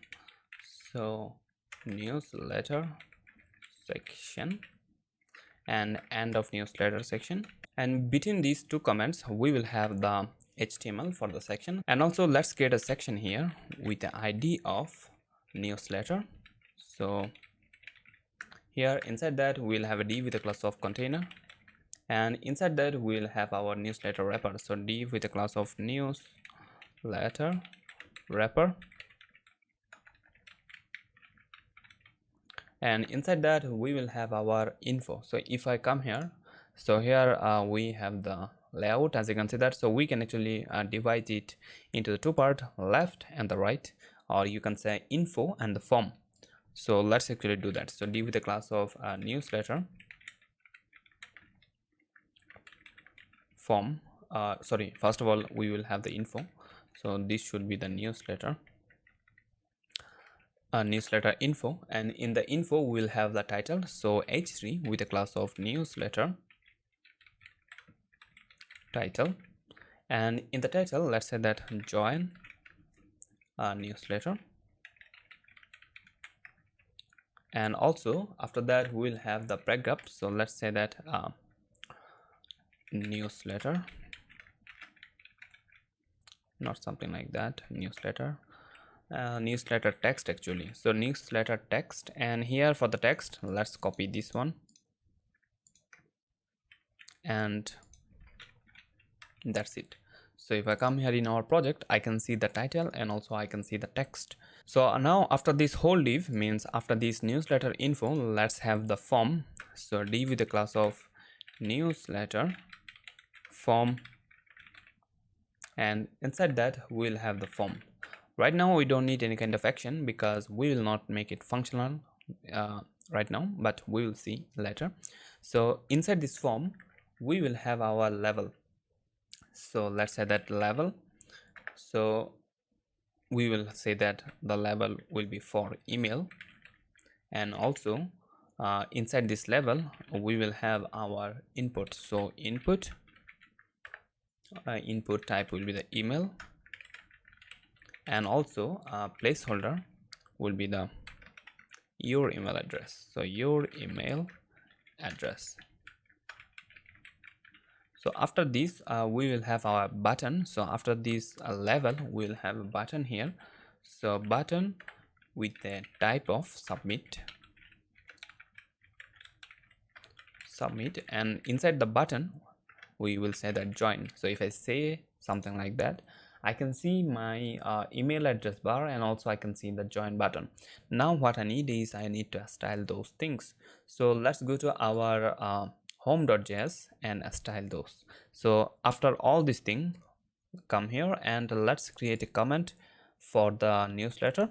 So here we can say that newsletter section styles, and after that let's say that newsletter wrapper.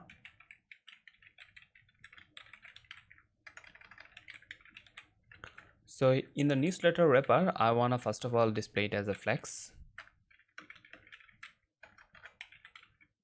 and also the flex direction for now will be the column, and later we will make it row. And also for the background color we're gonna say that variable dash green 2, and if I save I can see the green 2 background color. And finally what I need is I need to have some padding here, 1.5 rem, and also border radius will be the, and for the border radius we're gonna use 8 pixel, and if I save I can see the padding and the border radius as well. And finally the gap should be the 2 rem between those element, I mean the information and the form. So between those we will have 2 rem gap. And after that let's go to the title. So newsletter title, and here let's say that the font size will be the 1.8 rem, and also the color should be variable black 1, and that's it. So if I save I can see the font is changed now, as you can see that for the title. And also here what I need to do, I need to say that font weight will be 600, a little bit bold, and also margin bottom will be the 1.3 rem, and that's it. As you can see that it is now a little bit more bolder, and also we can see 1.3 rem gap in the bottom. And finally after that let's go to the text here. So testimonial, not testimonial, newsletter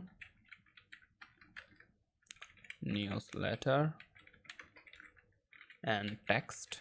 For the newsletter text the font will be the 1.4 rem for the size, and also the color will be the variable dash black 2, and finally the font weight should be the 600, not 600, let's actually keep it 5.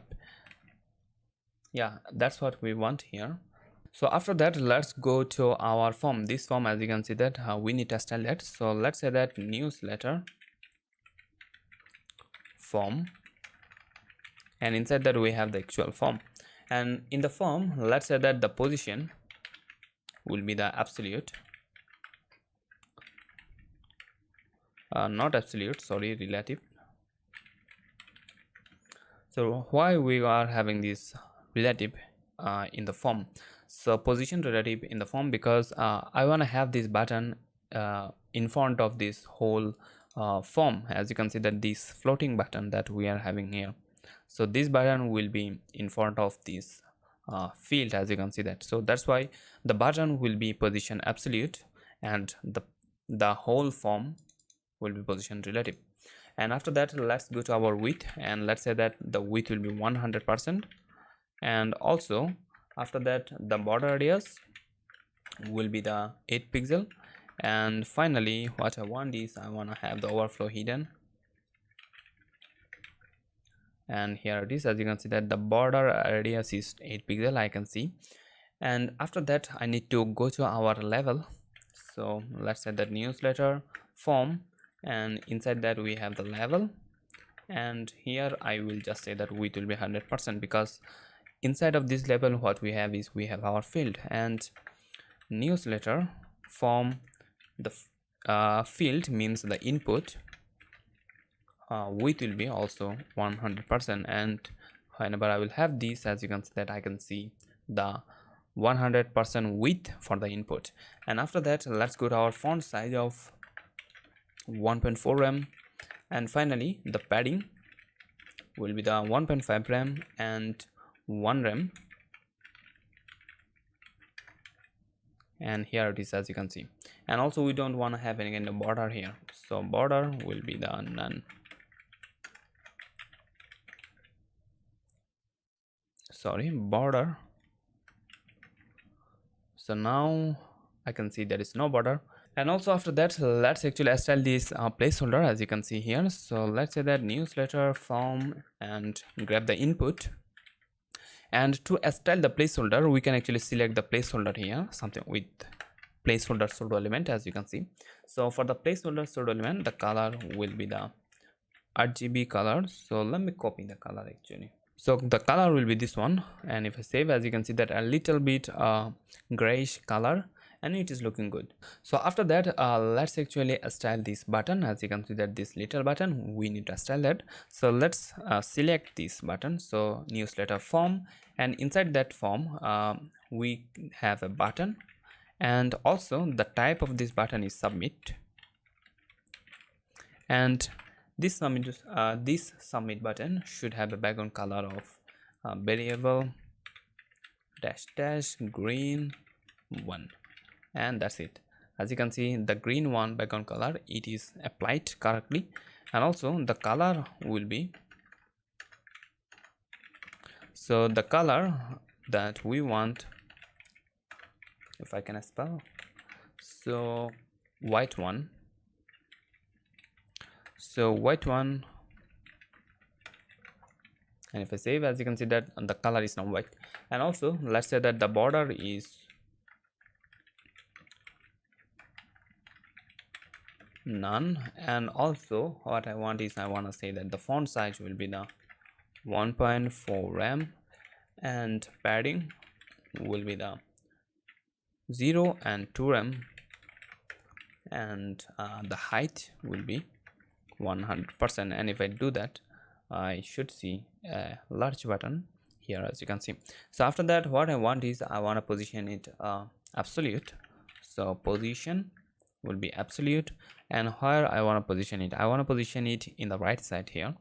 So say that right will be 0 and top will be also 0, and if I do, I can see it positioned in the right side. Yeah, that's it, as you can see. And also if you notice that the height is 100% of the parent, and the parent is actually the, if you can see, where is the parent, the parent is actually form, so that's why we are having the position relative here. So that's it. As you can see that it is styled perfectly for the small device. We need to make it responsive for the large device. It is not looking good in the large device, as you can see. So in the large device, let's actually create a media query here. So media on screen, min width 768 pixel, and here in the 768 pixel we wanna have a newsletter wrapper, means this one will have a flex direction row, and also the padding will be the 5 rem, and align items will be the center. And if I do, as you can see that the padding is now 5 rem, as you can see. And also I need to change the flex for the information and the form. Right now it is actually, as you can see that it is not looking good right now. And let's say that newsletter form, and also the info, both will have a flex of 1. Now as you can see that it is looking good. Now both means the left side and the right side will have a 50% width. It means both will have a similar amount of width. So after that, let's go to our title. So newsletter title will have a font size of 3.6 rem,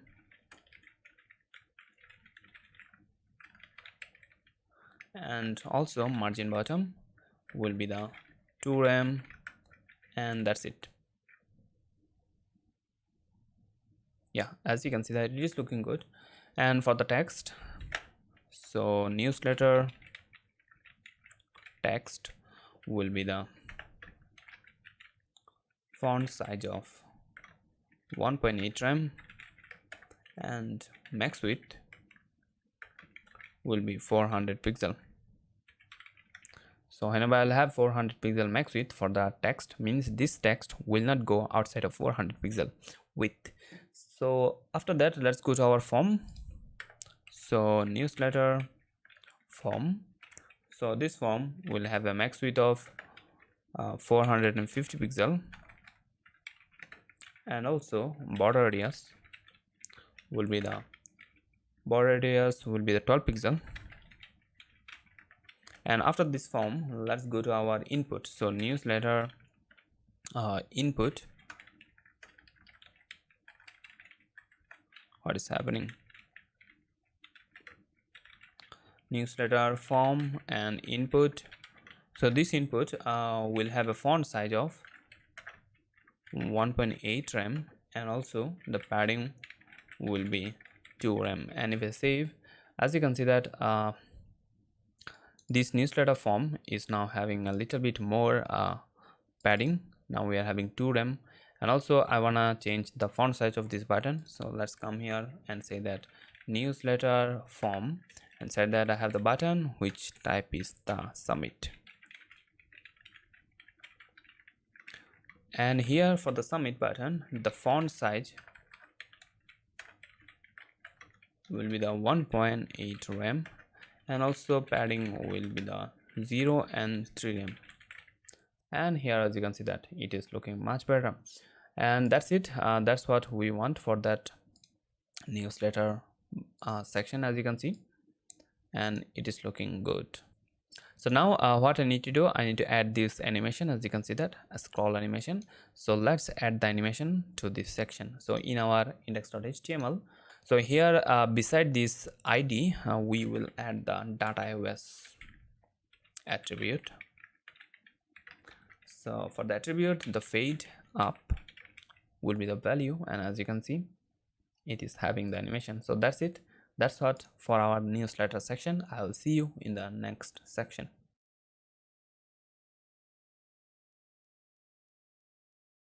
So now after that, as you can see that we are done with the home page actually. So we have every section for the home page. Now let's go to our next page, which is the menu page. So here let's go to the menu page. So let's start for the menu. So in our menu page, what we have, let's see. So this is the menu page, and if you can see that here we have the menu for the restaurant or the cuisine, whatever you say. So here in the menu page, if you notice that here is the dishes, as you can see that this is the dish grid that we already designed for our home page. If you go to the home page, you can see this grid, means the dish grid.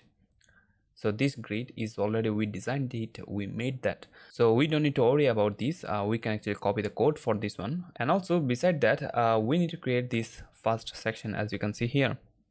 So let's start with this one. So let's open our menu.html. So here is the menu.html. So in our menu.html right now we have the we have the nav menu and also the footer. So after the nav menu we will have our content here. So let's delete this line here and let's actually create a comment. So first of all, we will create the page title. So let's say that page title, and this is the end of page title. So here inside that we will have our section. So section with the ID of page title. so title, something like that, and we will have our container inside that, so container, and inside that we'll have our h2 with a class of page title text, page title text, and that's it. So we will say that explore our menu, and if I do, I can see the title. So let's actually style this title. So let's go to our menu.css. So we don't have any kind of menu.css in our folder, so let's create the file with the name of menu.css. so in the menu.css we will have the css for our menu page. So in our menu page, let's link this file. So here after the we can actually link it here, so link css, and the name of the file is menu.css. so we linked this menu.css with the menu.html file. So now we can actually style this. So in our menu.css file, let's start the styling for the title. So let's say that page title styles, and here in the page title styles, first of all for the id that we have page title. So here let's say that the padding top will be the 3em, and also the padding bottom will be the 2em, and also after that the page title text will be the font size of 2.2em, and also the color should be the variable -- black 1. So this style will be for the small device. As you can see that for the small device it is looking good, the page title size is perfect, but for the large device we need to make it a little bit bigger. So let's get a media query for that. So media only screen, and min width will be the 768 pixel, and here what I want is I wanna say that page title, this one, the padding top will be the 5em, and also for the bottom it will be the 3em. So now as you can see, and also after that we need to change the size of the text. So page title text, and font size of this will be the 3.6em, and here as you can see, and it is looking good. So we are done with the page title. So after that let's actually start our first section, which is this one. So let's say our special section. So for the our special section, this is not what we have in our homepage. So we already have our special section in our homepage. As you can see that this is our special section in the homepage, but the design for the menu page is not the same, as you can see. So we will have a different kind of layout here. So let's create this. So in our menu.html, after this page title, let's create a comment here. So let's say that our specials title, sorry, in our special section, and we can say that end of this our special section, and between them we'll have the HTML for the section. So here let's actually create a section. So section with the ID of our specials, and inside that we'll have a div with a class of container, and inside that we will have our section title, means our specials title. So let's have a h3 with a class of our specials title, and inside that let's say that our specials, something like that. If I come here I can see the title.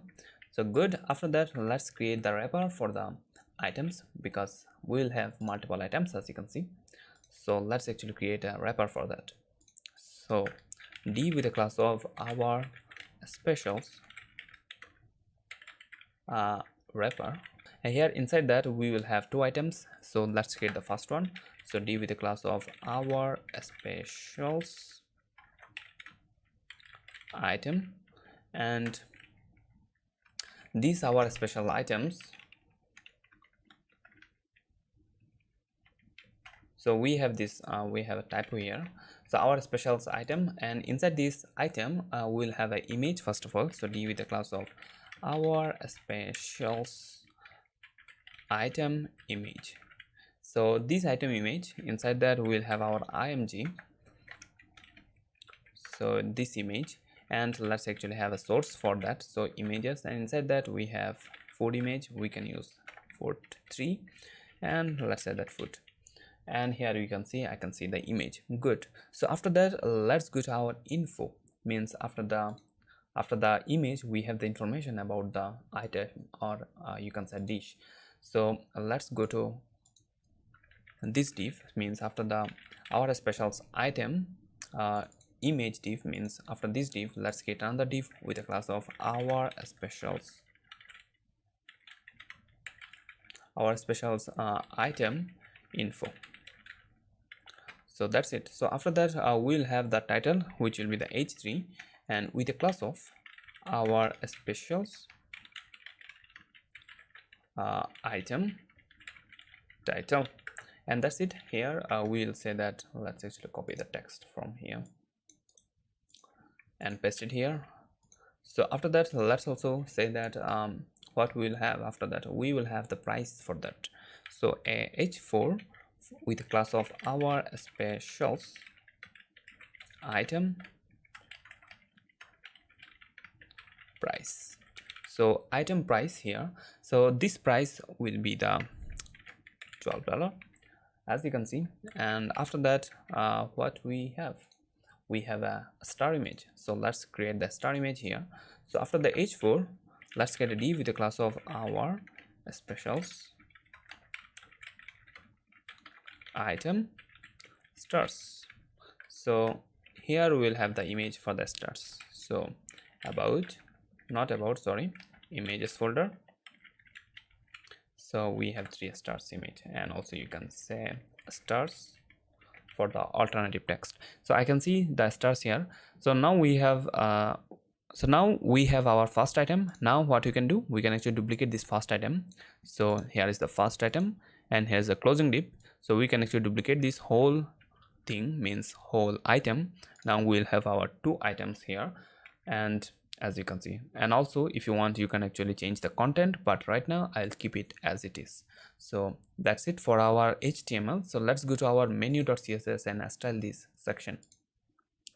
So in our menu.css let's create a comment here.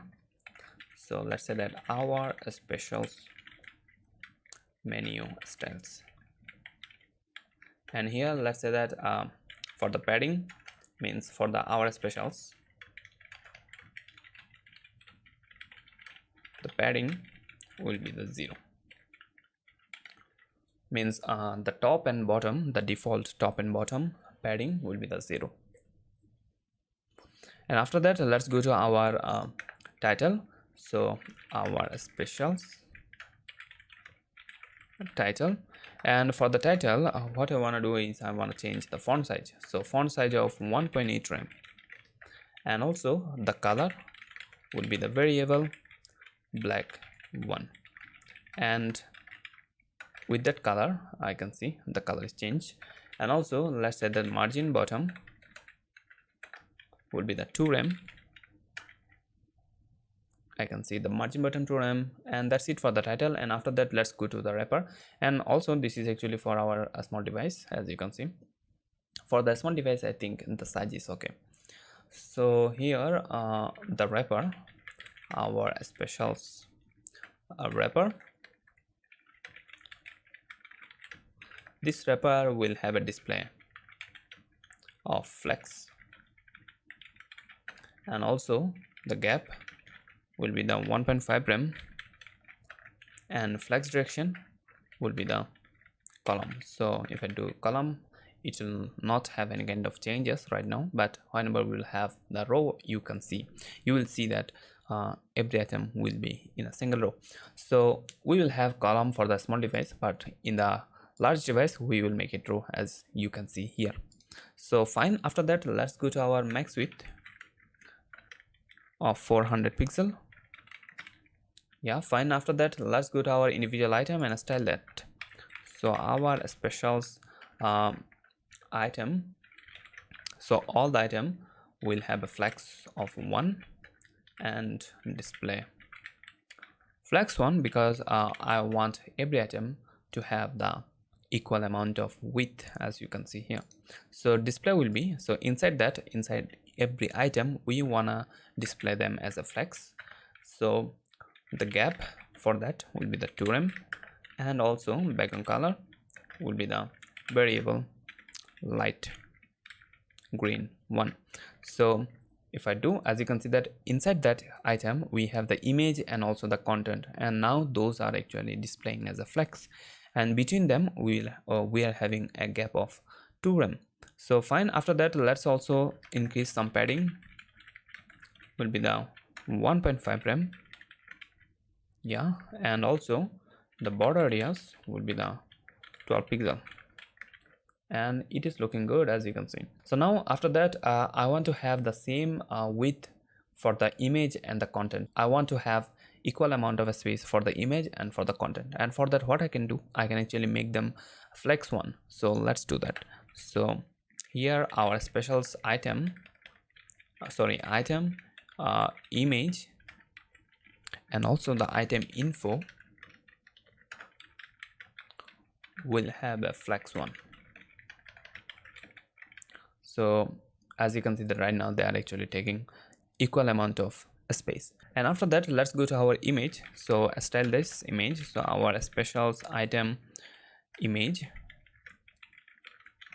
So for the image the border areas will be the 12 pixel, and also overflow will be hidden. And also after that the actual image should have a object fit cover, I think. So the actual image should have a object fit cover. You already know what it does. So after that let's go to our title. So our specials title, item title actually. So for the item title the font size will be the 2.4 rem, and also the font weight will be 500, and finally the margin bottom will be the 1 rem as well. So yeah, it is looking good. And after that let's say that the color will be the variable -- black 1. Yeah, and line height will be the 1.2 m. Sweet. So after that let's actually style this price, this $12 price, as you can see. So our specials item price. So for the price the font size will be the 1.8 rem, and also the color will be the variable -- green 1, and this should be variable, and as you can see that it is actually green, and also the font size is 1.8 rem. And font weight we want to make it a little bit bold, and margin bottom will be the 1 rem. So that's it, as you can see it is looking good. So after that let's style the stars. So our specials item stars, and here for the stars the width will be max content, and here as you can see that it is looking good. So after that let's get a media query first of all.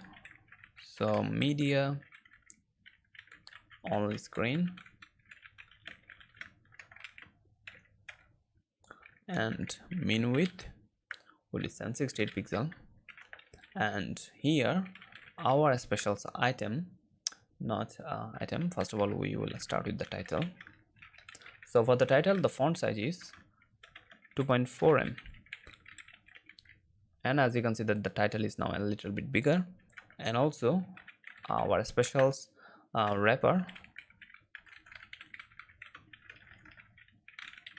So for the wrapper, flex direction will be the row.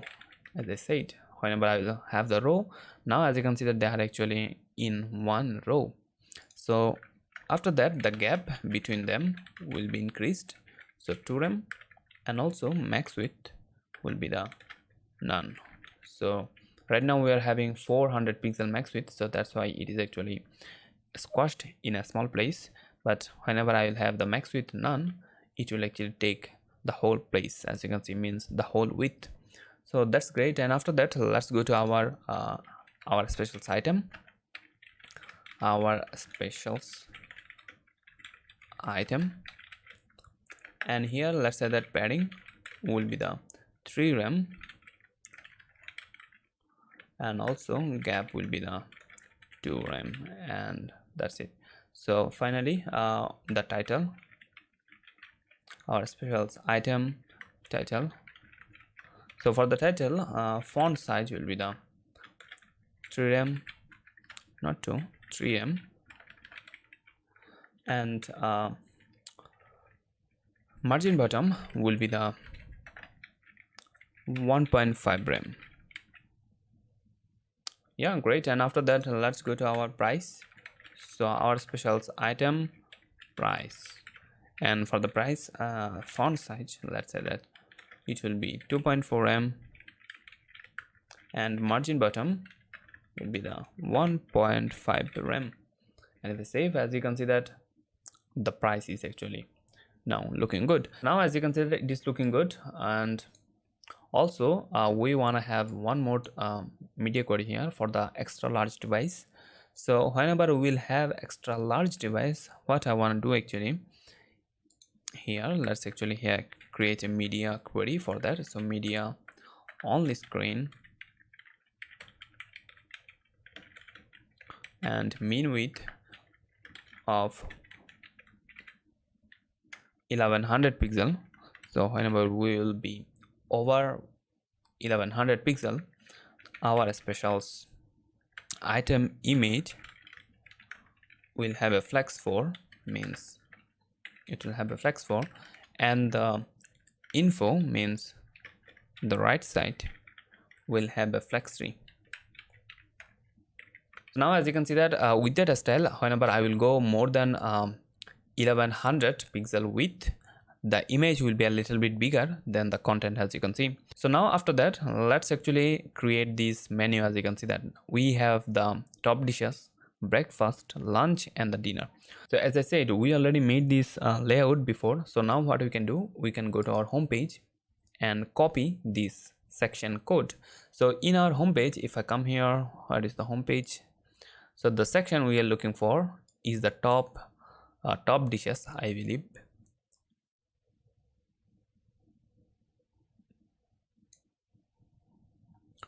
So where it is. So here is after our special section, we have our top dishes, and that's what this is the section that we want. So let's copy the whole section, this whole section, end of top dishes. Copy this and go to our menu page. After this, our special section, here is the end of our special section. After this, let's paste it. So if I paste that, if I come here, I can see all the top dishes, as you can see that in our menu page. So it is looking good. So also let's actually see if it is okay. So as you can see that all the responsiveness as we made for the home page is here. The reason, as you can see that we are having the automatic style, because we styled this in our component.css. If you remember, we styled this, means this grid, all the style is in our components.css, and also we are actually having the components.css linked in our menu.html. So this components.css will be linked in every single page. So whatever we will style in this components.css, every page will get the style. So that's the idea. So now we have the top dishes. Once again, if you want, you can change the content, you can change the image for this, and also you can change every content. Right now I will keep it like that. And also if you notice here, we have 3 dishes, and I will keep it like that. And after that, for the breakfast, we will have something like 1 2 3 4 5. So what we can do now, we can actually copy this top dishes and duplicate this. So select all the lines here, and after that shift alt down, so it will create a duplicate for the top dishes. And now instead of top dishes, let's actually change the name. I will say that breakfast.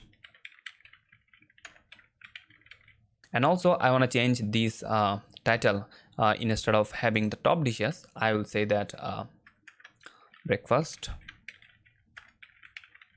And also in the end of this section, there is the end of top dishes. Instead of having this comment, I will say that end of breakfast. So if I save, I should see the breakfast. As you can see, now the title is changed because we changed the title here.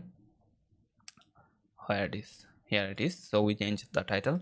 And also if you want, you can change the text. And also let's actually create 2 more, because right now we are having 3 but we want 5. So what I can do, I can actually duplicate one of the items. So here is the item. So here is one item, and I can duplicate it 2 more times. So same, select all the lines, and after that shift alt down arrow, I will do it 2 times, and I should see 5 of them. So now I have the breakfast. Now after that, what I need the lunch. So I can actually duplicate the whole breakfast section that we have here and duplicate that. Now we can actually change the breakfast to the lunch, and also here end of lunch, and I should see the lunch. As you can see, no, the title is not changed yet, so we should change the title here. So lunch. So if I save, the title is now lunch. And also similar thing we can do for the dinner. We can select the whole lunch and duplicate that, and now we can say that here it should be. So now after that, let's actually change this word. Instead of lunch, I will have the dinner, and also here, so dinner. And also let's come here, after that change the end comment that we will have here, so dinner, so like that. So now we have the dinner. So we have all the menu, as you can see. Once again, if you want, you can change the image and the name and all the content, but I will keep it like that for the simplicity. I don't want to make this tutorial long. So if I come here in our project, as you can see in the project, we already have the dinner, we have the lunch, and also we have the breakfast. Everything is looking good here, as you can see. So finally, we need to add the scroll animation to the first section that we have here. So we don't have the animation for the first section, but this all section, which we already copied from the home page, is having the animation because we added the animation on the home page. So let's actually add the animation for this first section. So here in our menu.html, let's actually scroll top here. As you can see that in our page title, let's have a data AOS. So data AOS. So for the data AOS, I will say that fade up, and as you can see that it is fading up. And also for the second section, what I will do, actually I will also means for our specials, data AOS will be the fade up. So one more thing for our menu page here, as you can see that the bottom margin, as you can see that for each of our section, for our dish grid, it is too much. Actually we don't need that much of margin in the bottom, so we need to do some styling for that. So for our dish grid, which we have in our menu.html. So here for the dish grid, so dish grid, So for the disk grid, what we want to do, we want to say that padding bottom will be the 0. So once we will have that, as you can see that, so now as you can see that the padding bottom is 0, and now what we have is here this space, it is from padding top. We will keep the padding top, but we will make the padding bottom 0. And also for that reason, we have the problem here. We can see that in the bottom of the last item or the last section, we don't have any space. So that's a problem, and to solve that, we can actually grab the last item. So disk grid and last of that, so last of type means the last item, the last one will have a padding bottom. So padding bottom will be 10 rem. So if I do, as you can see that the padding bottom of the last item is now 10 rem, and all the other section will have a padding bottom of 0, as you can see here, and the last one will have only padding bottom of 10 rem. And if I go to the large device, so as you can see that in the large device it is also looking good. We don't have this long padding after each of item. It is looking perfect right now. So that's it, we are done with the menu page right now. So after that we will go to the next page, and I will see you then.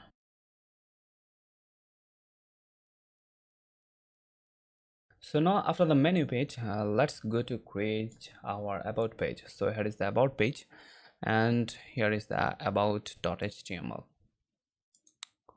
So right now we don't have anything and except this map menu and the footer. So for the content we just have this h1, and let's remove that. And for the about page, what we will have is, we will have this, as you can see that we will have our story and our goals, and we'll have some images, as you can see. So let's have those. So here instead of having h1, so let's delete this, and here let's have a comment. Let's say that our story, first of all, so our story section, and this is the end of our story section, and between them I will have my HTML for the our story. So section with the ID of our story, and inside that we'll have a div with the class of container. So container, and inside that, okay, I missed this container, it should be container, something like that. So inside this container div, we'll have our story wrapper. So div with the class of our story wrapper, and inside that we will have our image. So as you consider this image, so let's actually create this. So div with the class of our story image, and inside that we'll have our image. So let's come here and go to the image folder. Inside that we'll have our story. Here's our story image, and here let's say that name of our project, so Shaif's Cuisine, and something like that.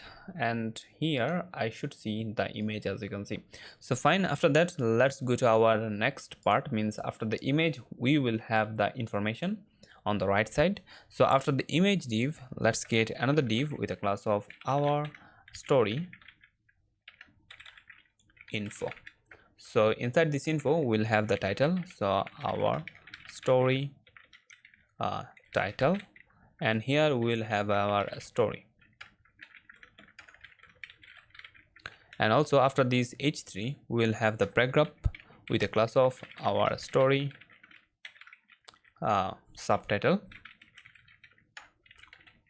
and inside the subtitle we'll have this text. So copy this and paste it here. So after that let's go to our text. So paragraph with the ID, sorry, with a class of our story text, and here we will have this text. So let me copy this whole thing, copy this and paste it over here. And also for this as you can see, for this breakpoint, what we can do, we can add beer. So beer for the line break. So if I save, I will use 2 beer, as you can see that. So if I save, I can see that I can see this line break here, it is working, and also I can see all the content for our first section. So let's get back to our iPhone X device side here. So let's actually create the CSS file for this page. So let's get a file here with the name of about.css, and also we need to link this, so don't forget to link this here. So link CSS, and the name of the file is about.css, and if I save, now we can style the CSS for this page. So in here, what I need to do, first of all, let's get a comment here. So let's say that our story styles, and here let's say that our story wrapper. So the wrapper will have a display flex, and if I save, as you can see that it is working. So flex direction will be the column, and also gap will be 2rem. So looking good. After that, let's go to our title. So our story underscore title. So for the title, the font size will be the 1.8 rem, and after that the font weight will be the 600, and the color will be the variable -- black 1, and also margin bottom will be the 1 rem, and if I save, I can see the title is good. So after that, let's go to our next thing, which is this subtitle. So let's style the subtitle. So our story subtitle, and for the subtitle, the font size will be the 1.4 rem, and font weight will be the 600, color will be the variable black 1, and also margin bottom will be the 2 rem. So now as you can see that this is also looking good. And finally the text, this text. So for the text, our story text will be the, so for the text, font size will be 1.4 rem, and also the line height will be the 1.4 m. So now as you can see that it is looking good, and let's change the color as well. The color will be, let's say that, black 2, and yeah, it is looking good. And in the mobile device it is fine. In the large device, I think we need to make it responsive. So in the large device, let's get a media query for that. So media on the screen, and mean width 768 pixel. So for that, our story wrapper will have a flex direction of row, and also gap of 2 rem. So if I do that, I can see now the flex is row. And after that, also I want to say that the image and the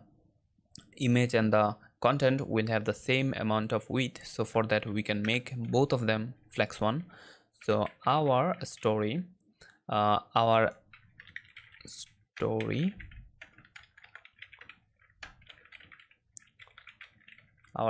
image, and also our story info will have a flex1. So now as you can see that they are having both same amount of width. So after that, let's go to our title. So our story title. So for the title, let's say that the font size will be 3.6 rem. Yeah, 3.6 rem. So after that, let's go to our subtitle. So our story subtitle will be the font size of 1.8 rem. Yeah, fine. And finally the text. So our story text will be the font size of 1.8 rem, and finally max width for that will be the 800 pixel. And in this case we don't need the margin 0 auto because we don't wanna make it center, we wanna make it left aligned. Yeah, it is looking good. As you can see that also it is responsive. And also here let's add the animation. So in our about.html, here after here beside this id, let's say that data AOS will be fade up. So fade up, yeah, looking good. So after that, let's create our next section, which is the our goals. So here after our first section means our story, let's create our comment and let's say that our goals,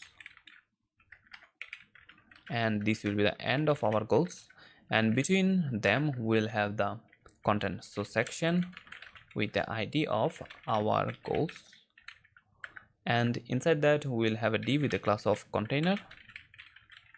Inside that we'll have our if I can say that we will have two parts. First part will be the info and second part will be the image, so we can actually keep them separate. So div with a class of our goals info, and inside this info, let me check the recording.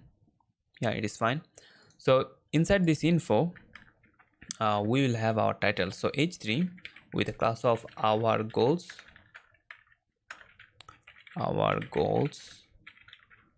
title. So for the title, let's say that our goals, and after this h3 we'll have a paragraph where we will have our goals text, and here we will have the text. So for the text, let me copy and paste it here. So I should see the title and also the text. And after that we will have these images. So after this whole div means info, let's delete this extra line that we have here. So after this whole div, let me check. So this is the closing div. So after this div, let's create another div with a class of our goals images, means imgs wrapper. So here for the wrapper, because we will have multiple images, so that's why we can create a wrapper for that. So inside that we will have our individual images. So div with the class of our story image 1, and inside that we will have our image. So image, and let's actually go to the images folder, and here we will see our goals image 1. So I will just here, let's say that image, I will keep it like that. So for the alternative tag, I will just say that image. So this is the first image, and I should see the first image if I save it. Yeah, I can see the first image, and I can duplicate this image 2 more times, and I can see the first image 3 times. So now we can change the content. So let's change the class here. So this one will be the img2, and also for the source we can actually change it, and for the third one it will be 3, and for the source also it will be 3. And if I save that, I can see 3 images here. So that's it for our HTML. Now we can go to our CSS to style that. So here in our info, so first of all let's actually create a comment. So our goals styles, and here will be our goal styles. So here in the our goals, in our info means our goals info. So here text alignment will be the left, and also margin bottom will be the 5 rem. And also if you notice that we already have the style for the title and also the text, and those will be the same style. If you come here in the end project, as you can see that this style for the title is same here. So now what we can do, where we styled our this title means our story title, we can say that the same style will be applicable for our goals. So whenever we will say something like that, the our goals style, as you can see that it is styled same, as you can see. So in our media query, the story title here, so we need to also apply the same our goals title here. So now whenever I will go to the larger device, I can see that the style is automatically here. So that is what we want. And also for the text, means this text, as you can see that this is the our story text, the same style we want for our goals text. If I save, I can see the style is here, but also what I want to do, actually I want to have the media query style. So that's why inside the media query, do the same thing, means beside this our story text, we want to have the our goals text. So once we have that, as you can see that in the large device, we also have the same style. And after that, let's get back to our iPhone X site here, and also let's get back to our goals style. So here after that, our goals images wrapper, inside that we have our image. So the actual image object fit will be the cover, and also the wrapper. So our image wrapper will have a max width of max height, not height, width, max width of 800 pixel, and also margin will be the 0 auto because I want to keep it center, and also display will be grid and grid, and also grid template column. So if I come here and say that 1FR, so here I'm creating this layout, as you can see that this layout with the grid. So here what we need actually for the columns, I want 2 columns. So this is the first and this is the second, and also for the same thing will be the row, means for the grid template rows, I want 2 rows here, 1FR. So first row, and this will be the second row.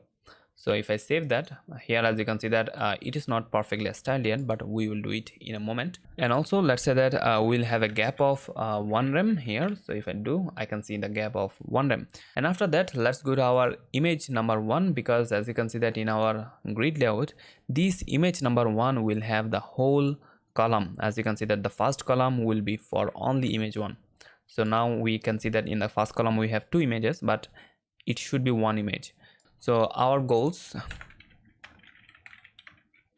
image 1, and for the goals image 1, the grid row, so the grid row will be the 1 2 3. So grid row 1 2 3, so it is not working because I have this mistake. As you can see that our story image 1, this section is not our story, it is our goals. So we can actually change it, our goals, and we can do the same thing here. So goals,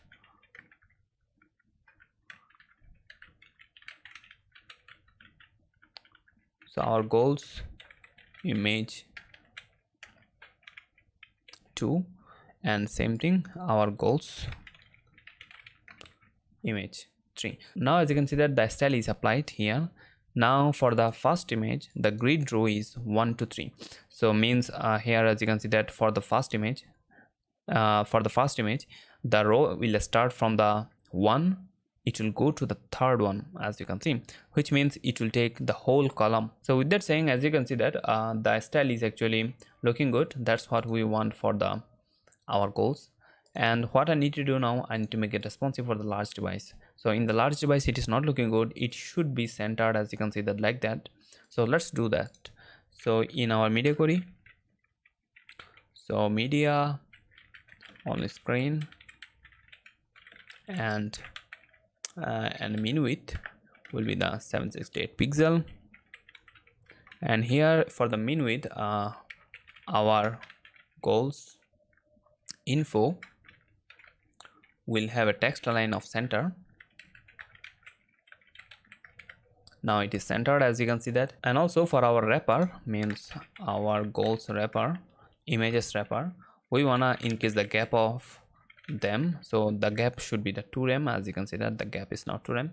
And finally our goals all the text will be, so our goals text will have a margin 0 auto, so margin 0 and auto.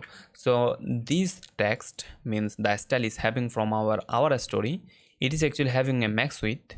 So in this case, in our story case, we don't need margin 0 auto because we want to have the left align, but in this case we want to have it in the center, so that's why we want margin 0 auto here. So if I save that, it is looking good, it is fine, and it will be responsive for the all kind of device, as you can see. So finally what I want to do, I want to have the animation for this our goals. So for the our goals, beside the id, let's have a data AOS. So it will be fade down. So if I save, as you can see that we have this nice animation. So now as you can see that in the about, yeah, so in the about, whenever I'm having this refresh, it is looking nice. The first part is actually fading up, and this second part means our goals is fading down, which makes nice animation. So as you can see that, that's it for our about page. I will see you in the next page.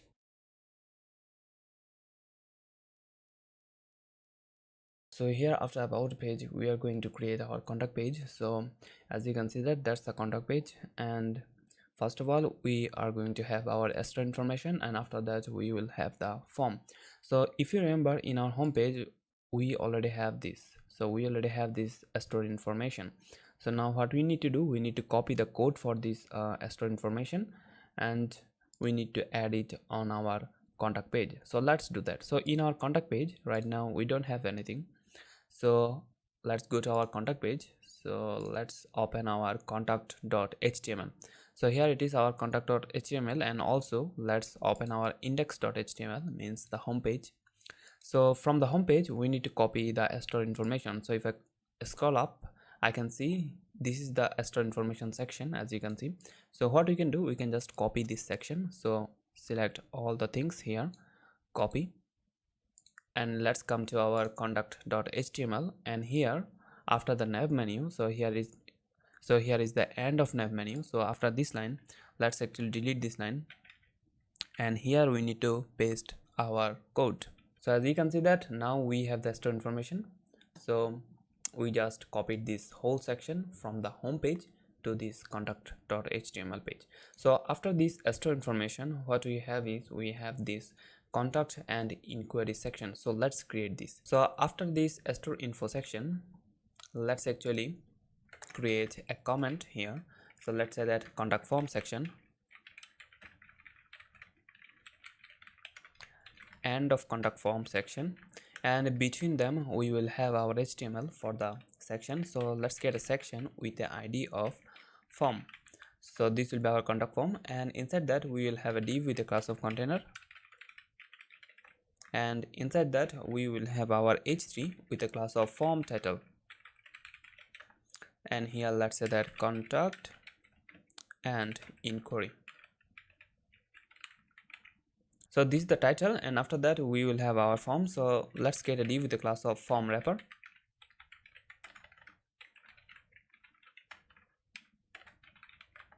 and inside that we will have our form. So let's have the form. So for now we will not have any kind of action, so let's remove it. So inside this form we will have all the fields, first name, last name, email, subject, and message. So each of them we will actually wrap it with a form group. So let's get our first form group, div with a class of form group, and inside that we will have our label. So label, and for first name, and here let's say that first name, and if I save, I should see the label. Here it is. So after the label, let's actually create the input, and here the type is text, which is fine. After that we will have an ID. So the ID will be first name, and the name will be also first name.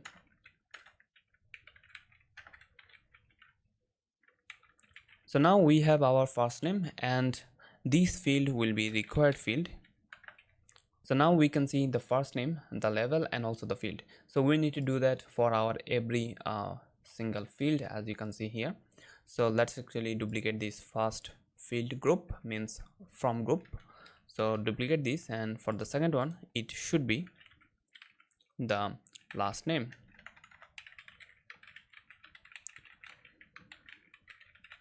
and here last name, and also here it should be the last underscore name, and that's it. I should see the second field as well. So we need to do that for our email. So duplicate this, and in this time instead of last name we can say email, and here also email, and let's actually keep it capital, and the type will be email. So there is a type for the email, so the ID should be email, and also the name will be as well email. So as you can see, now I have the email, and after that we need the subject field.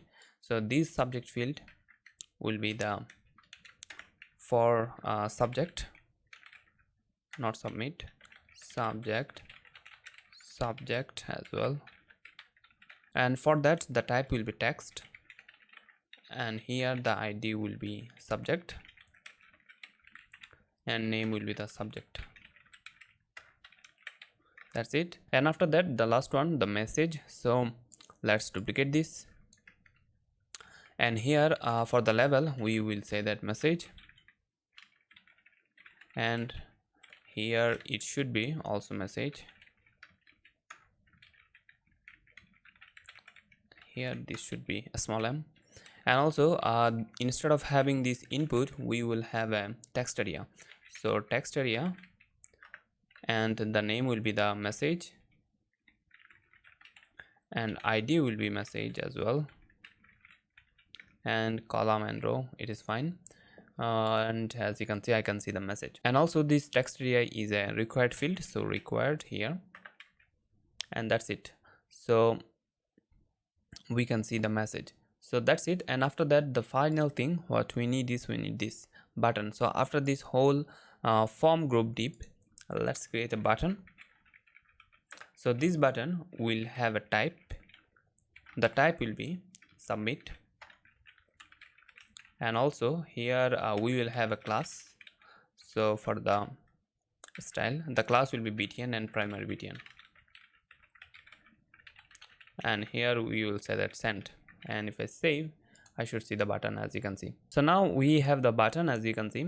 So after that we need to style this whole thing, and for that we are going to use our components.css, because if you can see here, so we will have two kind of forms. The first form we are gonna have this contact form, and also we are going to have a booking form, as you can see. But the style, you can see that for the form the style will remain same here and there. So for that what we need to do, we need to style this form in the components.css, so that we can have the same style from a single css file. So here in the end of this components.css file, let's get a comment, and let's say that form styles, and here inside that we will have our form style. So the id form will have a padding of about 5 rem and 0, and also after that form title, and for the form title the font size will be the 1.8 rem, and also the color will be the variable dash black dash 1. So after that the font weight will be the 600, and this is the form title, as you can see. So it's looking good for the small device. And after that let's go to our form wrapper. So form wrapper, inside the form wrapper let's have a padding. So padding will be 3 rem for the top and bottom, and 0 for the left and right. So as you can see that there is the padding. And also after that inside the form wrapper we have the form, and here we will actually display this whole form as a grid, and after that the grid template columns will be the 1fr, means one column grid layout, and also the gap between columns means between every row there will be 2 rem gap. So here as you can see that there are the gaps. So after that, let's go to our level. So form group level. So here for the level, the font size would be the 1.6 rem, and also font family, not size, this should be family. So font family will be the Poppins, and I can see in the level is now a Poppins font. So after that, let's go to our color. So for the color we will have the black too, and also font weight should be the 500. Okay, so fine. After that, let's go to our input. So form group and input, and also we will have this text area. As you can see that if I go to my contact, so we have the input and also the text area, and both will have the same style. So that let's also create the text area, form group and text area. And also if I go to my booking page, there will be this select field, as you can see that in the booking page. So this select field will also have the same style as we have the style in our input. So let's also select this. So whenever we will have any select, right now we don't have any kind of select field in our contact page, but we will have it in our booking page, and we will see how it will look like, but it will have the same style. So that's why we selected the select field. So these all fields will have the same kind of a style. The style will be width 100%, and also border will be none, and background color will be the variable dash dash light green 1, and after that font size will be the 1.4 rem, and font family will be the railway, and font weight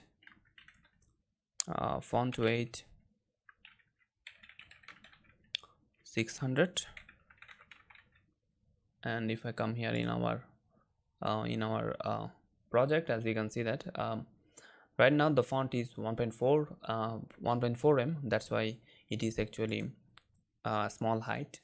So we need some padding inside this so that we have a nice looking field. So 1.5 rem as a padding. So now as you can see that the height is okay. We have now 1.5 in the top and 1.5 in the bottom, means we have extra 3 rem height in this field, and it is looking good with this extra padding. And now we need to have a border radius here, 8 pixel.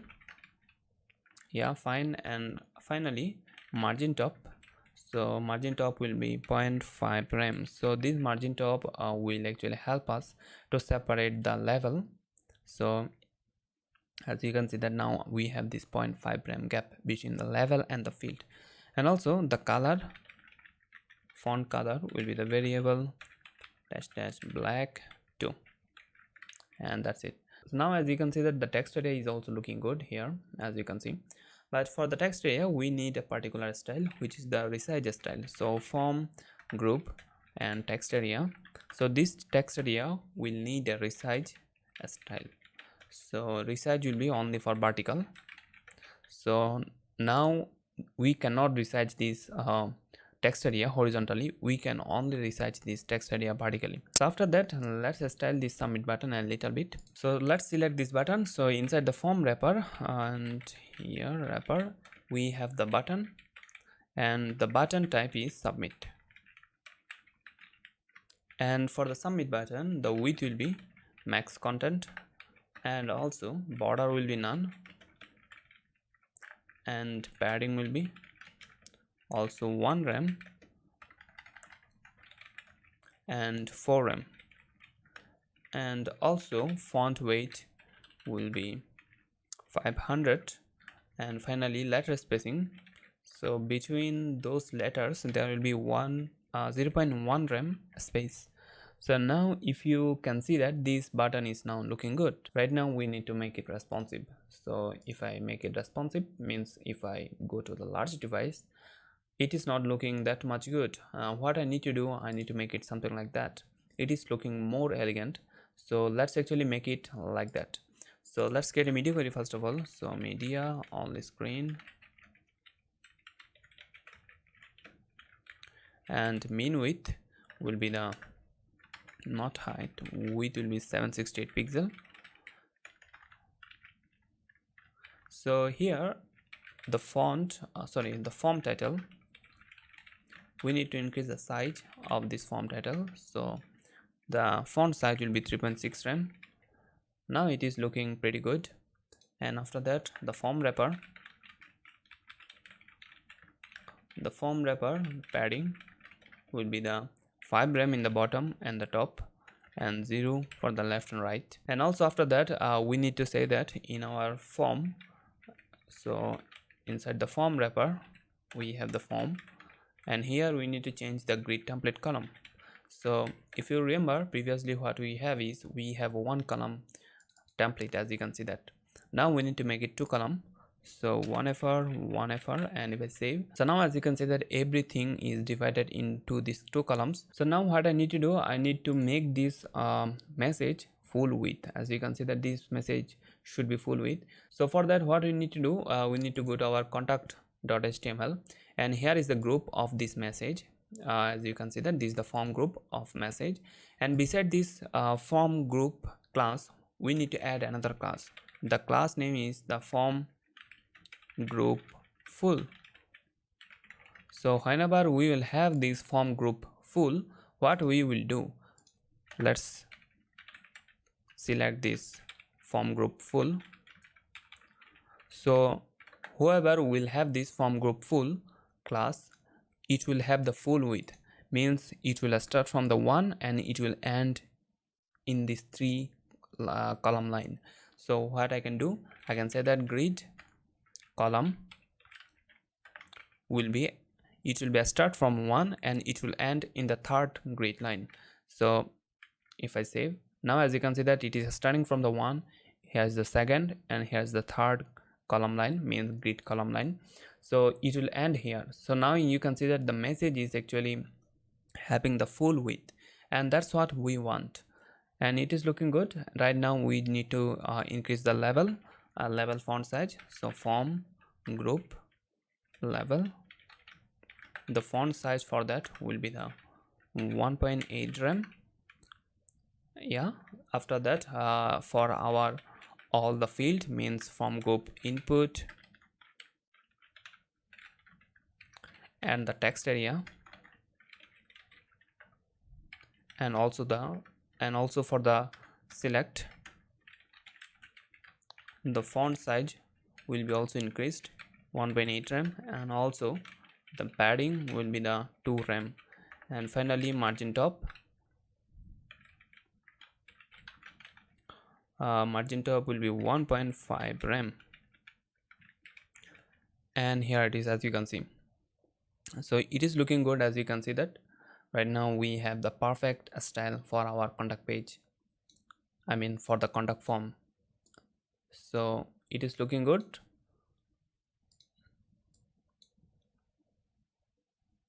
And what we need finally is we need the animation.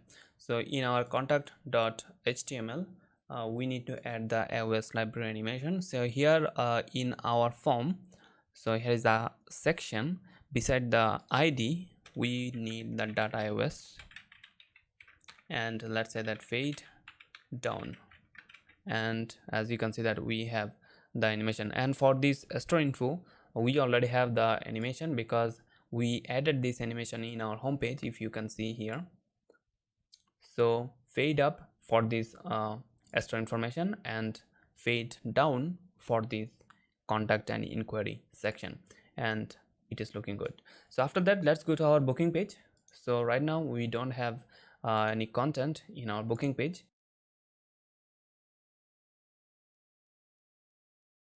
So now let's start making this booking page. For that, let's open our booking.html page. So here is our booking.html page. Right now we have this nav menu and the footer, as you can see.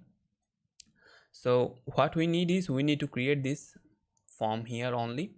So let's start that. So now here let's remove this line here.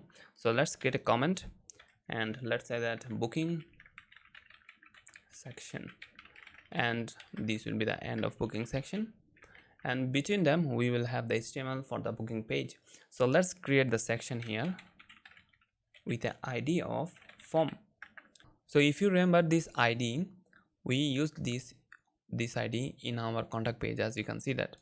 So in the contact page we said that the section ID will be the form, and also not only the ID, here as you can see that the form wrapper, the form group, I mean all these classes, we will use the same class in our booking page, and that's how we will actually have the same style in our booking page. So now inside this section, let's have a div with a class of container, and inside this container we will have our form title. So h3 with a class of form underscore title, and here we will have the book table, and if I save, I can see the book table. And if you notice that this book table is actually already having a style, this is because as you can see that we have this style from our contact page. In our contact page we used this form title and we styled this in our components.css. So now whenever I will use these classes, means form title, form group and form group full, whenever I will use those classes, I will have the exact same style that we had in our contact.html. So after this h3 we will have our form, this booking form. Let's have a div with a class of form wrapper first of all. So once again, this is the exact same class that we had in our contact page, form wrapper. As you can see that inside that we will have the form, and inside form we will have our all the fields. So let's actually create the first fields, and here as you can see that the first two field, first name and the last name, this is the exact same field that we have in our form, in our contact form. So we can actually copy this first two field from our contact.html and paste it here. Now I should see the first two field, first name and the last name, and also after that we have the email, and for that we can actually copy this email field from the contact.html because those will be the same, and I should see the email field. And after that what we have is we have the table type. So this is a select field that we did not have in our contact.html. This is a new field, so let's create this field. So here we will have a div with a class of form group, and inside that we will have the label. So for the label, for will be the table type, and here let's say that table type, and inside this table type we will have a select field. So select field, and the name of the select field will be the table type, and the ID will be table type. And inside this select field we will have our options. So we will have some options here. So let's get our first option. So option, the value of the first option will be will not have any kind of value for the first one. It will be something like default, or we can say selected. So selected, and also this is disabled, no one can select it, and we will say that choose. And after that the second one will have the small and 2% for, and here we will say that instead of having this disabled and selected, we will have the value, and for the value we will say that a small, and we can duplicate this, and let's say that the next one will be the medium, and medium, and this one will be for 4%, and for the large one will be for the 6%.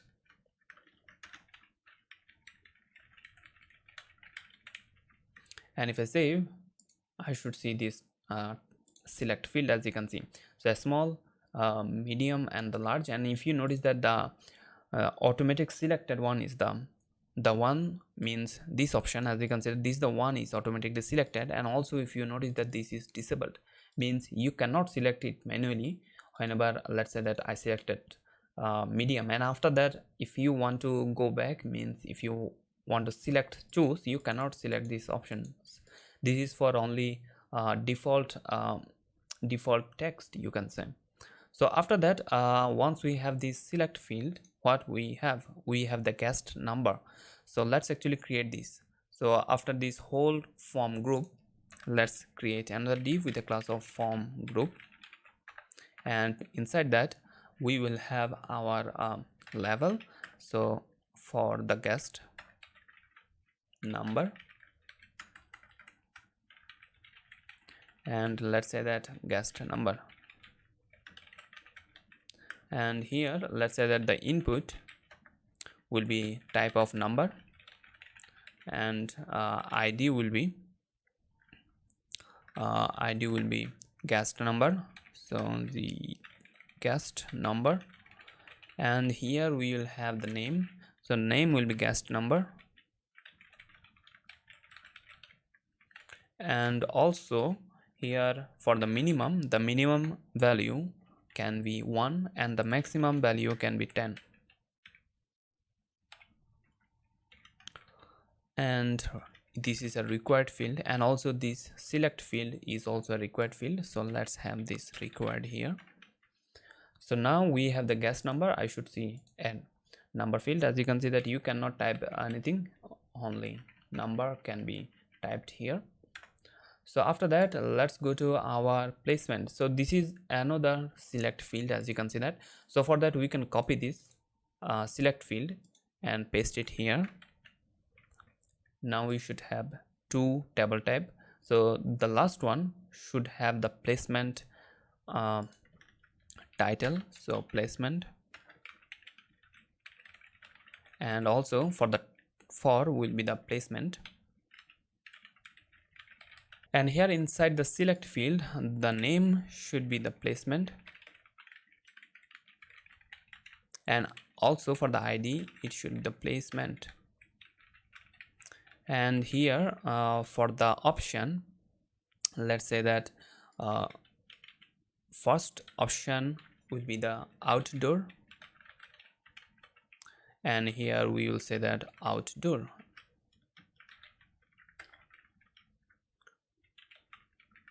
And for the second option, it should be, what is happening? So for the second option, it should be indoor, and the value should be also indoor. And for the third one, it should be something like rooftop.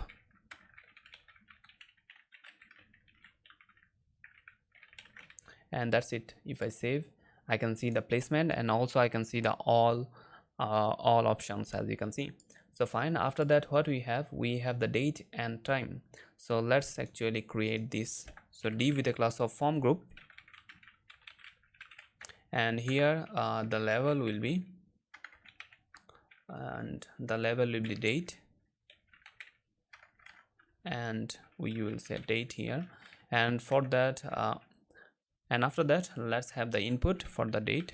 So input, the type will be the date, and here let's say that the ID will be date as well, and name will be the date, and this is also required field. And we can duplicate this for our time. So here we can say that time, and also time here, and the type will be time, and the ID will be time as well, and finally the name will be the time.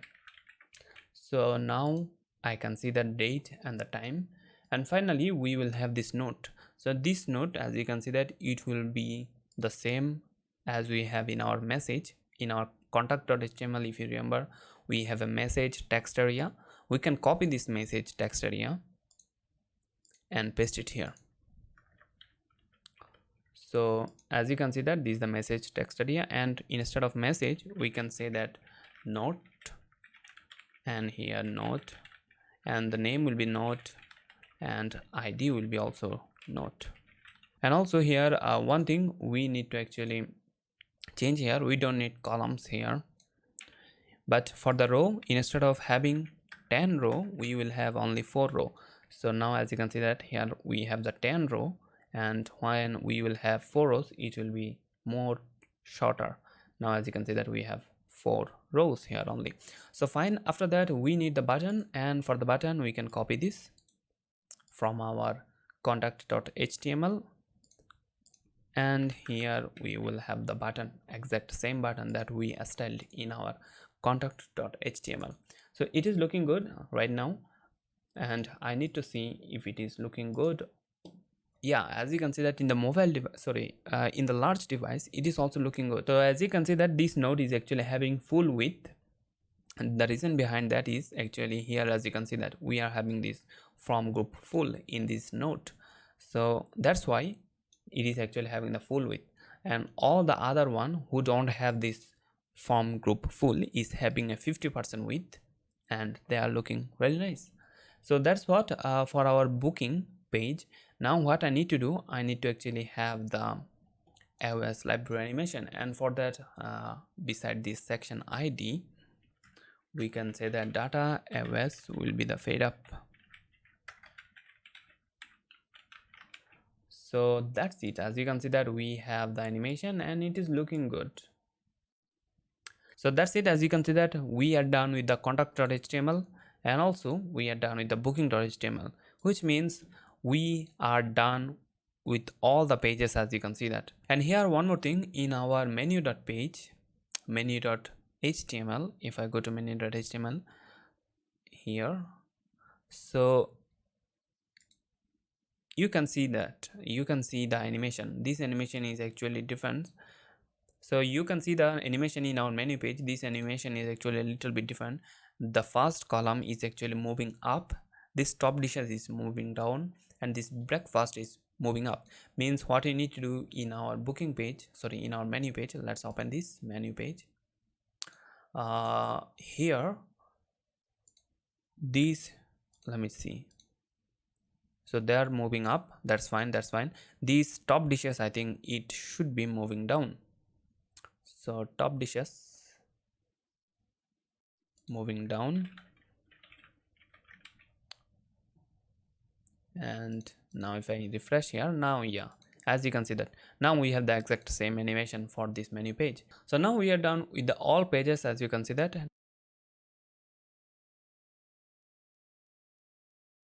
So now let's actually push this project into the GitHub here, as you can. So now let's actually push this project into the GitHub here, as you can see that I am logged in my GitHub account, and from here you can find this plus sign and you can create your new repository. So let's actually create a new repository, and here you can give it a name. So let's say that Shaif Cuisine recording, and here is the name. And also we have the option for public and private. You can make it public or private repository, and let's actually create the repository here. Now we have an empty repository, and we need to actually push our project into this empty repository. And for that, what we need to do, we need to follow these commands, as you can see that all the commands. So let's actually do that. So here in our project, let's open our terminal here. So first of all, we need to initialize the git. So git init, and we initialized this whole repository with the git. Now we need to add all things. So git add all, so it will add all the files, and after that git commit and here we can actually give it a message. So let's say that initial message or initial commit, and now we did the commit here. as you can see. So now after that, what we need to do, we need to actually link this project with our this GitHub repository, and before that we need to actually change the branch. So let's change the branch. So right now the branch name is master, so instead of having the master, not here, sorry, so instead of having the master, we can actually change it to the main. So now the branch name is main, as you can see.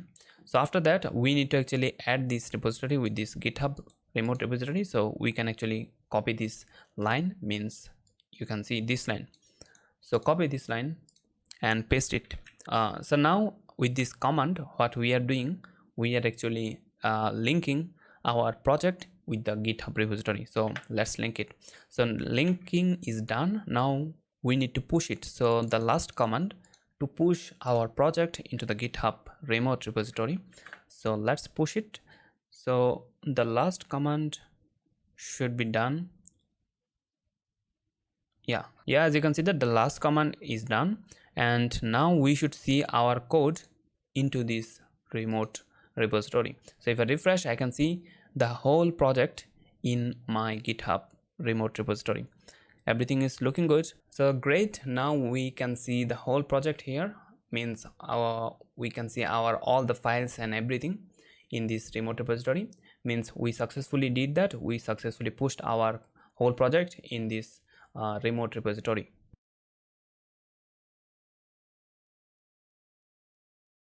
So now let's deploy this project. So now we have the project in our GitHub.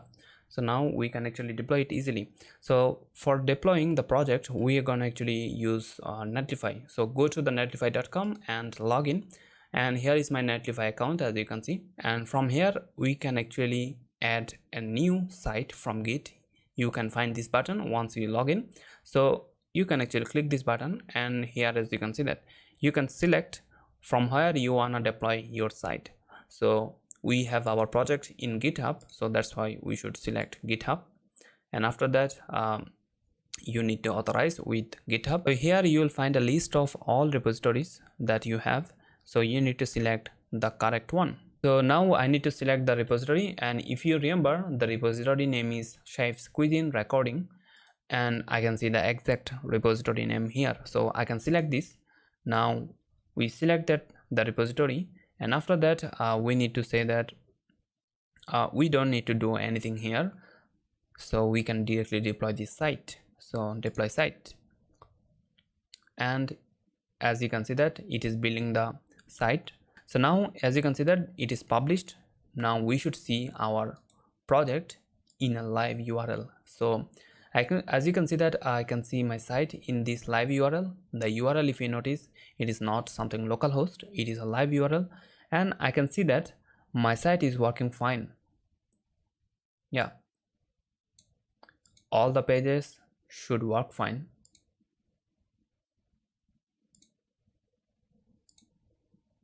Yeah, so every page is working fine. And also let's actually change the name.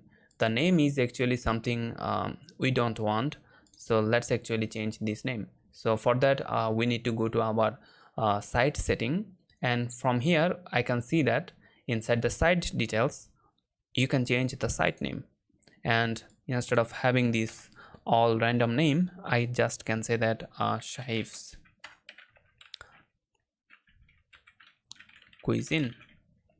And if I save that, so the site name is already taken. We can say that recording. Yeah, so now if I come here, let's actually close this and let's open this new URL. So now if you notice this URL, the URL is actually the one that we just added, Shaif's Cuisine recording.netlify.app. And also if you want to add a fully custom domain, and for that what you need to do, you need to come here in domain management, and here you can see that custom domain, and from here you can add your custom domain, and for that you need to follow some step. So you can open the docs from here, and it will directly open the custom domain docs, how you can add your custom domain with the Netlify project or Netlify site. So you can actually follow this all stuff. I will not go through this. So if you want to add custom domain, you can add that. And finally, what I need actually, if you can see that whenever I'll go to the menu page, here is the menu.html in the end of the site URL. I don't want the HTML part. So how you can actually drop this HTML part and make it look nicer? So for that, let's go to our Netlify, and here in our Netlify project, let's go to our build and deploy. And if you scroll down, or you can actually select it from here, the post processing. So here you can see that in our post processing we have some options: snippet, injection, asset optimization, and pre-rendering, form detection, and many more. The one we are looking for is the asset optimization. So let's edit asset optimization. Whenever you will open asset optimization, you will see all the options here. So I don't want all the options that we have here, so instead of having all options, I will manually choose what I need. So disable this, and let's say that first of all what we need is we need to prettier our URL. So means we need to drop this HTML, and for that we need the first one, means pretty URLs. So we need that, so let's keep it. So after that, in the CSS section, we don't need bundle CSS, we need minify CSS, so let's keep it. We don't need bundle JS, we need minify JS, and finally we need to compress all the images. So that's what we'll do. So that's what Netlify will do for your project for free. So this is something really cool that you have in your Netlify account for free, and this is really handy. I really like this feature. So whenever now you will go to your project and you should refresh, I think you need to do a hard refresh. For that, Ctrl+Shift+R, and let's go to our page. So if you go to other page, as you can see that now we don't have the .html part anymore. We have the, as you can see that, even whenever I will go to the home page, it will drop the whole index.html part. As you can see, there is no index.html part whenever I am in the home. So that's it. Now we have the pretty HTML, we have the pretty URL, and also the CSS is minified. So that's why the file size of this whole project will be reduced, and same for the JS, and also for the all images will be in a lossless compression, which means it will compress all the images and it will make it lighter so that the website will load fast. So this is really sweet thing that we have in our Netlify. So that's it for our asset optimization. So after that, we need to functionalize our forms. So after that, let's actually functionalize this form, means the booking form and the contact form. So for that, let's go to our Netlify project, and from here you can actually you can see this forms option. So let's go to the forms, and here as you can see that it is really simple. What you need to do is in your form you need to give it a name, and also you need to add this Netlify attribute, and that's all what it takes, and it will be functionalized for you. And this is really nice that in the free package Netlify offer you 100 submission per month from each site. So this is really nice. So you don't need to worry. Whenever you will actually exceed 100 submission per site, you can actually move to their pro version or the business version if you need. But I think for most of us it is what we need, 100 submission per month from each site. And beside that, this project is a demo project. No one will contact us or no one will actually book us. This is something for our practice. So we don't need more than 100 submission per month. So we don't need to worry for the package right now. So let's come here in our form. Let's actually functionalize that. So right now what we have in our form. So if I come here in our contact.html, first of all, come here. So in our form we don't have anything. So let's say that the name of this form will be the contact form. So this name is important. You will see this name in Netlify. So make sure that you give unique name to each of your form. Also we need to add a Netlify attribute. So Netlify attribute added. So that's all what it takes. Also let's go to our booking, and here is the form. So this is the booking form. So the name will be booking form, and also the Netlify attribute. So now we added this name and the Netlify attribute, and after that we need to actually push these changes into our GitHub.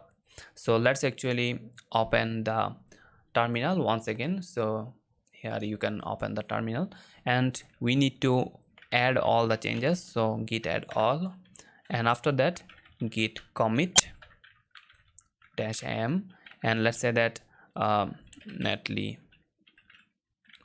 form add, and as you can see that our commit is done. Now we need to push it, so git push. So now it is pushed into our GitHub. So if I open my GitHub and refresh here, I should see the booking.html is actually updated 19 seconds ago, and the update message means the commit message is Netlify format, which means our new changes is actually added in this repository, and we don't need to worry anything. So whenever you are using Netlify, it is continuously deployed whenever you will change anything in your repository. So now if I go to my deploy, I can see that there is a new deploy, and also if you notice the message for the deploy is actually Netlify format, which is our commit message, which we did 19 seconds ago, which means our changes are now active. So if I go to my form and let's actually refresh, so now here as you can see that I can see my two forms, contact forms and the booking forms, and if I open, I cannot see any submission yet, and also for the booking form there is no submission yet. So let's actually test it.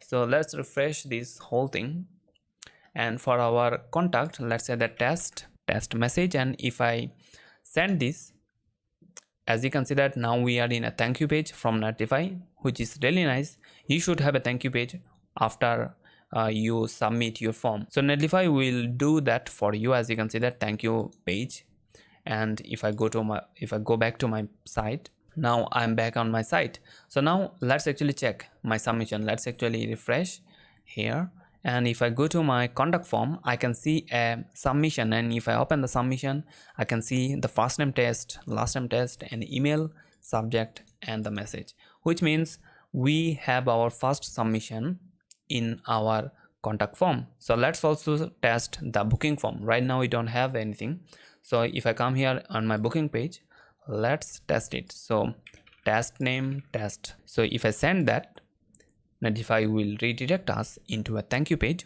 which is once again really good. And let's back to our main page, or let's back to our project, and let's now check. If I refresh, I should see new booking submission. Yeah, as you can see that I can see the new booking submission, and if I open that, I can see the name, first name, last name, email, table type as small, guest number 8, and placement, rooftop, date, time, and note. Everything is here what we are expecting from a form submission.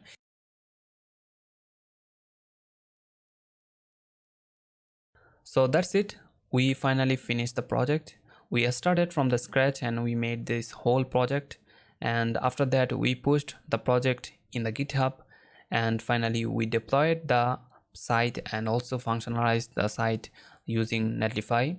It was a really long tutorial, I know it, and if you are following this tutorial from the beginning and made it this far, I want to congratulate you for finishing the project with me. So that's it guys. If you like this video, please give it a thumbs up and don't forget to share it with your friends and family. Also, if you want to watch more video like this one, please subscribe the channel and also turn on the notification bell so that you can get notified whenever I will upload my next video. So my name is Arfan and I will see you in the next video. Till then, bye bye, Khuda Hafiz.